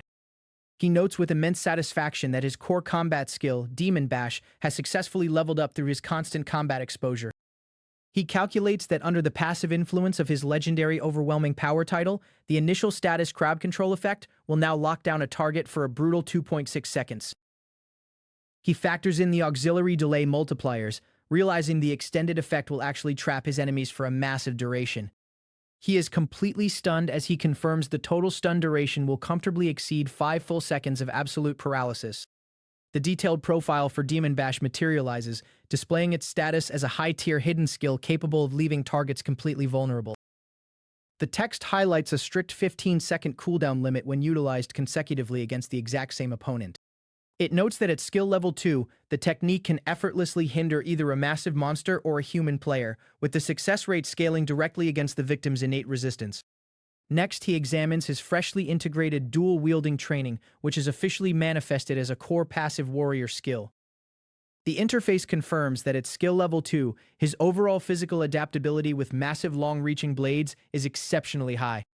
But Songhyun knows that this impressive array of newly unlocked passive perks is only the absolute beginning of his true tactical arsenal. He checks the accompanying restrictions, noting that standard daggers and tiny one-handed swords are excluded from this specific mastery tier. He smiles as another interface chimes, revealing a secondary passive skill tailored specifically for lighter, faster armaments. The system menu labels this complementary perk as blade-wielding training, an essential skill for rapid-fire close-quarters combat. It displays a skill level 1 status, ensuring his adaptability with short-range daggers and agile one-handed weapons is drastically elevated. Finally, he reviews his primary mobility trigger, an active movement skill sitting comfortably at skill level 1. The description explains that the user concentrates a massive volatile pool of physical energy before releasing it all at once to violently charge forward. The destructive velocity and distance of the sudden thrust scale directly with the total time spent manually channeling the energy. However, a tactical warning states that during the intense charge animation, the player's lateral movement and evasion vectors will be strictly restricted. Songhyun closes the interface, confident that this newly refined build will be more than enough to effortlessly conquer the upcoming unconfirmed gate. He admits to himself that his physical performance during the previous dungeon clears was severely lacking compared to his prime self. He remembers being forced to rely on dangerous, high-risk gambles against the Wolf Lord due to his severely limited array of active combat patterns. He acknowledges that during the sudden ambush by Young Chol, his complete lack of a dedicated movement skill left him dangerously vulnerable to basic crowd control setups. He grimly realizes that if those low-tier corporate thugs had possessed even a fraction of actual high-rank power, the encounter could have cost him his life. He reminds himself that he needs to completely lock in and stop treating these early encounters with any degree of complacency. He knows that if he allows his focus to slip, no amount of raw stat advantage or artifact devouring will save him from the horrific future awaiting the world. The media swarm continues to hurl ridiculous questions, aggressively asking if he is currently in a secret high-profile romantic relationship. Songhyun internally scoffs at their obsession with public rights, wondering if his private personal life is somehow considered public property now. He sighs heavily, knowing that his mind is already entirely consumed by the impending global cataclysm, leaving him zero room for such trivial distractions. He brushes the romantic rumors aside completely, deciding it's officially time to stop wasting precious energy and focus entirely on prepping for the raid. He reflects on how chaotic his life has become over the past week due to the non-stop media attention following his viral dungeon clear. Arriving at a quiet local cafe, a friendly voice calls out to him, waving him over to a secluded table in the corner. The contact reveals she already ordered his favorite coffee, urging him to come sit down so they can begin their scheduled discussion. She looks at him closely with a fascinated smile, commenting that his intense aura makes him look incredibly interesting up close. Song-hyun takes a seat, breathing a heavy sigh of relief as he thanks her for providing a temporary haven away from the cameras. Noticing his slight exhaustion, she curiously asks if he just rushed over here directly after clearing an active dungeon sector. Sang-hyun lets out a dry chuckle, admitting that navigating through the relentless swarm of reporters outside was infinitely harder than clearing an actual dungeon. He stares into his drink, his expression turning deadly serious as he vows to follow the exact same high-efficiency path from his memories. He remembers the catastrophic second breakdown that is destined to violently shatter human civilization in the year 2040. He tightly grips his hands, determined to use his regression knowledge to forge an entirely different, victorious timeline for humanity. He swears that he will never allow himself to lose everything and witness the tragic deaths of his allies like he did in his horrific past life. In this new life, he will systematically devour every legendary artifact in existence and ascend to a realm of absolute, unyielding power. He vows to become a transcendent warrior capable of single-handedly changing the fate of the world, just like the legendary figures who stood at the absolute pinnacle of history. The interviewer smiles warmly, apologizing for dragging him into a public space while he's clearly dealing with an overwhelming amount of sudden fame. Song-hyun waves it off modestly, claiming that the media attention is just a temporary minor hurdle that he can easily manage. The journalist leans forward, reminding him that regardless of his personal humility, he has officially become the absolute epicenter of attention for every major guild in the country. He explains that while critics claim the old ranking system is obsolete, the entire community is officially calling Song-hyun an absolute super newbie due to his reality-defying low-level clears. He asks if Song-hyun is aware that even massive elite guilds operating abroad have officially submitted identity requests to the Korean Player Association to scout him, leaving Song-hyun to realize that the global stage is already watching his every move. Sitting back inside the cozy cafe, Kim Miso looks directly at Shin Sang-hyun and leans forward, suddenly asking a major unexpected favor that completely catches him off guard. Sang-hyun blinks in mild surprise, noting that the request came completely out of nowhere, but he politely nods and states that he's willing to listen if it's something within his power to help with. Miso smiles with relief, explaining that her sister had been relentlessly begging to meet him ever since hearing about his impossible exploits in the high-tier quest area. She adds that she deliberately brought her sister along today so the two could properly connect before they officially gear up and head into the next gate raid. Miso steps back slightly to introduce her companion, announcing her name as Shin Taeri, who stands proudly as a core high-ranking powerhouse within the elite Eden Guild. Taeri offers a calm professional greeting, politely stating that it is an absolute pleasure to finally meet the legendary rookie in person. Sang-hyun returns the gesture with a respectful bow, welcoming her warmly while maintaining his characteristic focus. Even without a formal introduction, Sang-hyun internally notes that he would have instantly recognized this woman anywhere, based on his extensive future memories from his past life. He reflects on the fact that there isn't a single active player in the entire country who doesn't know the legendary name and terrifying reputation of Shin Taeri. Widely feared and revered across the entire hunter community by her deadly alias, the Shadow Assassin, she stands firmly as one of the absolute greatest players in Korea. Her sheer presence on the battlefield carries enough unmatched tactical weight to completely alter national guild rankings by herself. Song-hyun quietly muses on his incredible streak of luck, realizing he has crossed paths with some of the world's most influential high-rankers since his successful regression. Miso turns to her sister with a slight frown, questioning what kind of massive favor she is trying to extract from someone she literally just met a few moments ago. Taeri dismisses the concern with a nonchalant wave, reminding her sister that she already clearly laid out her personal intentions on their way to the cafe. She reiterates that if they are truly going to recruit Sang-hyun into their organization's innermost circle, she needs to personally test his mettle first. She steps out into the training courtyard, declaring that she intends to personally see if this highly praised newcomer is actually worthy of the immense hype. Miso lets out an awkward laugh, turning to apologize to Sang-hyun, while explaining that her sister simply has a notorious habit of challenging strong people for fun.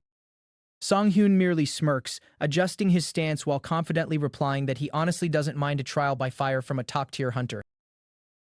Taeri smiles at his confidence, suggesting that they skip the pleasantries and get straight down to business. Sang-hyun feels a surge of quiet determination, recognizing that having a nationally ranked pinnacle player offer a direct sparring match is a massive, invaluable honor.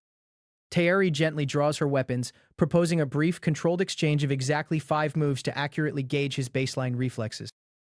She takes a dynamic stance, telling him to notify her the absolute second he is completely ready to defend himself. Sang-hyun locks his focus onto her, fully aware that while he stands almost zero chance of winning, he cannot afford to waste a single second of this golden opportunity. He sees this as the ultimate benchmark to accurately measure how much his raw traits have grown and to pinpoint the exact weaknesses he needs to ruthlessly fix. Terry's eyes flash with a sharp, dangerous intensity as she confirms they are officially beginning, taking the absolute first move. In a literal fraction of a heartbeat, a massive burst of dark energy shatters the space, signaling that a high-tier combat skill has been violently activated. An absolute shockwave of pure speed echoes through the courtyard, leaving the ground cracked from the sheer velocity of her launch. The sheer acceleration is mind-boggling, tearing through the air and creating a dangerous vacuum that completely shifts the surrounding atmosphere. Sang-hyun can barely process the movement as a lethal flash of steel materializes mere inches from his throat with terrifying precision.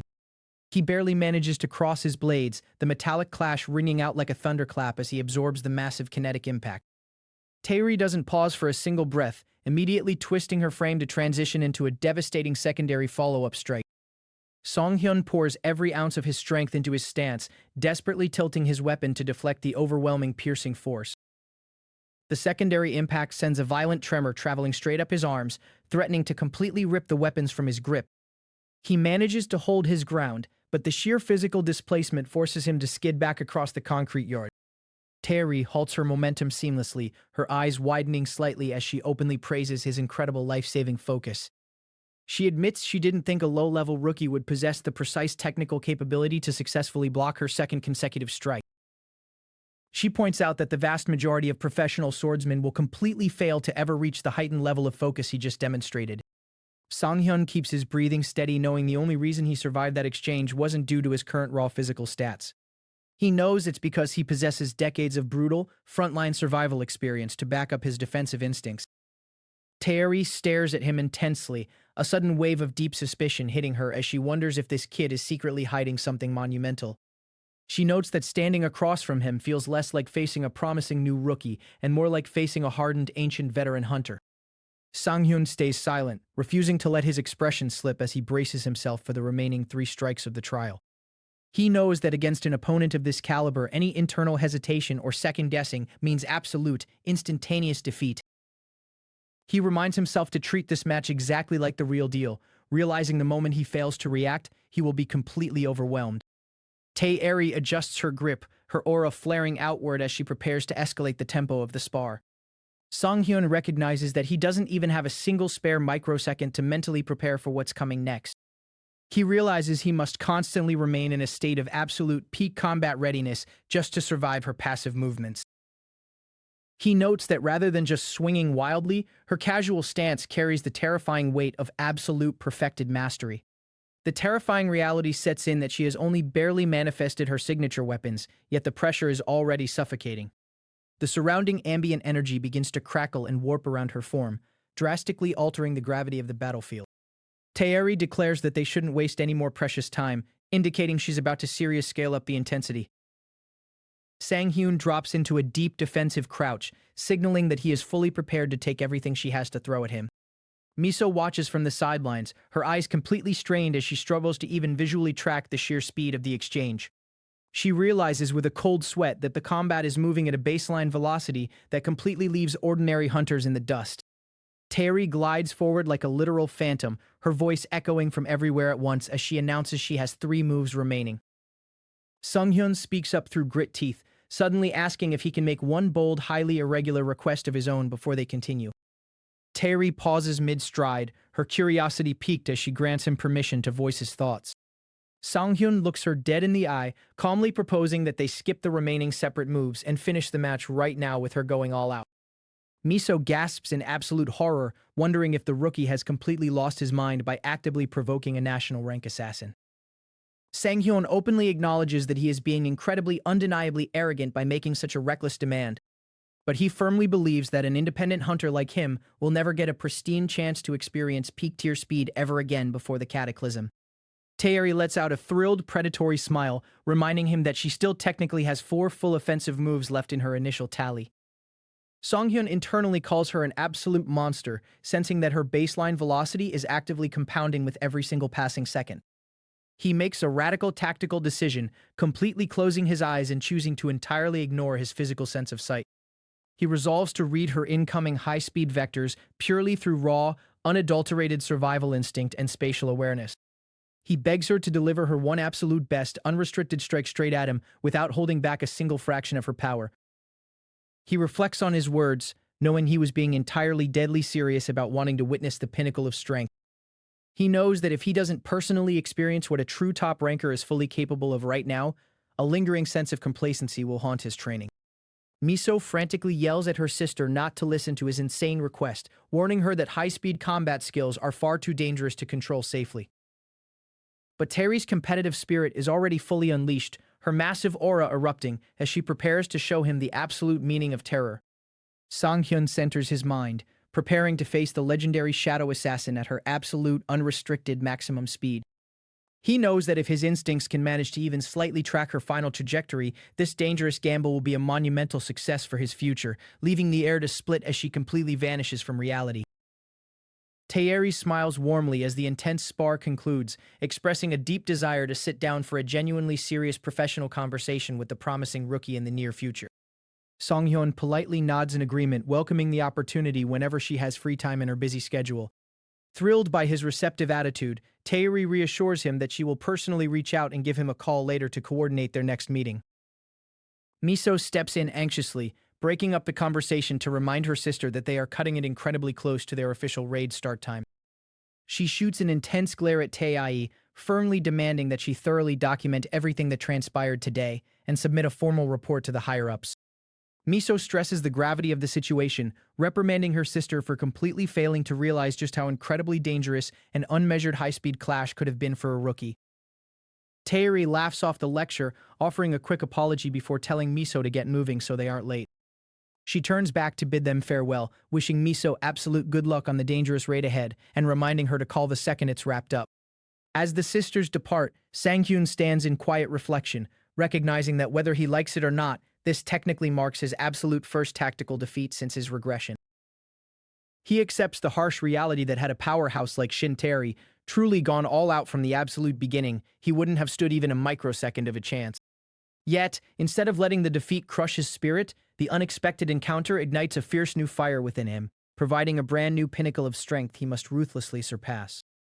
He remembers her parting advice, knowing with absolute certainty that every single word she spoke regarding high-tier combat mastery was completely accurate. His thoughts shift toward his current raid party as he watches the team assemble, noting how each member is already beginning to manifest their unique combat presence. Suddenly, a loud commotion cuts through the area as Johi frantically calls out to her teammate to wait up. She soundly scolds her companion, reminding him that she explicitly warned him not to rush ahead into dangerous territory without proper coordination. Suddenly, a bizarre, violent gust of wind whips through the perimeter, completely catching the vanguard off guard with its unnatural force. He struggles against the sudden atmospheric pressure, instantly realizing that this devastating gale is completely different from anything a standard space wielder can manifest. Miso quickly steps up to Sang-hyun's side, checking on him with genuine concern to ensure he's doing all right. She anxiously asks if he managed to sustain any hidden injuries during his brutal high-speed exchange with her monstrous sister. Sang-hyun reassures her with a calm shake of his head, stating that he is completely fine and was simply deeply lost in his own tactical thoughts. He suggests they put all external distractions behind them for the time being, pointing toward the looming dimensional distortion ahead. He urges the team to move forward and officially cross the threshold into the active gate sector without any further delay. He notes that rather than obsessing over past failures or alternate timelines, their absolute focus must remain locked on surviving the immediate present. He meticulously calculates the tactical layout of their current four-man squad, balancing his close-range swordsmanship against Miso's elite long-distance marksman capabilities. He factors in Park Taeseok's overwhelming destructive power to cover any potential lack of offensive fire, backed by Kang Joo-hee's utility magic to assist in rapid escapes whenever required. He concludes that even when strictly excluding the critical fact that they completely lack a dedicated healer, this party represents a near-perfect combat composition. But more than just their individual statistical sheets, he recognizes the most vital element of this specific hunter configuration. He observes them moving in perfect synchronization, marveling at how their collective team chemistry is absolutely off the charts. He remembers their flawless cooperative movements from earlier encounters, realizing this is a squad that has weathered countless life-or-death situations together. He notes that this seamless telepathic connection can easily dictate the boundary between absolute survival and sudden demise inside an unconfirmed gate. He briefly recalls his lonely experiences back in his past life, where a lack of trust often led to catastrophic failures on the front lines. His focus snaps back as a teammate playfully teases another, asking if the self-proclaimed elite vanguard is actually turning out to be a total scaredy cat. The friendly banter keeps the heavy tension at bay as they finally cross through the swirling spatial threshold. Suddenly, a sharp, throbbing ache flares up in the vanguard's head, causing him to groan in sudden discomfort. His companion quickly raises her hands in apology, frantically explaining that she didn't mean to accidentally trigger an active support skill so close to him. Song-hyun waves off her panic with a reassuring nod, calmly stating that he will be completely fine. He genuinely thanks her for keeping her guard up and taking the initial entry parameters into the dangerous sector incredibly seriously. The supportive mage beams with a massive grin, enthusiastically replying that the absolute pleasure is entirely hers to assist such a high-profile rookie. He steps forward to properly introduce his magical specialization, revealing himself as a high-tier caster who focuses almost entirely on the intricate Ignite skill tree. Song-hyun analyzes the classification, asking if prioritizing the Ignite trait means his abilities fall squarely under the branch of traditional pyromancy. The Fire Mage confirms his theory, explaining that his destructive capabilities operate within the exact same fundamental realm of elemental magic as the bully Cho Young-chul. He makes a mental note of the comparison, recalling how the arrogant influencer utilized similar flame conjurations to suppress his opponents. The caster elaborates that because he chose to sacrifice all structural versatility to focus his entire player career on mastering the conjuration of pure flames. He states with immense pride that his concentrated hellfire should be infinitely stronger and hotter than any standard multi-class variant.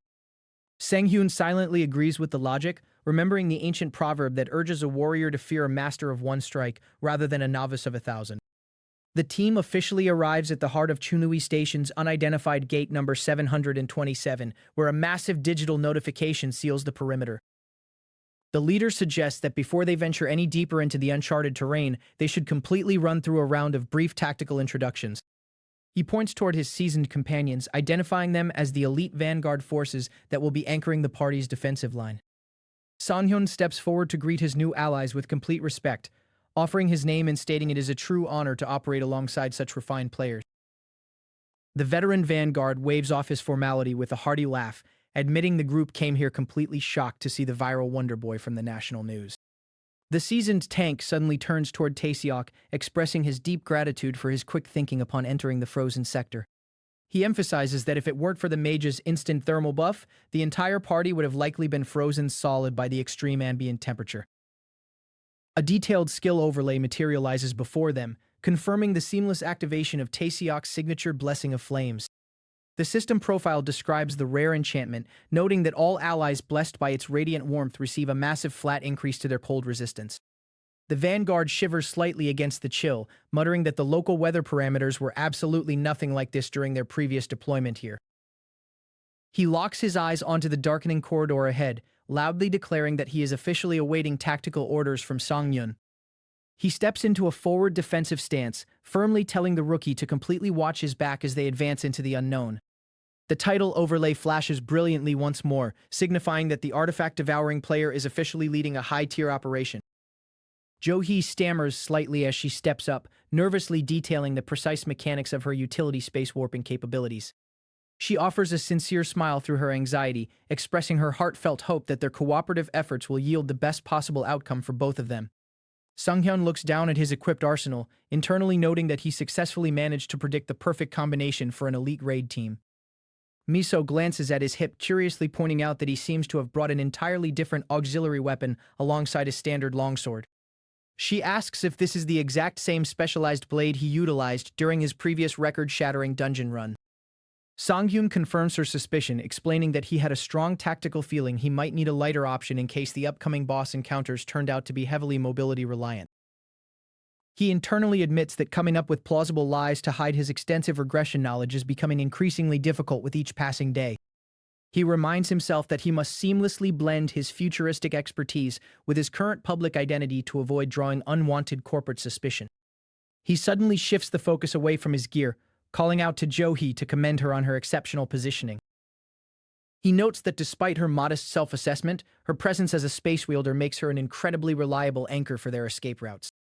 She looks up in deep gratitude, completely validated by the legendary rookie's unwavering confidence in her secondary abilities. Tae-seok looks on approvingly, noting to himself that the young hunter made an incredibly wise tactical decision with his current training regimen. He reasons that until a player successfully reaches a certain veteran-level threshold, concentrating entirely on a singular mastery path is always the absolute right move. Song-hyun mentally analyzes his previous victory, realizing the core reason why breaking through Cho Young-chel's defenses felt so incredibly effortless. He recognizes that rather than focusing his limited early player resources on mastering one specific high-tier skill tree to its absolute limit, the foolish influencer chose to recklessly invest his valuable attribute points across a massive, bloated variety of completely different combat fields. This fatal strategic mistake left his overall damage output incredibly shallow, lacking any true piercing power against a specialized opponent. Song-hyun draws his twin weapons as a low growl echoes from the abyss, his eyes glowing with an intense, unyielding light as the first wave approaches. He drops into a perfect vanguard stance, ready to demonstrate to the entire world exactly what happens when true specialized mastery is unleashed within the gates, leaving his party to brace themselves for a total slaughter. The air split with a deafening screech as Song-hyun's blade cleanly severed the monster's head.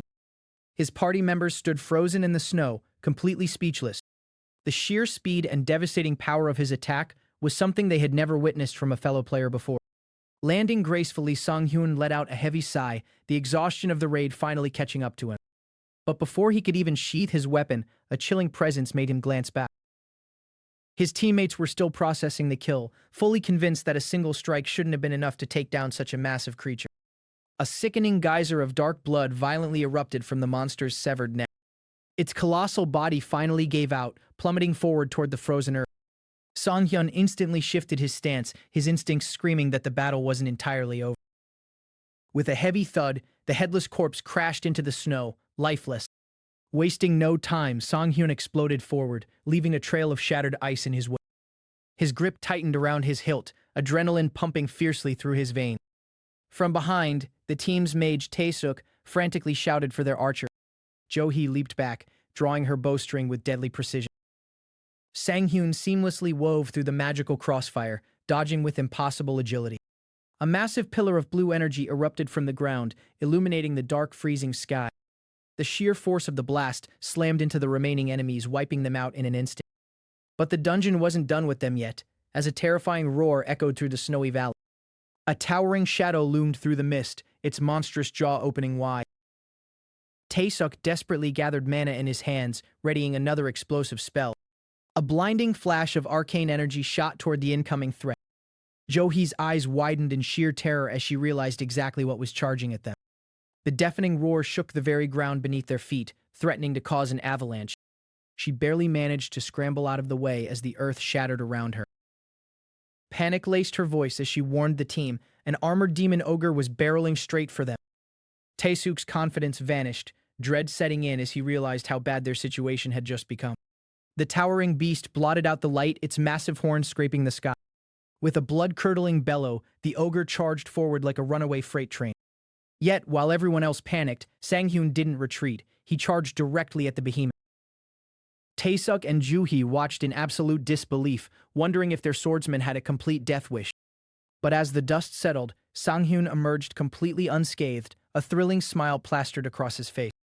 Realizing they had survived the clash, Jo-hee let out a breathless laugh, the tension finally leaving her shoulders. Sang-hyun just chuckled, scratching his head as if taking down giants was just a casual hobby. Tae-seok looked at him with absolute awe, utterly mesmerized by his raw strength. He enthusiastically grabbed Sang-hyun's shoulders, begging the elite player to team up with them for all future raids. Jo-hee smiled warmly, admitting that she was slowly getting used to his absurd, heart-stopping stunts. A massive explosion in the distance reminded them that the dungeon was still highly active. But despite the lurking danger, the atmosphere among the team had shifted from fear to absolute trust. Jo-hee turned to the others, reminding them that she had the exact same terrified reaction during her first run with him. She playfully warned them that Sang-hyun was full of surprises, and this definitely wouldn't be the last time he left them speechless. Sang-hyun laughed awkwardly, humbly brushing off the high praise. The rest of the team couldn't help but marvel at how effortlessly he handled himself in a life-or-death zone. As they trekked further into the frozen wasteland, Sang-hyun admitted that having a team he could finally trust allowed him to fight much more aggressively. Suddenly, their portal mage sharply hushed the group, gesturing for everyone to get down. Creeping up to the edge of an icy cliff, the party carefully peeked over the ridge. Down in the ancient ruins below, they spotted their next major target. It was a colossal three-headed wolf resting in the snow, the dungeon's middle boss, the Cerberus of the Frost Hell. Sang-hyun silently analyzed the sleeping beast, calculating his next move. But out of nowhere, a horrific, one-eyed demon materialized right behind them. The monster raised its spiked club, aiming a lethal strike directly at Sang-hyun's blind spot. Without even looking, Sang-hyun spun around, perfectly parrying the heavy, crushing blow. The force of the block sent shockwaves through the air, completely halting the demon's surprise attack. The rest of the team flinched hard, realizing how close they had just come to a brutal ambush. The system chimed as Sang-hyun's Demon Bash skill activated, violently staggering the massive Cyclops. A vicious, excited grin spread across Sang-hyun's face. He firmly gripped his greatsword, feeling a familiar rush of battle adrenaline taking over. Looking down the ridge, he saw that the noise had woken up an entire horde of monsters, but he didn't care. He was ready for round 2. The real battle for survival was finally about to begin. Moments later, the snow was painted crimson, littered with the broken bodies of the fallen demon horde.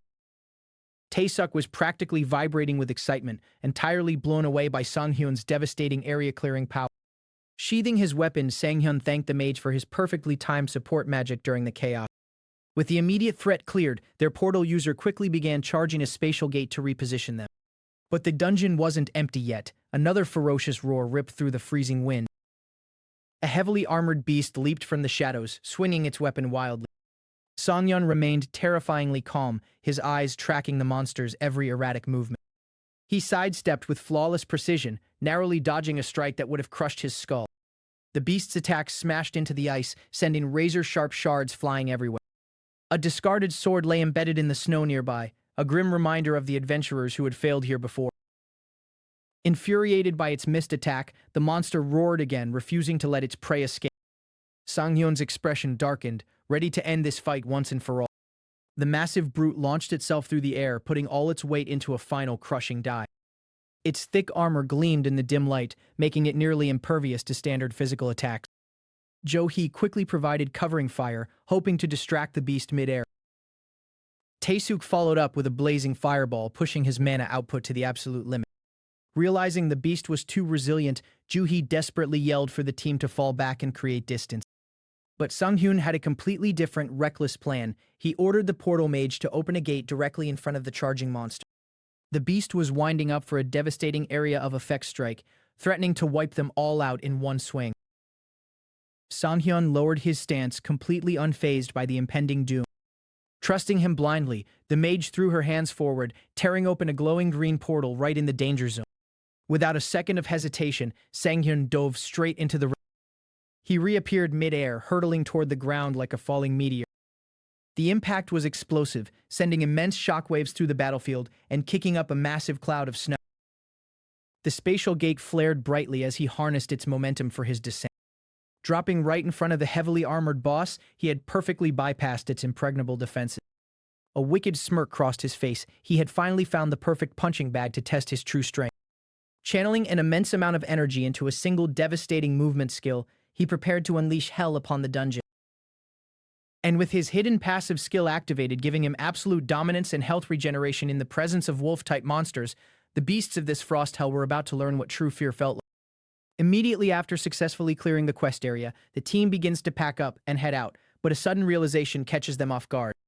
Just as the initial wave of relief washes over the group, someone notices a lingering presence and stops right in their tracks before leaving. Curiosity turns into immediate suspicion as a teammate turns around, wondering exactly what kind of hidden agenda was being played out in total isolation. The truth finally comes to light, exposing a massive hidden reality that changes how the entire party views the situation.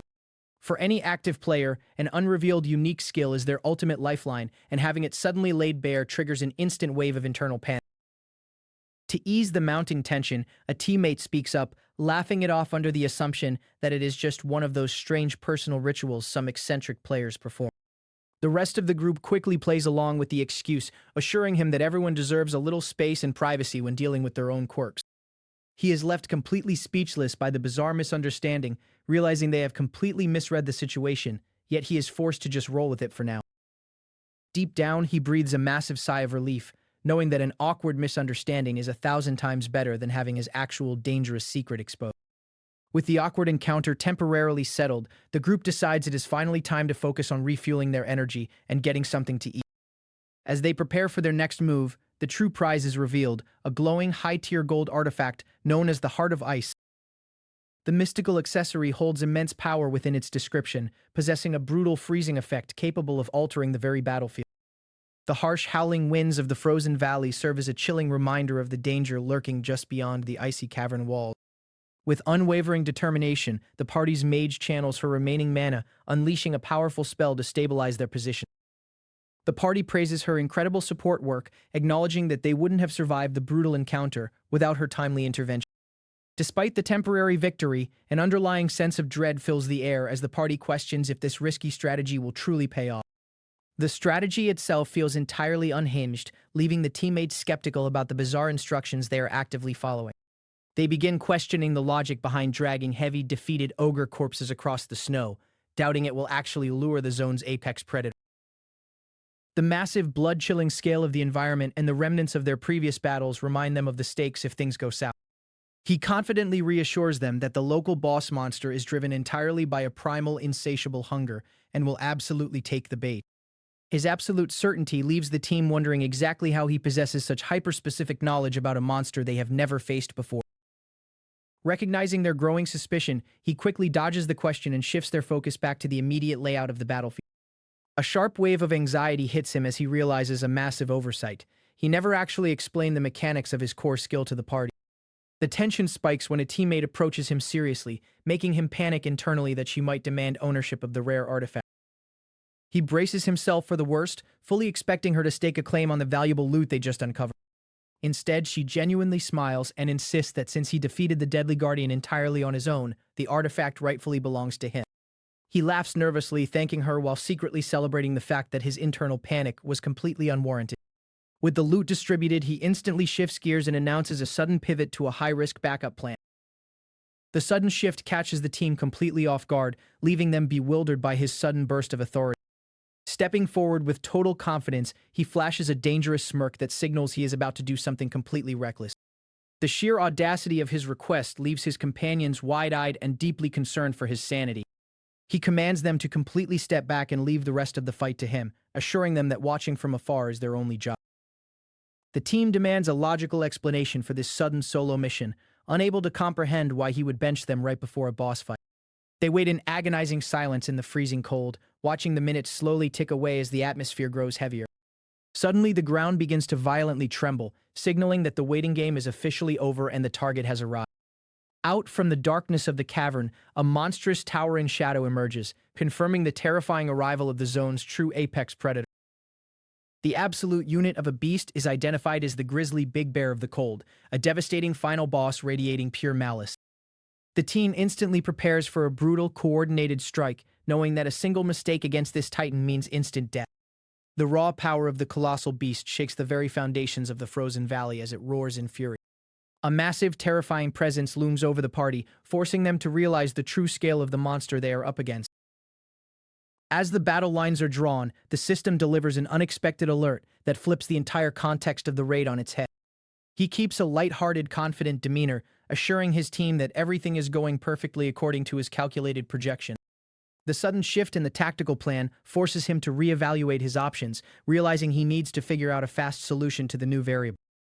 With the battlefield constantly changing, he steps forward to initiate the next phase of his high-stakes gamble. The teammates look on in utter confusion, trying to decipher his strange behavior as he prepares to act alone. A sudden realization hits him, causing his eyes to widen as a massive piece of the puzzle finally clicks into place. She smiles knowingly, dropping a massive bombshell by revealing that she has actually known his hidden secret for a very long time. A massive system notification flashes before him, confirming the official defeat of the Frost Hell's deadly middle boss. Looking down at the fallen beast, a twinge of genuine regret hits him, feeling a bit conflicted about slaying a creature that showed signs of absolute submission. He pushes the guilt aside, focusing on the tactical advantage as he prepares to synergize the situation with his active recovery skill. The core system menu materializes, displaying a powerful reduction title effect that cuts skill cooldowns precisely in half. He immediately interfaces with the holographic system screen, selecting the recovery skill to maximize his survivability in the upcoming chaos. The system details the exact mechanics of his recovery ability, showing a heavily reduced cooldown that grants him a massive edge in battle. The sudden movement catches his teammates completely off guard, prompting a panicked warning to stop him before he does something irreversible. They turn to him in absolute shock, completely unable to comprehend the sheer madness of his next tactical move. The intense expressions on their faces mirror the growing dread of the situation, realizing they are completely out of the loop. The sheer shock paralyzes her as she stares ahead, her mind struggling to process the bizarre behavior of the beast in front of them. Contrary to all violent expectations, the terrifying creature shows absolutely no signs of aggression. The terrifying multi-headed beast stands perfectly still, radiating an ominous blue flame while completely ignoring its predatory instincts. A massive system prompt reveals the unbelievable truth. The Cerberus of the Frost Hell recognizes him as a vastly superior, higher-ranked entity. The system confirms that the mythical beast is rapidly descending into a state of total, unquestioning obedience. He looks on with an intense, calculated gaze, realizing that taming the legendary beast is turning out to be shockingly simple. Knowing that time is a luxury he doesn't possess, he resolves to end the entire encounter as swiftly as humanly possible. He glances up at the sky, keeping a hyper-focused eye on the position of the celestial bodies to time his ultimate ability perfectly. The massive, glowing full moon shines brightly through the freezing night, providing the exact environmental conditions required to trigger his peak power. He notes that even the slightest obstruction from a passing cloud would drastically cut the effectiveness of his night-based buffs in half. With a burst of explosive speed, he dashes straight toward the monstrous entity, leaving his stunned party completely in the dust. He closes the distance in a fraction of a second, confronting the towering beast head-on with absolute fearless confidence. Staring directly into the glowing eyes of the apex predator, he smirks, noting that up close the terrifying beast isn't quite as intimidating as it looks. The multi-headed guardian unleashes a low, rumbling growl, its massive jaws snapping as the ultimate test of dominance begins. The teammates scream out in absolute panic, terrified that his reckless charge is nothing short of a suicide mission. They watch from a safe distance, completely paralyzed by the insane spectacle unfolding right before their eyes. She questions if the beast is merely biding its time, staying on high guard before unleashing a devastating counterattack.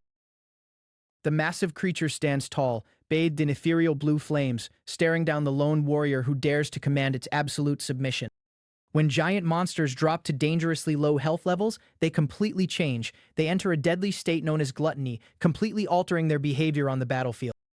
In this terrifying form, the beast undergoes an immense physical surge, its muscles tightening and its raw power multiplying into something significantly more violent. Driven by an absolute madness, the monster will mindlessly begin to devour everything and anything around it, completely losing its sanity. To exploit this dangerous habit, the party strategically stacked up the corpses of slain ogres ahead of time, banking on the monster's desperate urge to feed.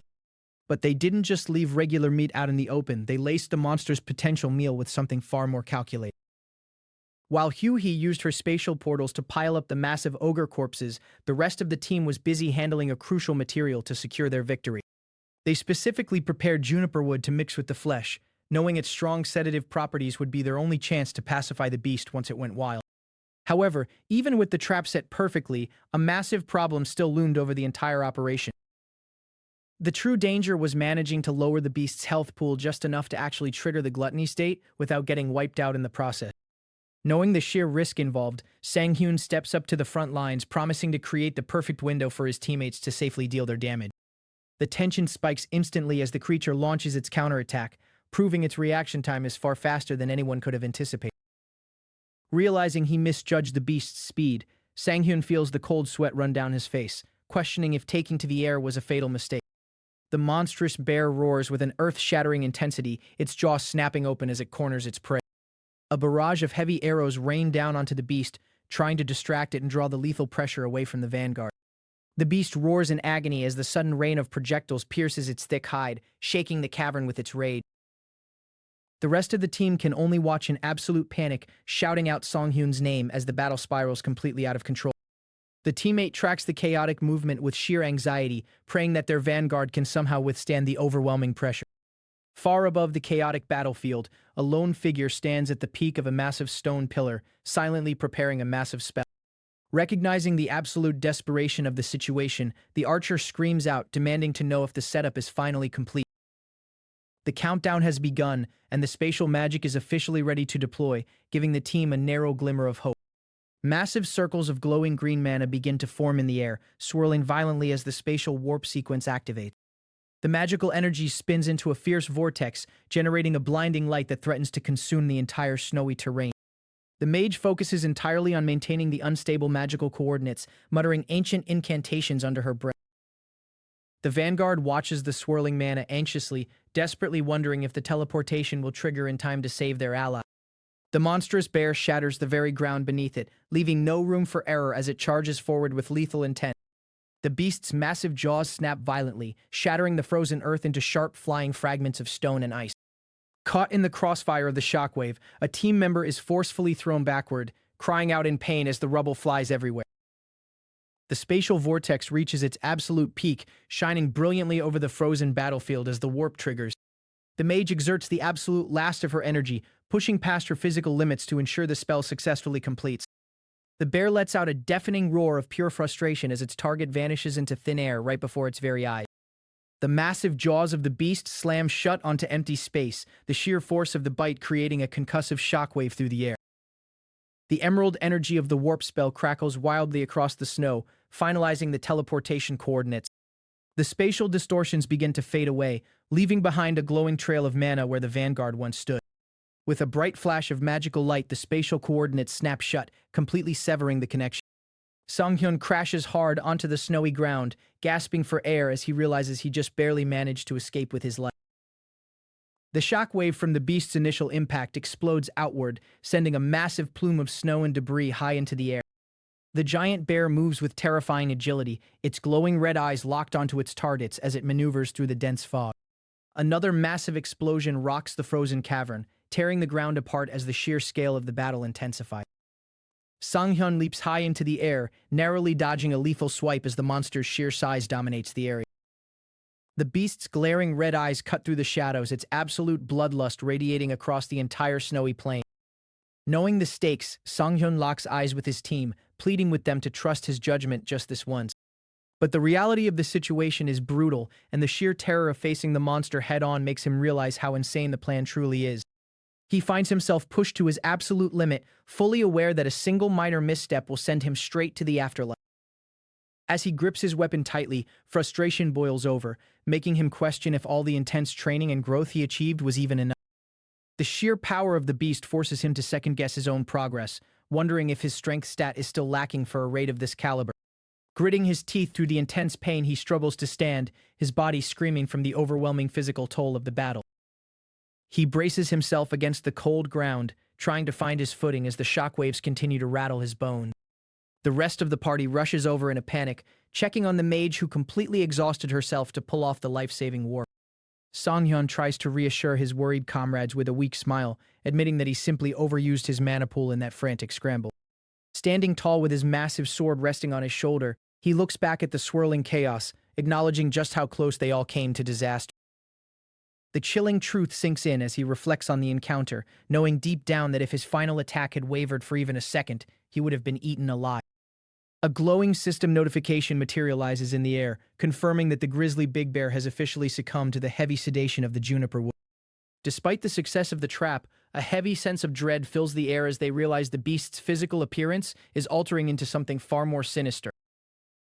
An ominous red alert flashes before them, warning the party that the fully enraged beast will now mercilessly consume everything in sight. The creature stands cloaked in a dark, fiery aura, its transformed state radiating an absolute pressure that suffocates the entire area.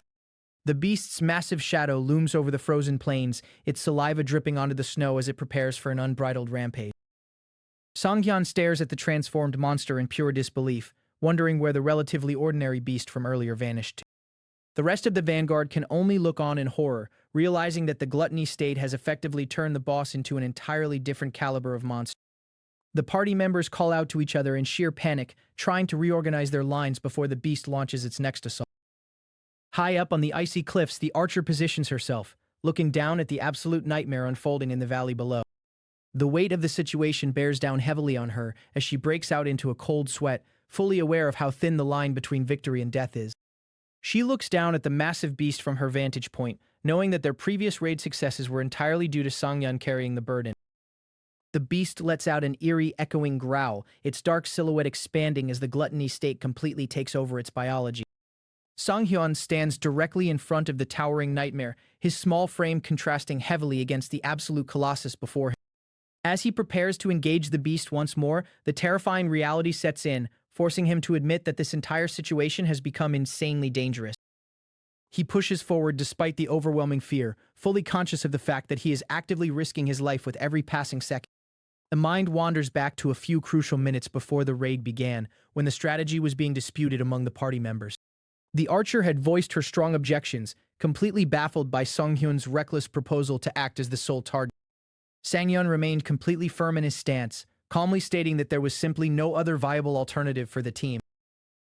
He explained that drawing all the aggro onto himself was the single fastest and safest route for the rest of the party to successfully clear the high-level raid. He detailed the hidden mechanics of giant monsters, pointing out that their deadliest traits almost always activate once their health drops past a specific threshold. Back in the present, the exhausted mage collapses into her teammate's arms, completely dizzy from the extreme mana depletion. A party member sprints across the snowy field at full speed, desperately trying to get into position before the monster recovers. The warrior's eyes widen in sheer shock as he realizes the sheer scale of the danger they are dealing with. The monstrous bear roars directly into the night sky, its jaws wide open as the unbridled fury of the gluttony state peaks. Sanghyun screams out to rally his senses, charging headfirst into the danger zone with his weapon drawn. With no room left to retreat and the beast closing in fast, he accepts that dodging is no longer an option. A brilliant surge of blue energy ignites around his eyes as he prepares to unleash his most potent offensive ability. The system confirms his actions, announcing the official activation of the high-tier skill, Psychedelic. Sanghyun leaps forward through the air, his blade catching the dim light as he brings it down toward the monster's thick hide. The heavy sword slices cleanly through the air, delivering a powerful strike directly against the roaring beast. The sharp blade bites deep into the creature's side, drawing a massive burst of dark energy upon impact. The monster staggers from the sudden concussive force, the ice crystals along its back shattering from the pure pressure of the hit. The system flashes once more, signaling that the devastating physical skill, Demon Bash Level 2, has been successfully triggered. Sanghyun calls out to Taeseok, alerting him that the ultimate window of opportunity has finally been created. Taeseok acknowledges the signal instantly, his hands glowing with a fierce, swirling blue flame as he channels his full power. The intense blue flames erupt around him, spiraling outward into a massive vortex of concentrated magical energy. The mystical blue fire wraps entirely around Taeseok's body, amplifying his magical output to its absolute maximum. Sanghyun quickly backs away from the blast zone, watching the massive gathering of elemental mana with intense focus. The heavy strike connects flawlessly, shattering the ice armor coating the giant bear's face and drawing blood. The monster's eye, bloodshot and wild, dilates in pure agony as the sheer force of the assault disrupts its senses. The beast lets out an agonizing shriek, its massive jaws snapping wildly as the intense pain drives it into a complete frenzy. Sanghyun watches from a safe distance, panting heavily as he confirms that the coordinated attack managed to bring the monster's health down to the target range. The system interface updates immediately, notifying the entire party that the grisly big bear has officially entered the volatile gluttony state. The archer stands ready on the ridge, her bow fully drawn as she prepares to capitalize on the monster's momentary vulnerability. A massive charging gauge appears before Taeseok, indicating that his high-output elemental spell has reached maximum capacity. With a deafening boom, a concentrated beam of freezing energy blasts across the cavern, tearing through the air directly toward the boss. The freezing beam collides dead center with the massive creature, instantly encasing its lower body in a thick layer of solid ice. The system logs the direct hit, confirming that the grisly big bear has been completely inflicted with a freezing status condition, rendering it immobile. Taeseok lowers his hands as the magical steam rises from his body, a confident smirk forming on his face as the risky plan works perfectly. He smiles brightly, thrilled that his ultimate skill's raw firepower completely exceeded everyone's initial expectation. Sanghyun uses the precious seconds to reposition himself, leaping gracefully through the air to set up the definitive finishing blow. The monster's eye snaps open within the ice, burning with a deep, vengeful hatred as it fights against the freezing status. Sensing the imminent danger, Taeseok screams out at the top of his lungs, desperately warning Sanghyun to get out of the way. Sanghyun's eyes widen in sheer shock as a massive explosion of blue fire erupts right beneath him, signaling the arrival of a completely unexpected threat.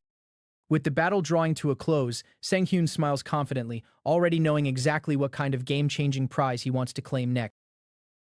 Suddenly, a brilliant surge of energy erupts as a legendary blade begins to manifest from the system itself. The sheer aura emanating from the weapon radiates an undeniable, overwhelming power that shakes the very air around them. Sanghyun is determined to get his hands on the weapon he's been aiming for since the very beginning, knowing its true value. The majestic weapon finally solidifies, ready to be wielded by someone strong enough to handle its massive weight. He pulls up the weapon's details, confirming its insane attributes and hidden effects that make it a truly top-tier item. Even the veteran hunters standing nearby can't help but look on in absolute awe at the ridiculous stats of this unique artifact. But just moments before this, the terrifying final boss of the dungeon was still breathing its last desperate breaths. The monstrous grizzly big bear lets out one final agonizing growl as the system officially confirms its utter defeat. With a massive crash, the towering beast collapses into the frozen ground, signaling the end of a brutal and exhausting nightmare. A bright flash of light echoes across the cavern as the system rings out, announcing the successful clear of the treacherous Frosthell Gate. The entire party finally lets out a collective sigh of relief, realizing they actually managed to survive the deadly ordeal. The group looks toward the center of the chamber, where the massive glowing energy of the first clear bonus is finally manifested. The radiant pool of magical energy swirls violently, promising rewards that match the incredible hardships they just endured. Sanghyun steps forward with an eager smile, anticipating the powerful items that are about to be distributed to each member.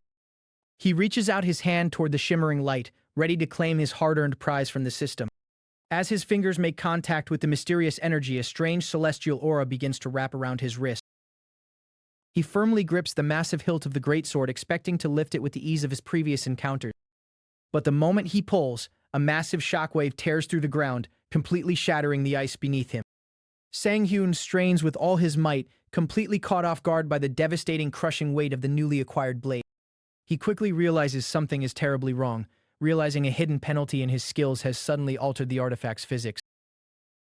Staring deeply into the item description screen, the harsh reality of his situation begins to set in. Because of his artifact-devouring skill, the passive lightness effect has been cut completely in half, making the weapon feel like a massive 100-kilogram anchor. He tries to hide his immense struggle, putting on a forced smile while sweat drips down his face from the brutal physical toll. The goddess floating beside him watches his suffering with a smug, mischievous grin, thoroughly enjoying his current predicament. A sudden prompt flashes directly in his line of sight, revealing that the goddess is demanding recognition for her divine intervention. Sanghyun can only stare back in utter disbelief, completely helpless against the whims of the playful entity hovering right over his shoulder.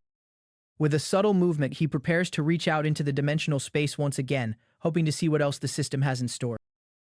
The dimensional rift expands drastically, revealing that a rare, unique rank artifact is specifically being tailored to his accomplishments. A massive list of legendary weapons flashes before his eyes, offering a selection that most hunters could only dream of seeing in their entire lifetime. The system prompts him to make a definitive choice from the incredible selection of unique items floating within the digital matrix. He can barely contain his excitement as he realizes the sheer absurdity of the high-level loot laid out right in front of him. Turning back to his companions, he sees them celebrating, completely satisfied with the incredible rewards they received for their classes.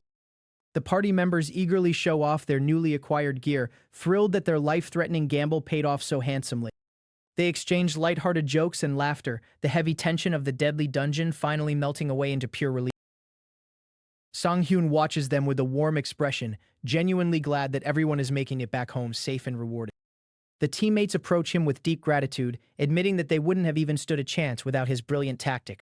To show their appreciation, they decide to give him all the valuable boss materials and magic stones, completely overwhelming him with their generosity. He tries to modestly wave it off, but they insist that a fair distribution means rewarding the true MVP of the raid. Suddenly, a blinding golden light flashes across his interface as a hidden authority from the goddess begins to forcefully activate. The system rings out with a startling notification, revealing that a secret effect beyond the unique rank has been successfully unlocked. Sanghyun stands completely frozen in place as the immense power of the hidden attribute begins to wash over his entire body. The mischievous goddess floats in front of him with an incredibly smug look, silently demanding that he show proper appreciation for her ultimate blessing. He can only stare back with a deadpan expression, mentally complaining about her endless need for attention and praise. The rest of the team looks over, slightly confused by his sudden silence, completely unaware of the divine entity interacting with him.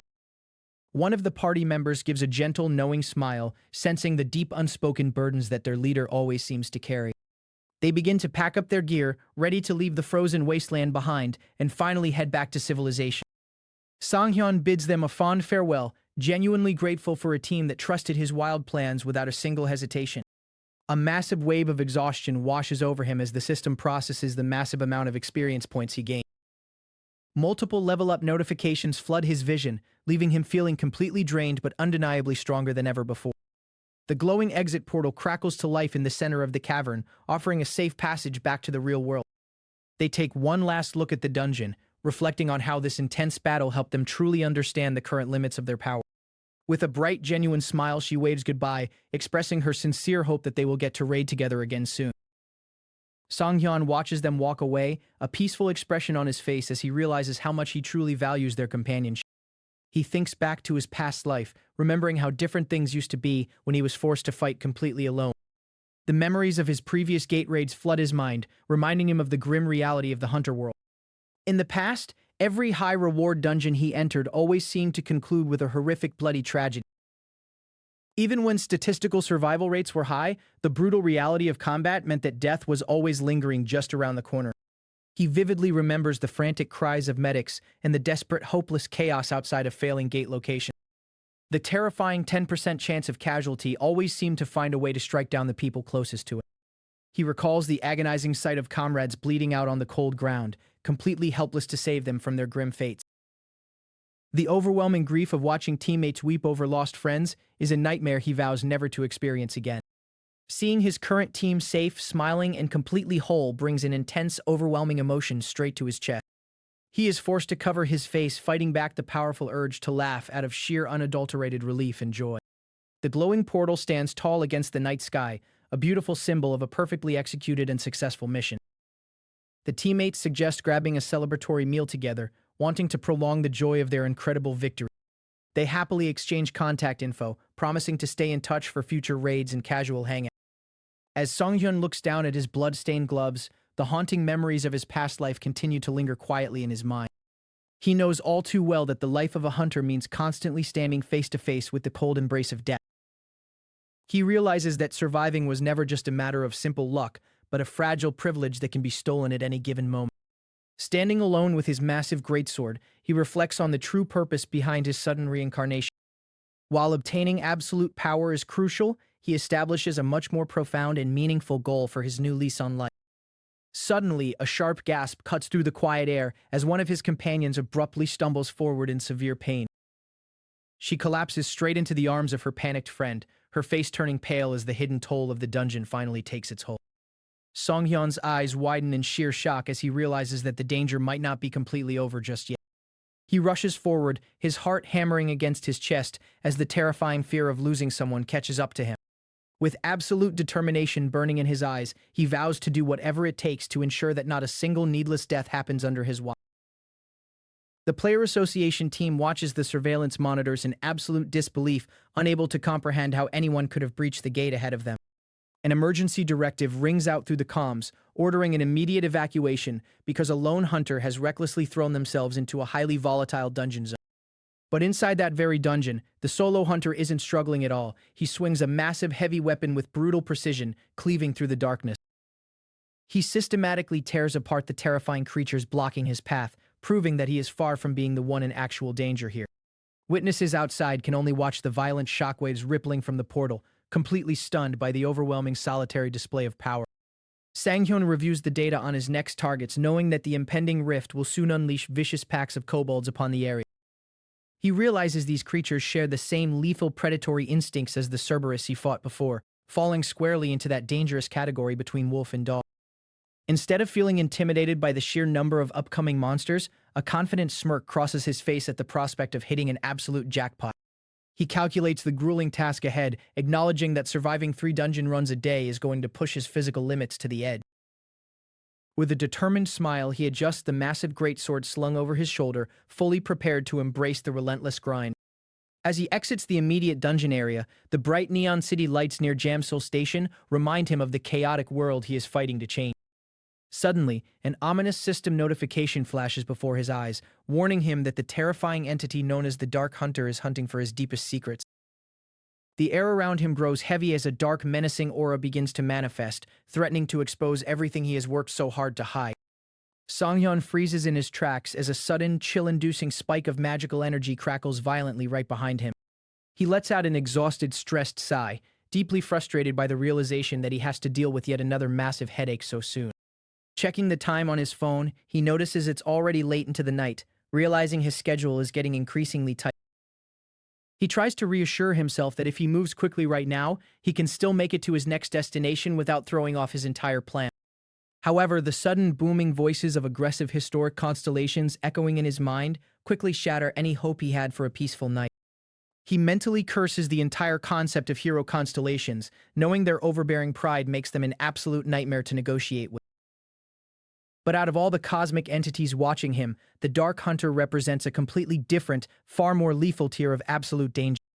She acts as a merciless cosmic bounty hunter, constantly monitoring the dimensional currents to track down any irregularity. Her primary targets are players who have exploited system errors to gain excessive benefits, or those who have severely broken the rules of the world.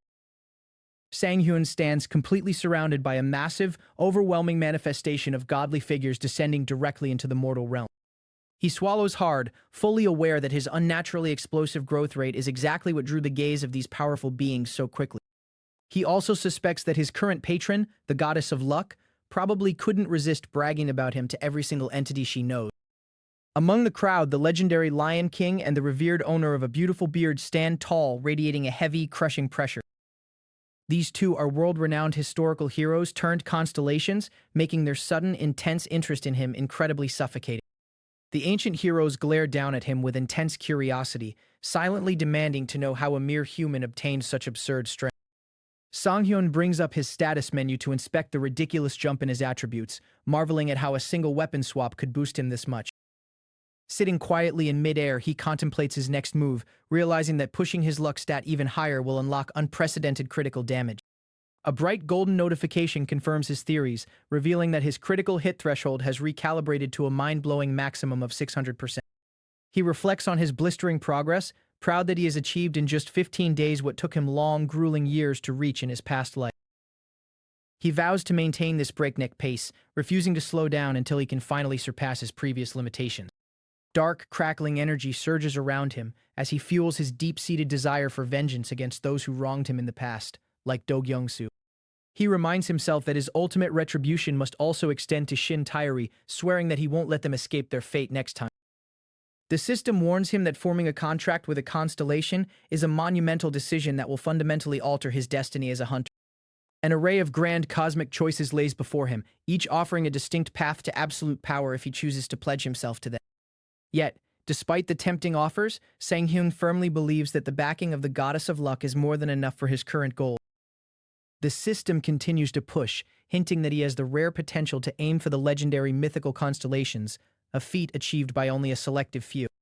A massive, ancient eye opens within the cosmic void, representing the terrifying godlike entities that govern the highest tiers of existence. Stepping back into reality, a companion bids him farewell with a bright, warm smile, wishing him a safe trip back home. Sanghyun watches her walk away, feeling a rare wave of genuine warmth after spending so long surrounded by betrayal and constant conflict. Returning to the dark, isolated alleyway near Chunu Station, he prepares to finalize the extraction of his latest spoil. Bright blue energy arcs violently across the blade as he successfully absorbs the remnants of the faded greatsword. A system alert confirms the successful absorption, triggering the rare conditions required to reactivate his powerful passive skill, Lighten. Deep underground at the Player Association's B4 level, the command center is abuzz with activity as staff monitor global anomalies. A high-ranking operator takes an urgent call, her expression instantly turning serious as she receives a high-priority report. Her eyes widen in sheer horror as the incoming data confirms an unprecedented disaster unfolding right in the middle of a major transit hub. She stands up abruptly from her terminal, shouting to the entire room that an active dimensional rift has just breached Exit 1 of Bupyeong Station.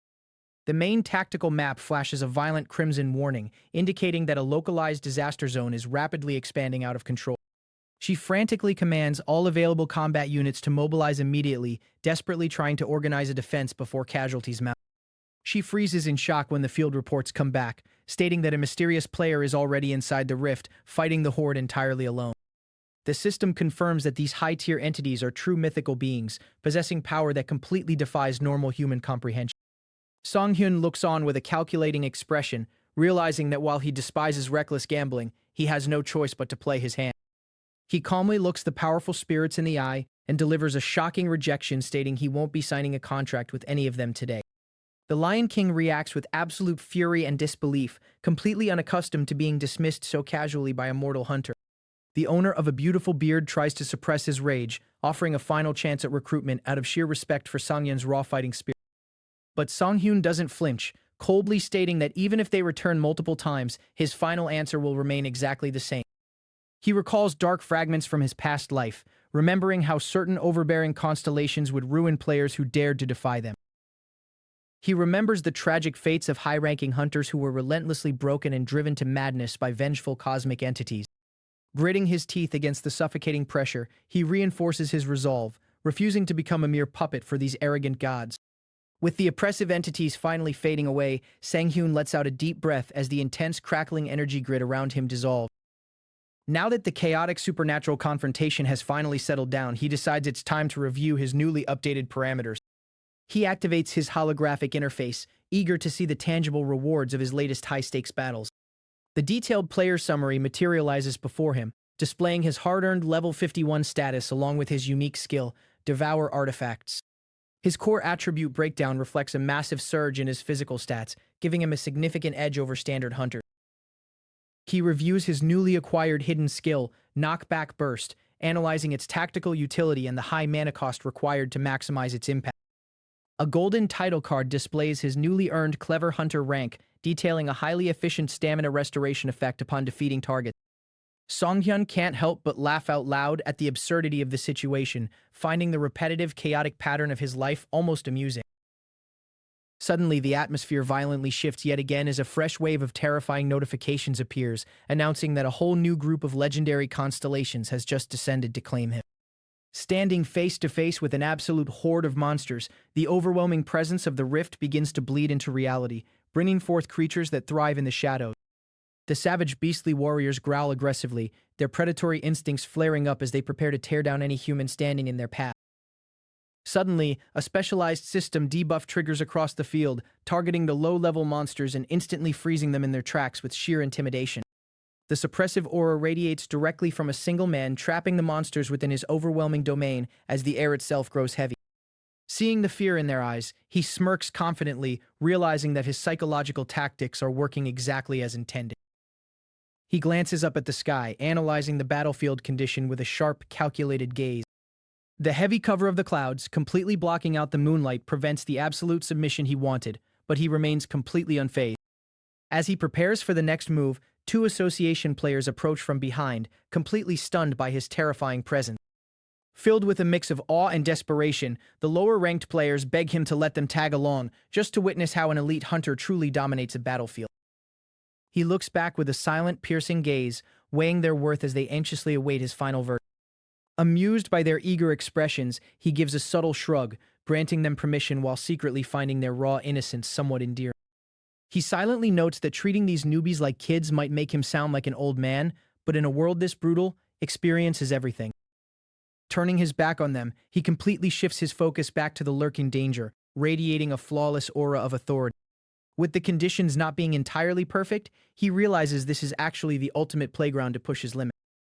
The monstrous forces lock their eyes back onto him, their savage bloodlust quickly overpowering their initial hesitation.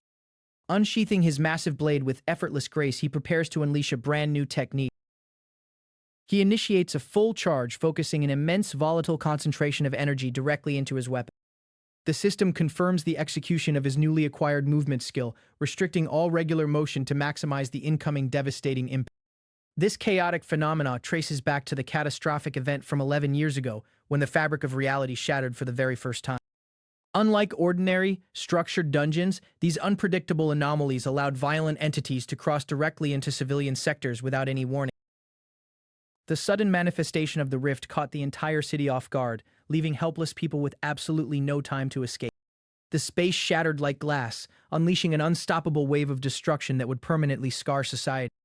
A terrifying, bloodthirsty creature stepped through the tears of reality, ready to claim its new hunting ground. The monstrosity scanned the panic-stricken area, focusing its malicious gaze on the most vulnerable targets. The protagonist remembers every painful detail of that day with absolute clarity, fueled by a deeply personal and tragic reason. The initial disaster resulted in a horrific number of innocent lives lost, leaving behind a trail of utter devastation. The brutal onslaught tore families apart, creating an era of widespread grief and unforgettable sorrow. Having grown up in a secluded orphanage since birth, he never knew the warmth of a family, making him look at the world through a deeply pragmatic lens.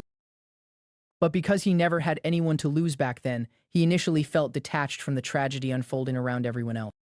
But things are entirely different now. Armed with the knowledge of a regressor, he stands ready to completely rewrite history and prevent the slaughter before it even begins. Moments prior to the chaotic clash, emergency response vehicles were rushing toward the unstable energy signature. A high-ranking association vehicle slammed its brakes near the scene, sensing the massive surge of magical pressure nearby. An elite B-rank, high-level player stepped out of the vehicle, instantly commanding respect with his sharp suit and refined composure. His subordinates quickly briefed him on the situation, pointing toward the epicenter of the anomalous threat. They noticed a mysterious individual already standing directly in the danger zone, far ahead of the official response team. The heavy, oppressive dust clouds from an explosive impact began to settle, revealing the aftermath of an incredible clash. The association members watched in pure disbelief as the colossal monster collapsed to the ground, completely neutralized before they could even draw their weapons. The elite hunter calmly turned around to face the newcomers, his composure perfectly stable after such a massive feat. Walking right past the shattered remains, the B-rank leader approached him to express his profound gratitude for preventing a massive disaster. The protagonist simply chuckled, brushing off the praise as if taking down a high-level threat was just another mundane walk in the park. Knowing the relentless nature of these anomalies, he looks toward the swirling energy vortex, fully intending to dive straight into the heart of the storm. Without a second thought, he lunged forward, his blade cutting through the air with blinding velocity. The force of his strike completely shattered the defensive stance of the vanguard beast, breaking its heavy armor apart. He continued his relentless assault, moving like a phantom through the chaotic crossfire. The sheer shockwave of his movements created a vacuum, drawing in everything around him into a vortex of absolute destruction. The massive entity let out a deafening, agonizing shriek as it was completely overwhelmed by the explosive power of the hunt. With a final decisive downward slash, he sliced clean through the beast's ultimate defense, leaving absolutely no room for retaliation. The lingering energy of the strike erupted into a massive shockwave, completely purging the surrounding area of any remaining threat. The heavy, terrifying reminder of past failures flashes through his mind, the blood-stained memories of those who couldn't be saved. He reminds himself that the tragic history of that orphanage and the lost lives must never be repeated or forgotten. A vision of a legendary divine figure briefly crosses his thoughts, reminding him of a higher purpose and the monumental weight resting on his shoulders. He firmly reinforces his resolve, knowing that securing the ultimate objective and protecting the future is infinitely more valuable than just mindlessly chasing power. With a sharp pivot, he dashes back into the fray, his boots kicking up dust as he closes the distance to the next target. The accompanying association member watches on, sweating profusely as he struggles to comprehend the sheer scale of the power unfolding right before his eyes. The official profile confirms the high standing of the secondary officer, a level 90 B-rank player who is completely outclassed by the anomaly before him. The beastly attackers charge down the narrow road, completely desperate to reclaim the advantage against the lone human intruder. The lead monster lets out a furious roar, swinging its massive weapon in a frantic attempt to crush the hunter. But with a flawless parry, the protagonist deflects the incoming heavy blow, sparks flying violently as steel clashes against brute force. The association members quickly realize they need to coordinate and take down the outlying targets before they get completely surrounded. They brace themselves, drawing their specialized weapons to support the absolute monster leading the vanguard. The protagonist calmly analyzes the incoming group, realizing his wide-range area of effect skills will easily clear out the weaker front line. The secondary beastly squad moves in unison, their eyes glowing with a feral predatory hunger as they try to find a weakness. He notes that his high luck attribute significantly expands his critical hit rate, guaranteeing that almost every strike will deal maximum fatal damage. Sensing the overwhelming shift in the battlefield, a massive alpha beast steps forward, roaring aggressively to rally its fading forces. The heavy support vehicle of the association watches from a safe distance as the entire street becomes a war zone. The protagonist stands perfectly still amidst the chaos, completely unbothered by the giant monster looming directly over him. Reflecting on his timeline, he remembers that 10 minutes ago, he was walking through a completely peaceful subway station, completely hidden among normal citizens. He had calmly navigated through the mundane crowd at Bupyeong Station, seamlessly blending in while executing his master plan. He knew exactly when and where the disaster would strike, calculating the precise seconds left before the world would change. Stepping out of the quiet exit, he observed the distortion in the atmosphere, knowing that his intervention would completely alter destiny. The moment he arrived, he immediately initiated an ambush, dropping from above like a celestial executioner to catch the monsters off guard. The devastating impact shattered the concrete pavement, sending the frontline monsters flying in every direction. He rolled through the impact zone effortlessly, using the momentum to position himself perfectly for the next sequence of strikes. An explosive burst of pure magical energy erupted outward, completely vaporizing the immediate wave of attackers. The chaotic shockwave tore through the street, leaving a massive crater where a formidable horde once stood just a few seconds ago. Turning back to the stunned association players, he flashes a bright, casual smile, completely contradicting the absolute carnage behind him. The remaining high-level beastly attackers growl in unison, realizing they are no longer the apex predators in this area.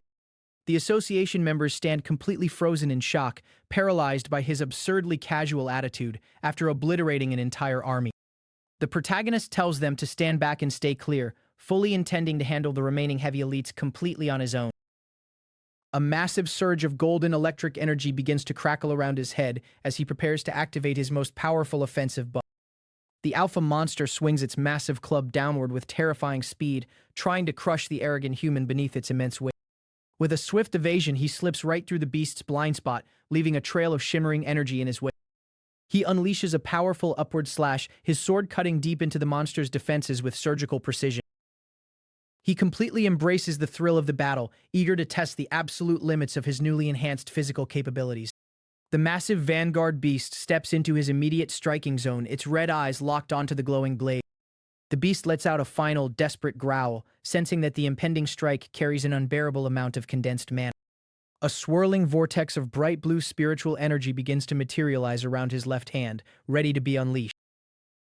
The condensed magical energy expands rapidly, forming a massive rotating shield of pure kinetic force that distorts the air.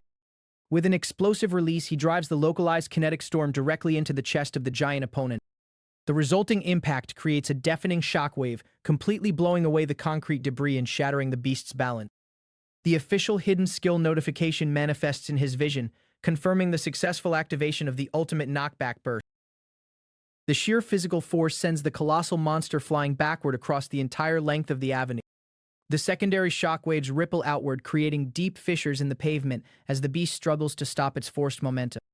The absolute mastery over his status ailments allows him to completely dominate the positioning of every single enemy on the field.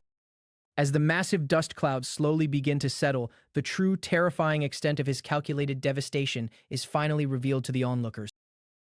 He stands completely victorious amidst the ruined street, his blade resting loosely on his shoulder as he prepares for the next phase of his grand plan. With the first major anomaly successfully suppressed, he looks toward the shifting horizon, knowing that this is only the true beginning of his absolute reign. 30 minutes ago, at the Bupyeong Station fissure entrance, the raid group prepares to step inside a dungeon overflowing with a strangely tense atmosphere. They know the risks, but the sheer gravity of what lies ahead is enough to make any experienced player hesitate. During his life as a player, health and endurance were always things he felt incredibly confident about. But looking back at his most recent battles, even he has to admit that the sheer pressure was becoming incredibly hard to handle. Suddenly, a thick, disgusting aura begins to seep out from the gateway, signaling that the real challenge has finally arrived. His eyes lock onto the ominous crimson energy pooling in the center, realization hitting him like a physical blow. A system notification flashes before him, revealing a newly unlocked C-rank title, Clever Hunter.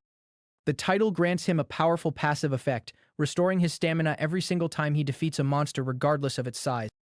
He feels the immediate benefits of this new power, watching his health bar completely fill back up right before his eyes. With his condition fully restored, he realizes that taking down the previous monster herd wasn't just a victory. It was the ultimate setup for what comes next. Glancing back at the teammates he brought along, he realizes they are handling themselves far better than he initially anticipated. He confidently smiles, calculating that the loot from this raid, including silver and gold ranks, will easily net them over 150 million. A dark, unsettling laugh escapes him as he realizes that with this kind of wealth and power, he could completely abandon his original goals and retire in luxury. But the moment of greed passes quickly, replaced by a deep sense of humility as he looks around at the path they've cleared.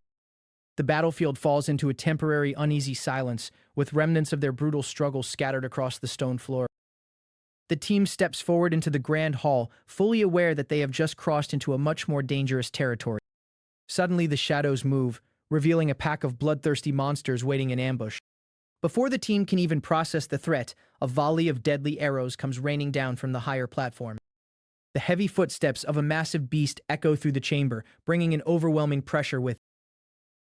The terrifying creatures roar in unison, cornering the raid group with nowhere left to run. They realize the monsters aren't just attacking blindly, they actively lured the players into this exact spot. Without losing his composure, our protagonist steps up, a cold grin forming on his face as he prepares to turn the table. He swings his massive blade with terrifying precision, cleanly cleaving through the front lines of the enemy beast. The beast is sent crashing heavily to the ground, completely unable to withstand the sheer force of his counterattack. Standing amidst the fallen monsters, he calmly observes the remaining enemies, fully understanding the rhythm of the battle now. But just as they let their guard down, another monstrous roar echoes from the darkness, shattering the brief moment of relief. The team watches in absolute awe, completely mesmerized by the overwhelming presence and tactical dominance he displays on the battlefield. They quickly realize they have successfully made it to the second floor, but the air here feels significantly heavier. Before they can even take a breath, a massive shadow looms over them, unleashing a deafening, blood-curdling scream. An explosive strike comes crashing down out of nowhere, forcing him to block the devastating impact with everything he has. The sheer force of the collision sends a massive shockwave tearing through the entire chamber, shattering the stone floor beneath them. He manages to barely slide back, grit teeth, and stabilize his posture, feeling the immense weight of the attack. He cold sweats, realizing that if his reaction time had been even a fraction of a second slower, he would have been torn to pieces. Standing before them is a kobold champion, elite boss monster that absolutely shouldn't be guarding a standard second floor. The armored beast glares down at him, its eyes glowing with a sinister, murderous intent. He realizes the enemy managed to perfectly dodge his counterattack at such a close range, confirming this monster possesses an elite combat sense. The monster lunges forward with terrifying speed, forcing him to immediately think on his feet to survive the onslaught. The clash becomes a desperate struggle for dominance as their weapons collide in a blinding flash of sparks. The enemy's weapon glows with a destructive energy, threatening to break through his defenses entirely. A massive explosion rocks the room, completely obscuring the battlefield in a thick cloud of smoke and debris. The devastating force of the blast obliterates the surrounding structure, proving that a single direct hit will mean instant death. As the smoke clears, a shocking true form reveals itself. The Emperor Kobold King, the true final boss of this area. The monstrous king commands the battlefield with an ancient, terrifying rifle in hand, ready to execute anyone who dares challenge his domain. Our protagonist lunges forward in a desperate bid to close the distance before the king can fire another destructive shot. The Kobold King shifts its gaze, its jaws tightening as it prepares to unleash an unstoppable point-blank attack. A blinding light erupts from the barrel of the weapon, signaling a shot that could easily end the entire raid right here. But our protagonist cuts through the light with an impossibly fast, vertical slash defying all logic. The sheer speed of his movement leaves the remaining teammates watching from the stairs completely frozen in shock.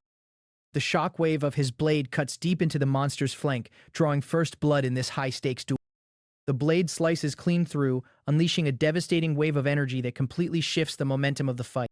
Behind them, the other players struggle to keep up with the breakneck pace of the battle, completely winded just trying to stay alive.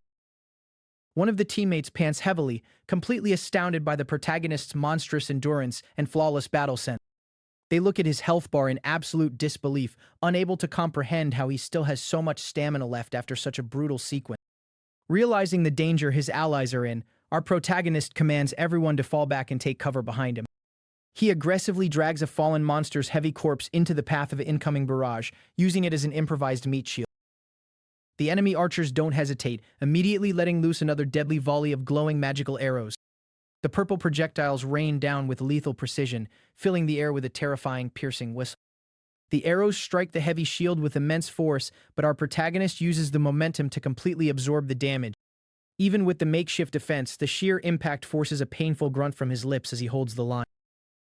He realizes that simply blocking isn't going to be enough to stop the sheer kinetic force behind the Emperor's attack. Gathering every ounce of his strength, he prepares to unleash a desperate, full-power counterstrike to break the stalemate. With a fierce battle cry, he drives his fist straight into his own weapon, channeling his explosive inner energy. The strike shatters the enemy's unbreakable guard, completely bypassing the defensive stats they were relying on. The impact sends the massive boss monster flying backward, completely stunned by the sudden, overwhelming display of raw power. He watches the beast fall, momentarily surprised that his gamble actually paid off so perfectly. The heavy armor of the kobold champion crumbles to pieces, unable to withstand the sheer destructive force of his blade. He realizes that not only did he break the shield, but he managed to completely defeat a high defense champion in a single tactical sequence. As the dust settles, a shining artifact drops from the defeated foe, catching his eye amidst the carnage.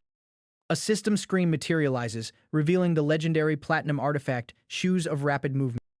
The item description reveals an incredible trait, granting the user triple movement speed on unworked ground and double speed anywhere else. He looks down at his current stats, knowing he hasn't naturally reached the level required for this kind of speed yet. He chuckles at the absolute perfect timing of this drop, knowing exactly how much this will change the dynamic of the race. He happily slides the newly acquired boots onto his feet, feeling the immediate surge of a divine wind elemental blessing. To his delight, they fit absolutely perfectly, as if they were custom-made for him all along. With a confident smirk, he jokes to himself about the strange origins of the gear, completely unfazed by the horrors he just faced. Standing tall with his new gear fully equipped, he realizes that the rest of this dungeon raid is about to become a total walk in the park. He looks back at his stunned companions, ready to lead them deeper into the fissure with an unstoppable momentum. The remaining players can only look at the absolute devastation around them, completely speechless at the monstrous genius of the player leading them. With the first major threat neutralized and legendary gear in hand, our protagonist sets his sights on the deeper chamber. He knows the true master of this dungeon is still waiting, and the real hunt is only just beginning. The path ahead is dark and filled with unknown terrors, but fear is the last thing on his mind right now. Every step he takes now feels lighter, faster, and infinitely more lethal than before. The team follows closely in his shadow, their initial doubt completely replaced by an unshakable faith in his absolute strength. As they approach the final threshold, the air begins to vibrate with a sinister energy, welcoming them to the true heart of the dungeon. With his sword gripped tightly and his eyes locked onto the darkness ahead, he takes the final step forward, ready to devour whatever artifact waits for him next. He realizes that relying on standard tactics won't be enough against an opponent, this cunning, forcing him to think outside the box. He unleashes a swift counteroffensive, scattering the surrounding treasure as he forces his way through the onslaught. The impact reverberates through the chamber, shattering the enemy's defensive rhythm and creating a brief opening. The beast growls in frustration, realizing its target is far more resilient than initially anticipated. Its eyes lock back onto the threat, radiating pure malice as it prepares to escalate the violence. He smirks, mocking the beast's desperate attempts to regain control of the battlefield. A massive surge of energy erupts, completely nullifying the incoming damage and instantly restoring his vitality to full strength. The sheer shockwave of the blast tears through the arena, altering the terrain in an instant. The heavy crossfires light up the dark chamber, revealing the intense scale of the ongoing clash. An onlooker watches in absolute disbelief, stunned by the sheer absurdity of the power unfolding right before his eyes. Suddenly, a sharp realization strikes him, a chilling sense of dread washing over his face as he looks at the battlefield. He notices a subtle, terrifying pattern in the trajectory of the attacks raining down from above. The ground is littered with projectiles, each precisely placed to restrict his movements and force him into a desperate corner. He blames himself for not seeing the obvious signs of the trap much sooner. Desperate to prevent a disaster, he screams out a warning, hoping his voice can breach the chaotic noise of battle. Standing amidst the golden sea, he raises his blade high, completely unfazed by the ranged pressure. He takes a calculated step forward, refusing to let the enemy dictate the pace of this encounter. With a sudden burst of speed, he lunges forward, completely catching the opponent off guard. The momentum shifts instantly as a powerful shockwave ripples across the golden floor. The beast glares back with feral rage, its predatory instinct screaming that this human is a genuine threat. The monster unleashes a massive sweeping shockwave of its own, desperate to force some breathing room. He is forced onto the defensive, bracing himself against the overwhelming force of the kinetic blast. The shockwave tears through the chamber, obliterating anything in its path with explosive power. The sheer energy of the collision lights up the entire room, blinding anyone trying to look directly at the blast. The beast's brutal attack lands with full force, leaving a trail of devastation in its wake. Despite the monster's incredible skill resistance, he manages to hold his ground and keep his composure. He quickly reassesses the enemy's true threat level, realizing this isn't just another mindless creature. Even two seasoned level 100 players find themselves completely overwhelmed by the crushing pressure radiating from the boss. The beast closes the distance with terrifying speed, its massive silhouette looming over its prey. He clicks his tongue in annoyance, realizing that securing a clean victory here will require pushing past his limit. The monster prepares another devastating assault, tightly gripping its weapon as the tension reaches a boiling point. He acknowledges that dealing with this relentless aggression is becoming incredibly tedious. The boss prepares its heavy crossbow, locking its sights onto the target for another lethal shot. The high-tier players realize the boss has already initiated its most dangerous phase before they could even assist. He deflects the incoming projectile with perfect precision, his blade ringing out against the metal. Their weapons clash in a brilliant flash of sparks, neither side willing to yield an inch of ground. The beast lets out another furious roar, its massive muscles tensing as it prepares to overwhelm him with pure brute strength. He narrowly evades a devastating swipe, the wind from the attack brushing past his face. The monster stands tall, bathed in an aura of pure destruction, looking down at the defiance of humanity. A dark, confident smile spreads across his face, knowing the real fun is about to begin. He readies his massive blade, fully prepared to take this life-or-death struggle all the way to its bitter conclusion. The beast roars in absolute fury, completely losing itself to its violent impulses. He spins through the chaotic wind currents, utilizing the force of the enemy's own attack to reposition himself. With a powerful leap, he launches himself high into the air, aiming straight for the monster's blind spot. A bright crimson light flashes as a critical hit connects, tearing through the boss's fierce defenses. He activates his recovery skill, a brilliant blue light enveloping his body as his wounds instantly knit back together. The monster charges forward blindly, completely consumed by its desire to rip him apart. He delivers a devastating, sweeping slash that cleaves clean through the darkness. The precise strike hits its mark perfectly, completely disrupting the beast's aggressive momentum.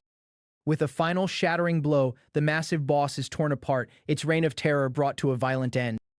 The massive creature collapses heavily into the pile of gold coins as its life force completely fades away. He lowers his massive sword, breathing a sigh of relief as the intense adrenaline begins to cool down. A system notification flashes before him, officially confirming his hard-fought victory over the legendary king. The late arrivals finally burst into the chamber, only to find the battle already concluded. They stop, dead in their tracks, looking around the devastated room in absolute shock and awe. A massive, ominous shadow suddenly looms over the entire area, signaling that the danger is far from over.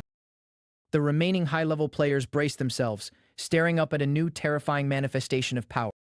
They gasp in utter disbelief, completely frozen by the crushing pressure descending upon them. Their eyes widen in pure horror as they realize the true scale of the entity they are facing. A massive blade plunges deep into the sea of gold, anchoring itself as the dust begins to settle. He activates his psychedelic skill, a surge of raw power flowing through his veins as his physical capabilities soar to new heights. With renewed strength, he grips his weapon tightly, ready to face whatever nightmare comes next. He triggers a massive knockback burst, sending a violent shockwave radiating outwards from his position. The explosive force sends the surrounding treasure flying, completely scattering the horde across the floor. The shockwave slams heavily into the surrounding environment, proving the absurd amount of power behind the skill. The sheer magnitude of the impact leaves a lingering sense of destruction in the air. He ponders his tactical options, realizing that having a reliable long-range option would make these encounters much more manageable. Standing amidst the glitter and gold, he takes a moment to compose himself and evaluate his current condition. A sudden realization sparks in his mind, a brilliant grin forming as he figures out a perfect solution to his problem. The veteran players take a moment to rest, recovering from the intense psychological strain of the status conditions. The boss shifts its tactics, preparing a completely different style of assault from a distance. A volley of heavy projectiles rains down, forcing him to react instantly to the changing battlefield. The beast glares with intense animosity, refusing to let its prey escape the lethal trap. He senses the incoming danger just in the nick of time, his instincts screaming at him to move immediately. A massive explosion rocks the chamber as the projectiles detonate with terrifying force. The boss reloads its heavy weapon, completely relentless in its desire to keep the pressure mounted. He is forced to use every bit of his mobility to dodge the devastating explosions tearing up the floor. He dashes through the crossfire, maneuvering through the falling debris with absolute precision. The boss continues to rain down an endless barrage of projectiles, trying to turn the fight into a grueling war of attrition. He realizes that this opponent is fundamentally different from any monster he has fought before, possessing a terrifying level of tactical intelligence. The system displays the staggering status of the boss, showing just how much resources will be required to bring it down. He launches himself into the air once more, determined to close the distance and shut down the ranged threat. He narrowly avoids a lethal projectile, the sheer speed of the attack leaving a visible trail in the air. The monster fires another massive volley, completely filling the air with deadly projectiles. He focuses his gaze, refusing to let the overwhelming volume of attacks break his concentration. A massive wall of projectiles cuts through the air, creating a nearly unavoidable grid of destruction. He uses his blade to deflect the incoming strikes, the metal ringing out in a rapid, rhythmic cadence. He channels his energy into his sword, the blade glowing with an intense, destructive aura.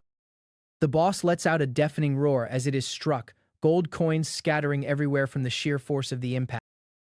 The high-level spectators can only watch in absolute silence, completely mesmerized by the masterclass of combat display.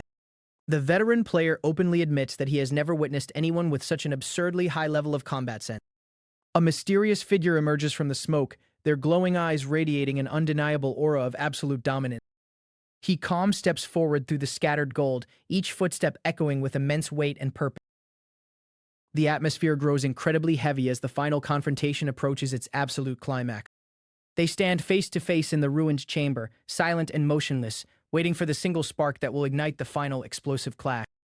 They were already refusing entry, having secured permission on their last visit, and weren't going to let any paparazzi through. Outside, an exasperated voice insisted everyone get lost, tired of having to repeat themselves constantly.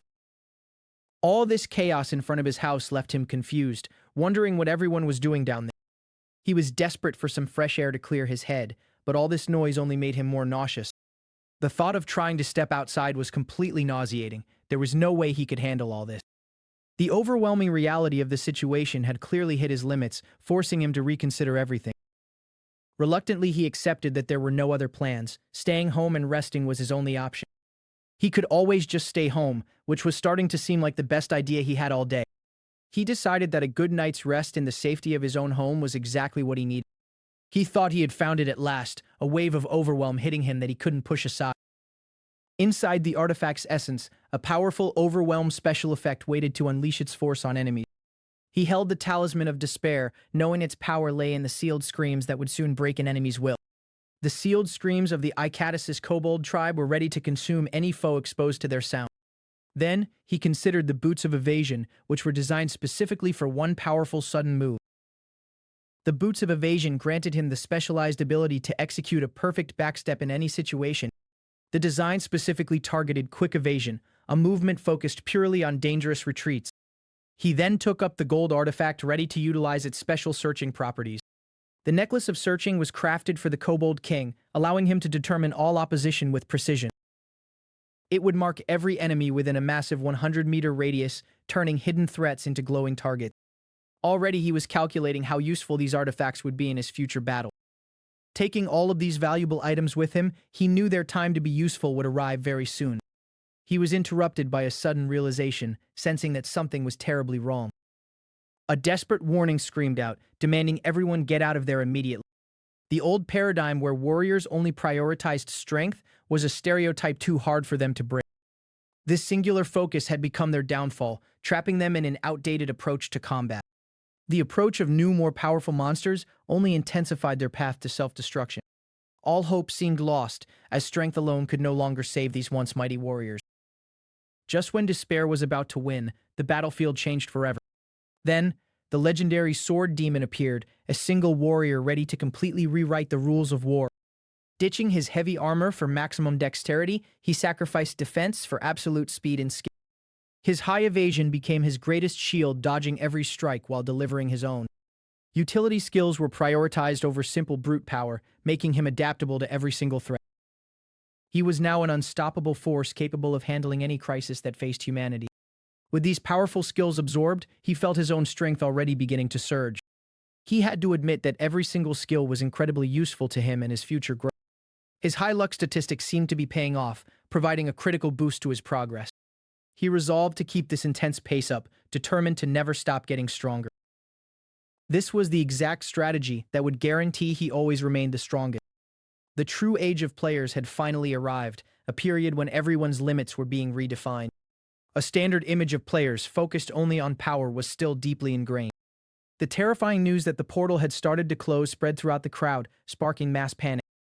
But the realization hit that this panic was completely unnecessary, as every cleared rift naturally shuts down. There was absolutely no reason to panic. The entire process was logical and automatic. He was genuinely confused as to why everyone was reacting so strongly to such an obvious outcome. They weren't moving away, seemingly stuck to their spots despite the danger being long over. All this chaos outside his house left him confused as to why they were all down there. He continued to question what was wrong with all of them, completely dumbfounded.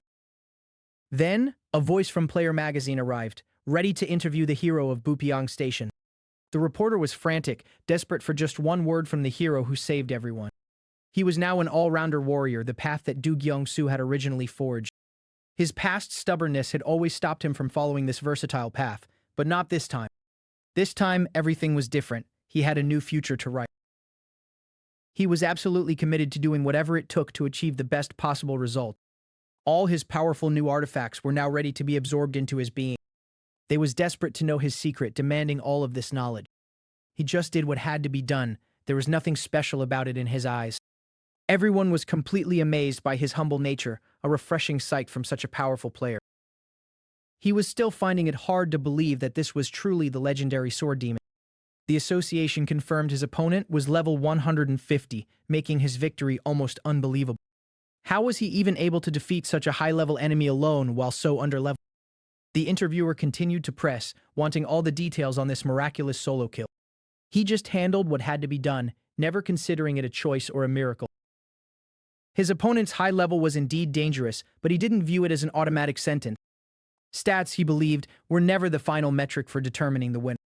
The entire battlefield was now completely his to command. His deep understanding of his own capabilities was now undeniable. Despite everything, there was still a noticeable sense of maturity radiating from him.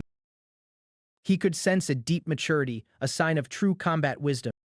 Meanwhile, he couldn't shake the feeling that he still had a very long way to go himself. Reluctantly, he knew he had to pass on this incredible offer. His plans were already set.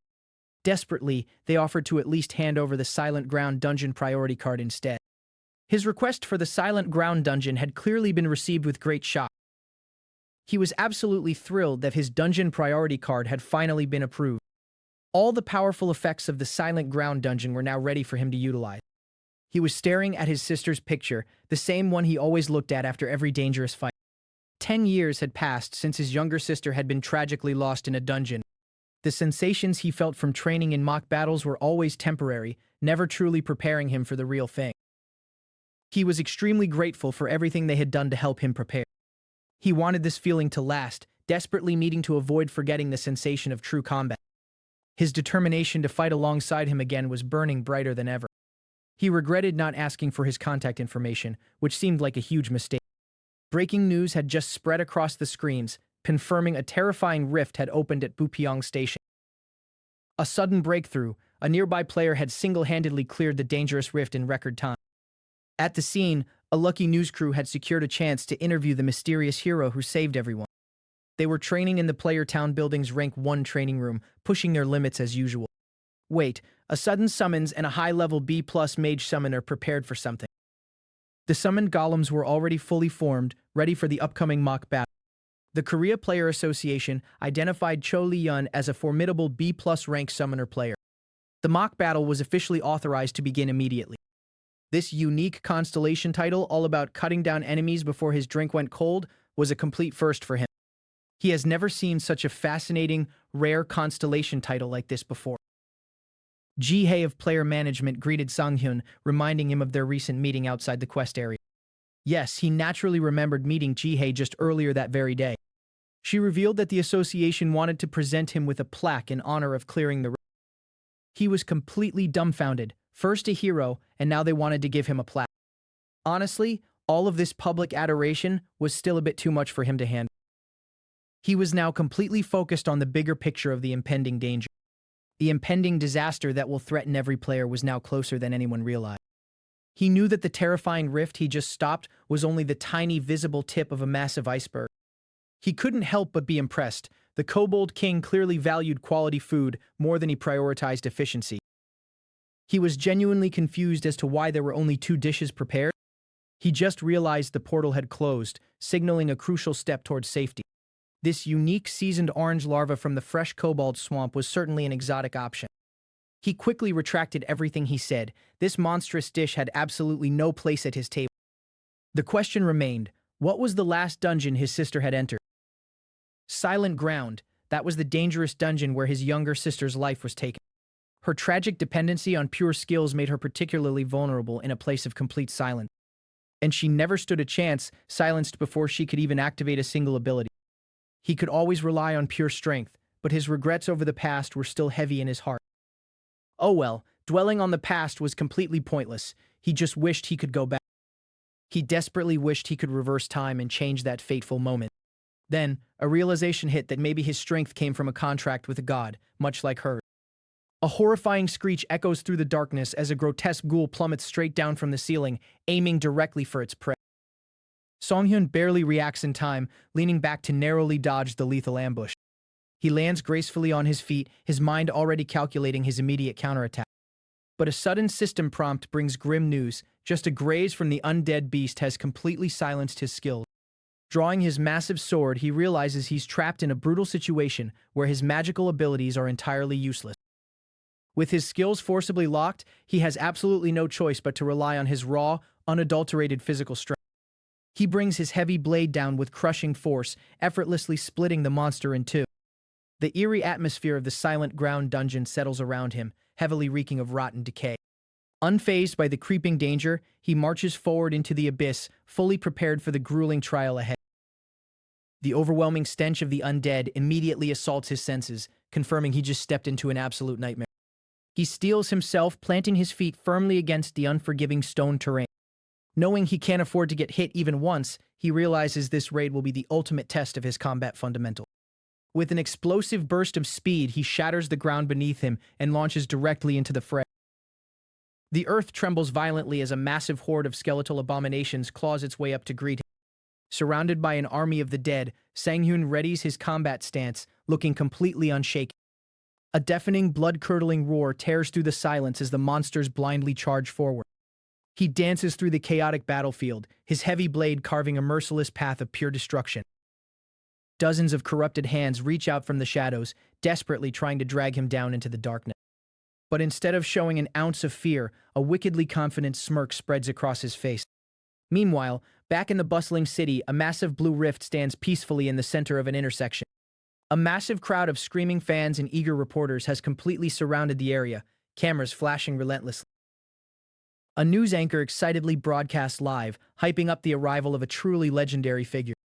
The top-tier player Do Kyung-soo finally makes his grand appearance, radiating a genuinely overwhelming aura. Watching from his car just a few feet away, Sang-hyun immediately realizes he made a terrible parking choice. The media continues to shower Kyung-soo with praise, calling him an absolute god among human swordsmen.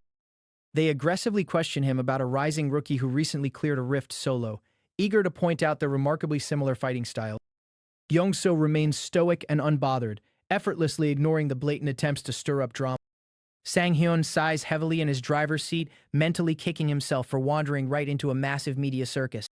Just a week ago, he was completely isolated in a destroyed wasteland, pushing his body to its absolute limits. Now sitting comfortably in his new ride, he eagerly hums to himself, heavily itching to test out his newly acquired combat skill. Unfortunately, he is completely stuck in bumper-to-bumper gridlock traffic, ruining his perfectly planned schedule. Even after deliberately avoiding rush hour, an event security guard firmly directs him to halt his luxury SUV. Mild panic sets in as Song-hyun realizes his fully decked-out vehicle is making him stick out like a sore thumb. The massive crowd gathered around the glowing portal makes a quiet, unnoticed escape entirely impossible. Suddenly, the legendary Do Gyung-soo shifts his piercing gaze directly toward the idling car. Song-hyun freezes in place, realizing the top-ranked veteran is staring right at him through the windshield.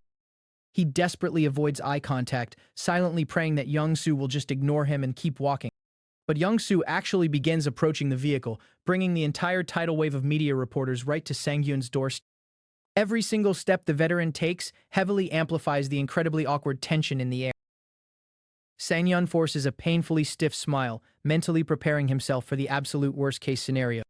For another player standing nearby, today is no celebration. It's the tragic anniversary of her little sister's death in the silent ground. Fueled by raw emotion, the fiery red-haired girl screams at the top of her lungs, demanding immediate attention. Song-hyun just stares at her blankly, completely thrown off by the sudden explosive hostility directed his way. She marches right up into his personal space, absolutely furious at his totally unbothered attitude. Sang-hyun mentally sighs, noting exactly how much patience he'll need to climb the ranks and deal with these eccentric top-tier players. Young-soo, having silently observed the brief exchange, finally turns his back to enter the dungeon. But internally, the veteran is deeply intrigued. He's met countless ambitious rookies, but this one feels entirely different. Instead of showing starstruck admiration, Sang-hyun had looked at him with the cold, calculating eyes of a true hunter. Young-soo realizes this kid doesn't see him as an idol, but as an obstacle that urgently needs to be crushed. A rare, genuinely thrilled smile crosses the legend's face as he permanently burns the name Shin Sung-yoon into his memory. Without another word, Young-soo steps into the swirling vortex, leaving the chaotic outside world behind. The massive portal pulses with dark energy, silently waiting to swallow its next challengers. Finally free from the suffocating spotlight, Sang-hyun casually steps out of his luxury vehicle. He admits the ride is incredibly smooth, though a part of him wishes he had spent that cash on high-tier artifacts instead. The white SUV quickly speeds off down the street, leaving him standing confidently at the drop-off point. A massive wave of relief washes over him as he prepares to finally get back to what he does best. He distinctly recalls the absolute nightmare of taking a crowded subway with his giant broadsword, swearing to never humiliate himself like that again. Suddenly, his phone heavily buzzes in the car mount with an entirely unexpected call from the Hunters Association. He answers smoothly, assuming it's just a routine schedule confirmation for his upcoming dungeon raid. But as he turns around, he comes face to face with the infuriated red-haired girl yet again. She aggressively blocks his path, radiating an incredibly hostile and stubbornly confrontational energy. Her eyes burn with rage as she demands to know why a random rookie is stealing her scheduled raid time. Entirely uninterested in her dramatic outburst, Sang-hyun tries to walk away, bluntly stating he's just following the association's official orders. The girl throws an absolute fit, screaming at the top of her lungs for him to stop ignoring her. But Sang-hyun just flashes a wickedly competitive grin, daring her to try and catch up to his terrifying clearing speed. He watches in mild confusion as her party members frantically rush over to de-escalate the explosive situation. Her teammates desperately hold her back as she violently thrashes around, completely blinded by sheer frustration. Sang-hyun quietly stands his ground, utterly bewildered by how unhinged these supposedly professional players are acting. She continues to hurl insults from a distance, fiercely swearing she won't let his blatant disrespect slide. Her party members bow deeply and apologize, incredibly embarrassed by her total lack of basic player decency. Meanwhile, back at the media frenzy, a brave reporter tries to squeeze one last statement out of Young-soo's party. The veteran's companion gives a cold, completely dismissive reply, making the atmosphere incredibly heavy. The anchor nervously laughs it off, entirely intimidated by their overwhelming and unapproachable presence. Despite the frosty treatment, the camera crew captures their grand exit with absolute awe and unabashed admiration. Even from a distance, the sheer weight of Gyeong-soo's reputation leaves the normal citizens completely breathless. However, Gyeong-soo's mind is still entirely focused on that brief, incredibly tense encounter with the rookie in the car. He vividly remembers the sheer unfiltered annoyance on Sang-hyun's face when the flashing cameras pointed his way. For Sang-hyun, the true gravity of that silent exchange is finally starting to click firmly into place. He realizes the legendary player wasn't just casually passing by, he was directly sizing him up as a very real potential threat. And instead of feeling pressured, a massive thrill-seeking smile spreads across Sang-hyun's face as he excitedly welcomes the challenge.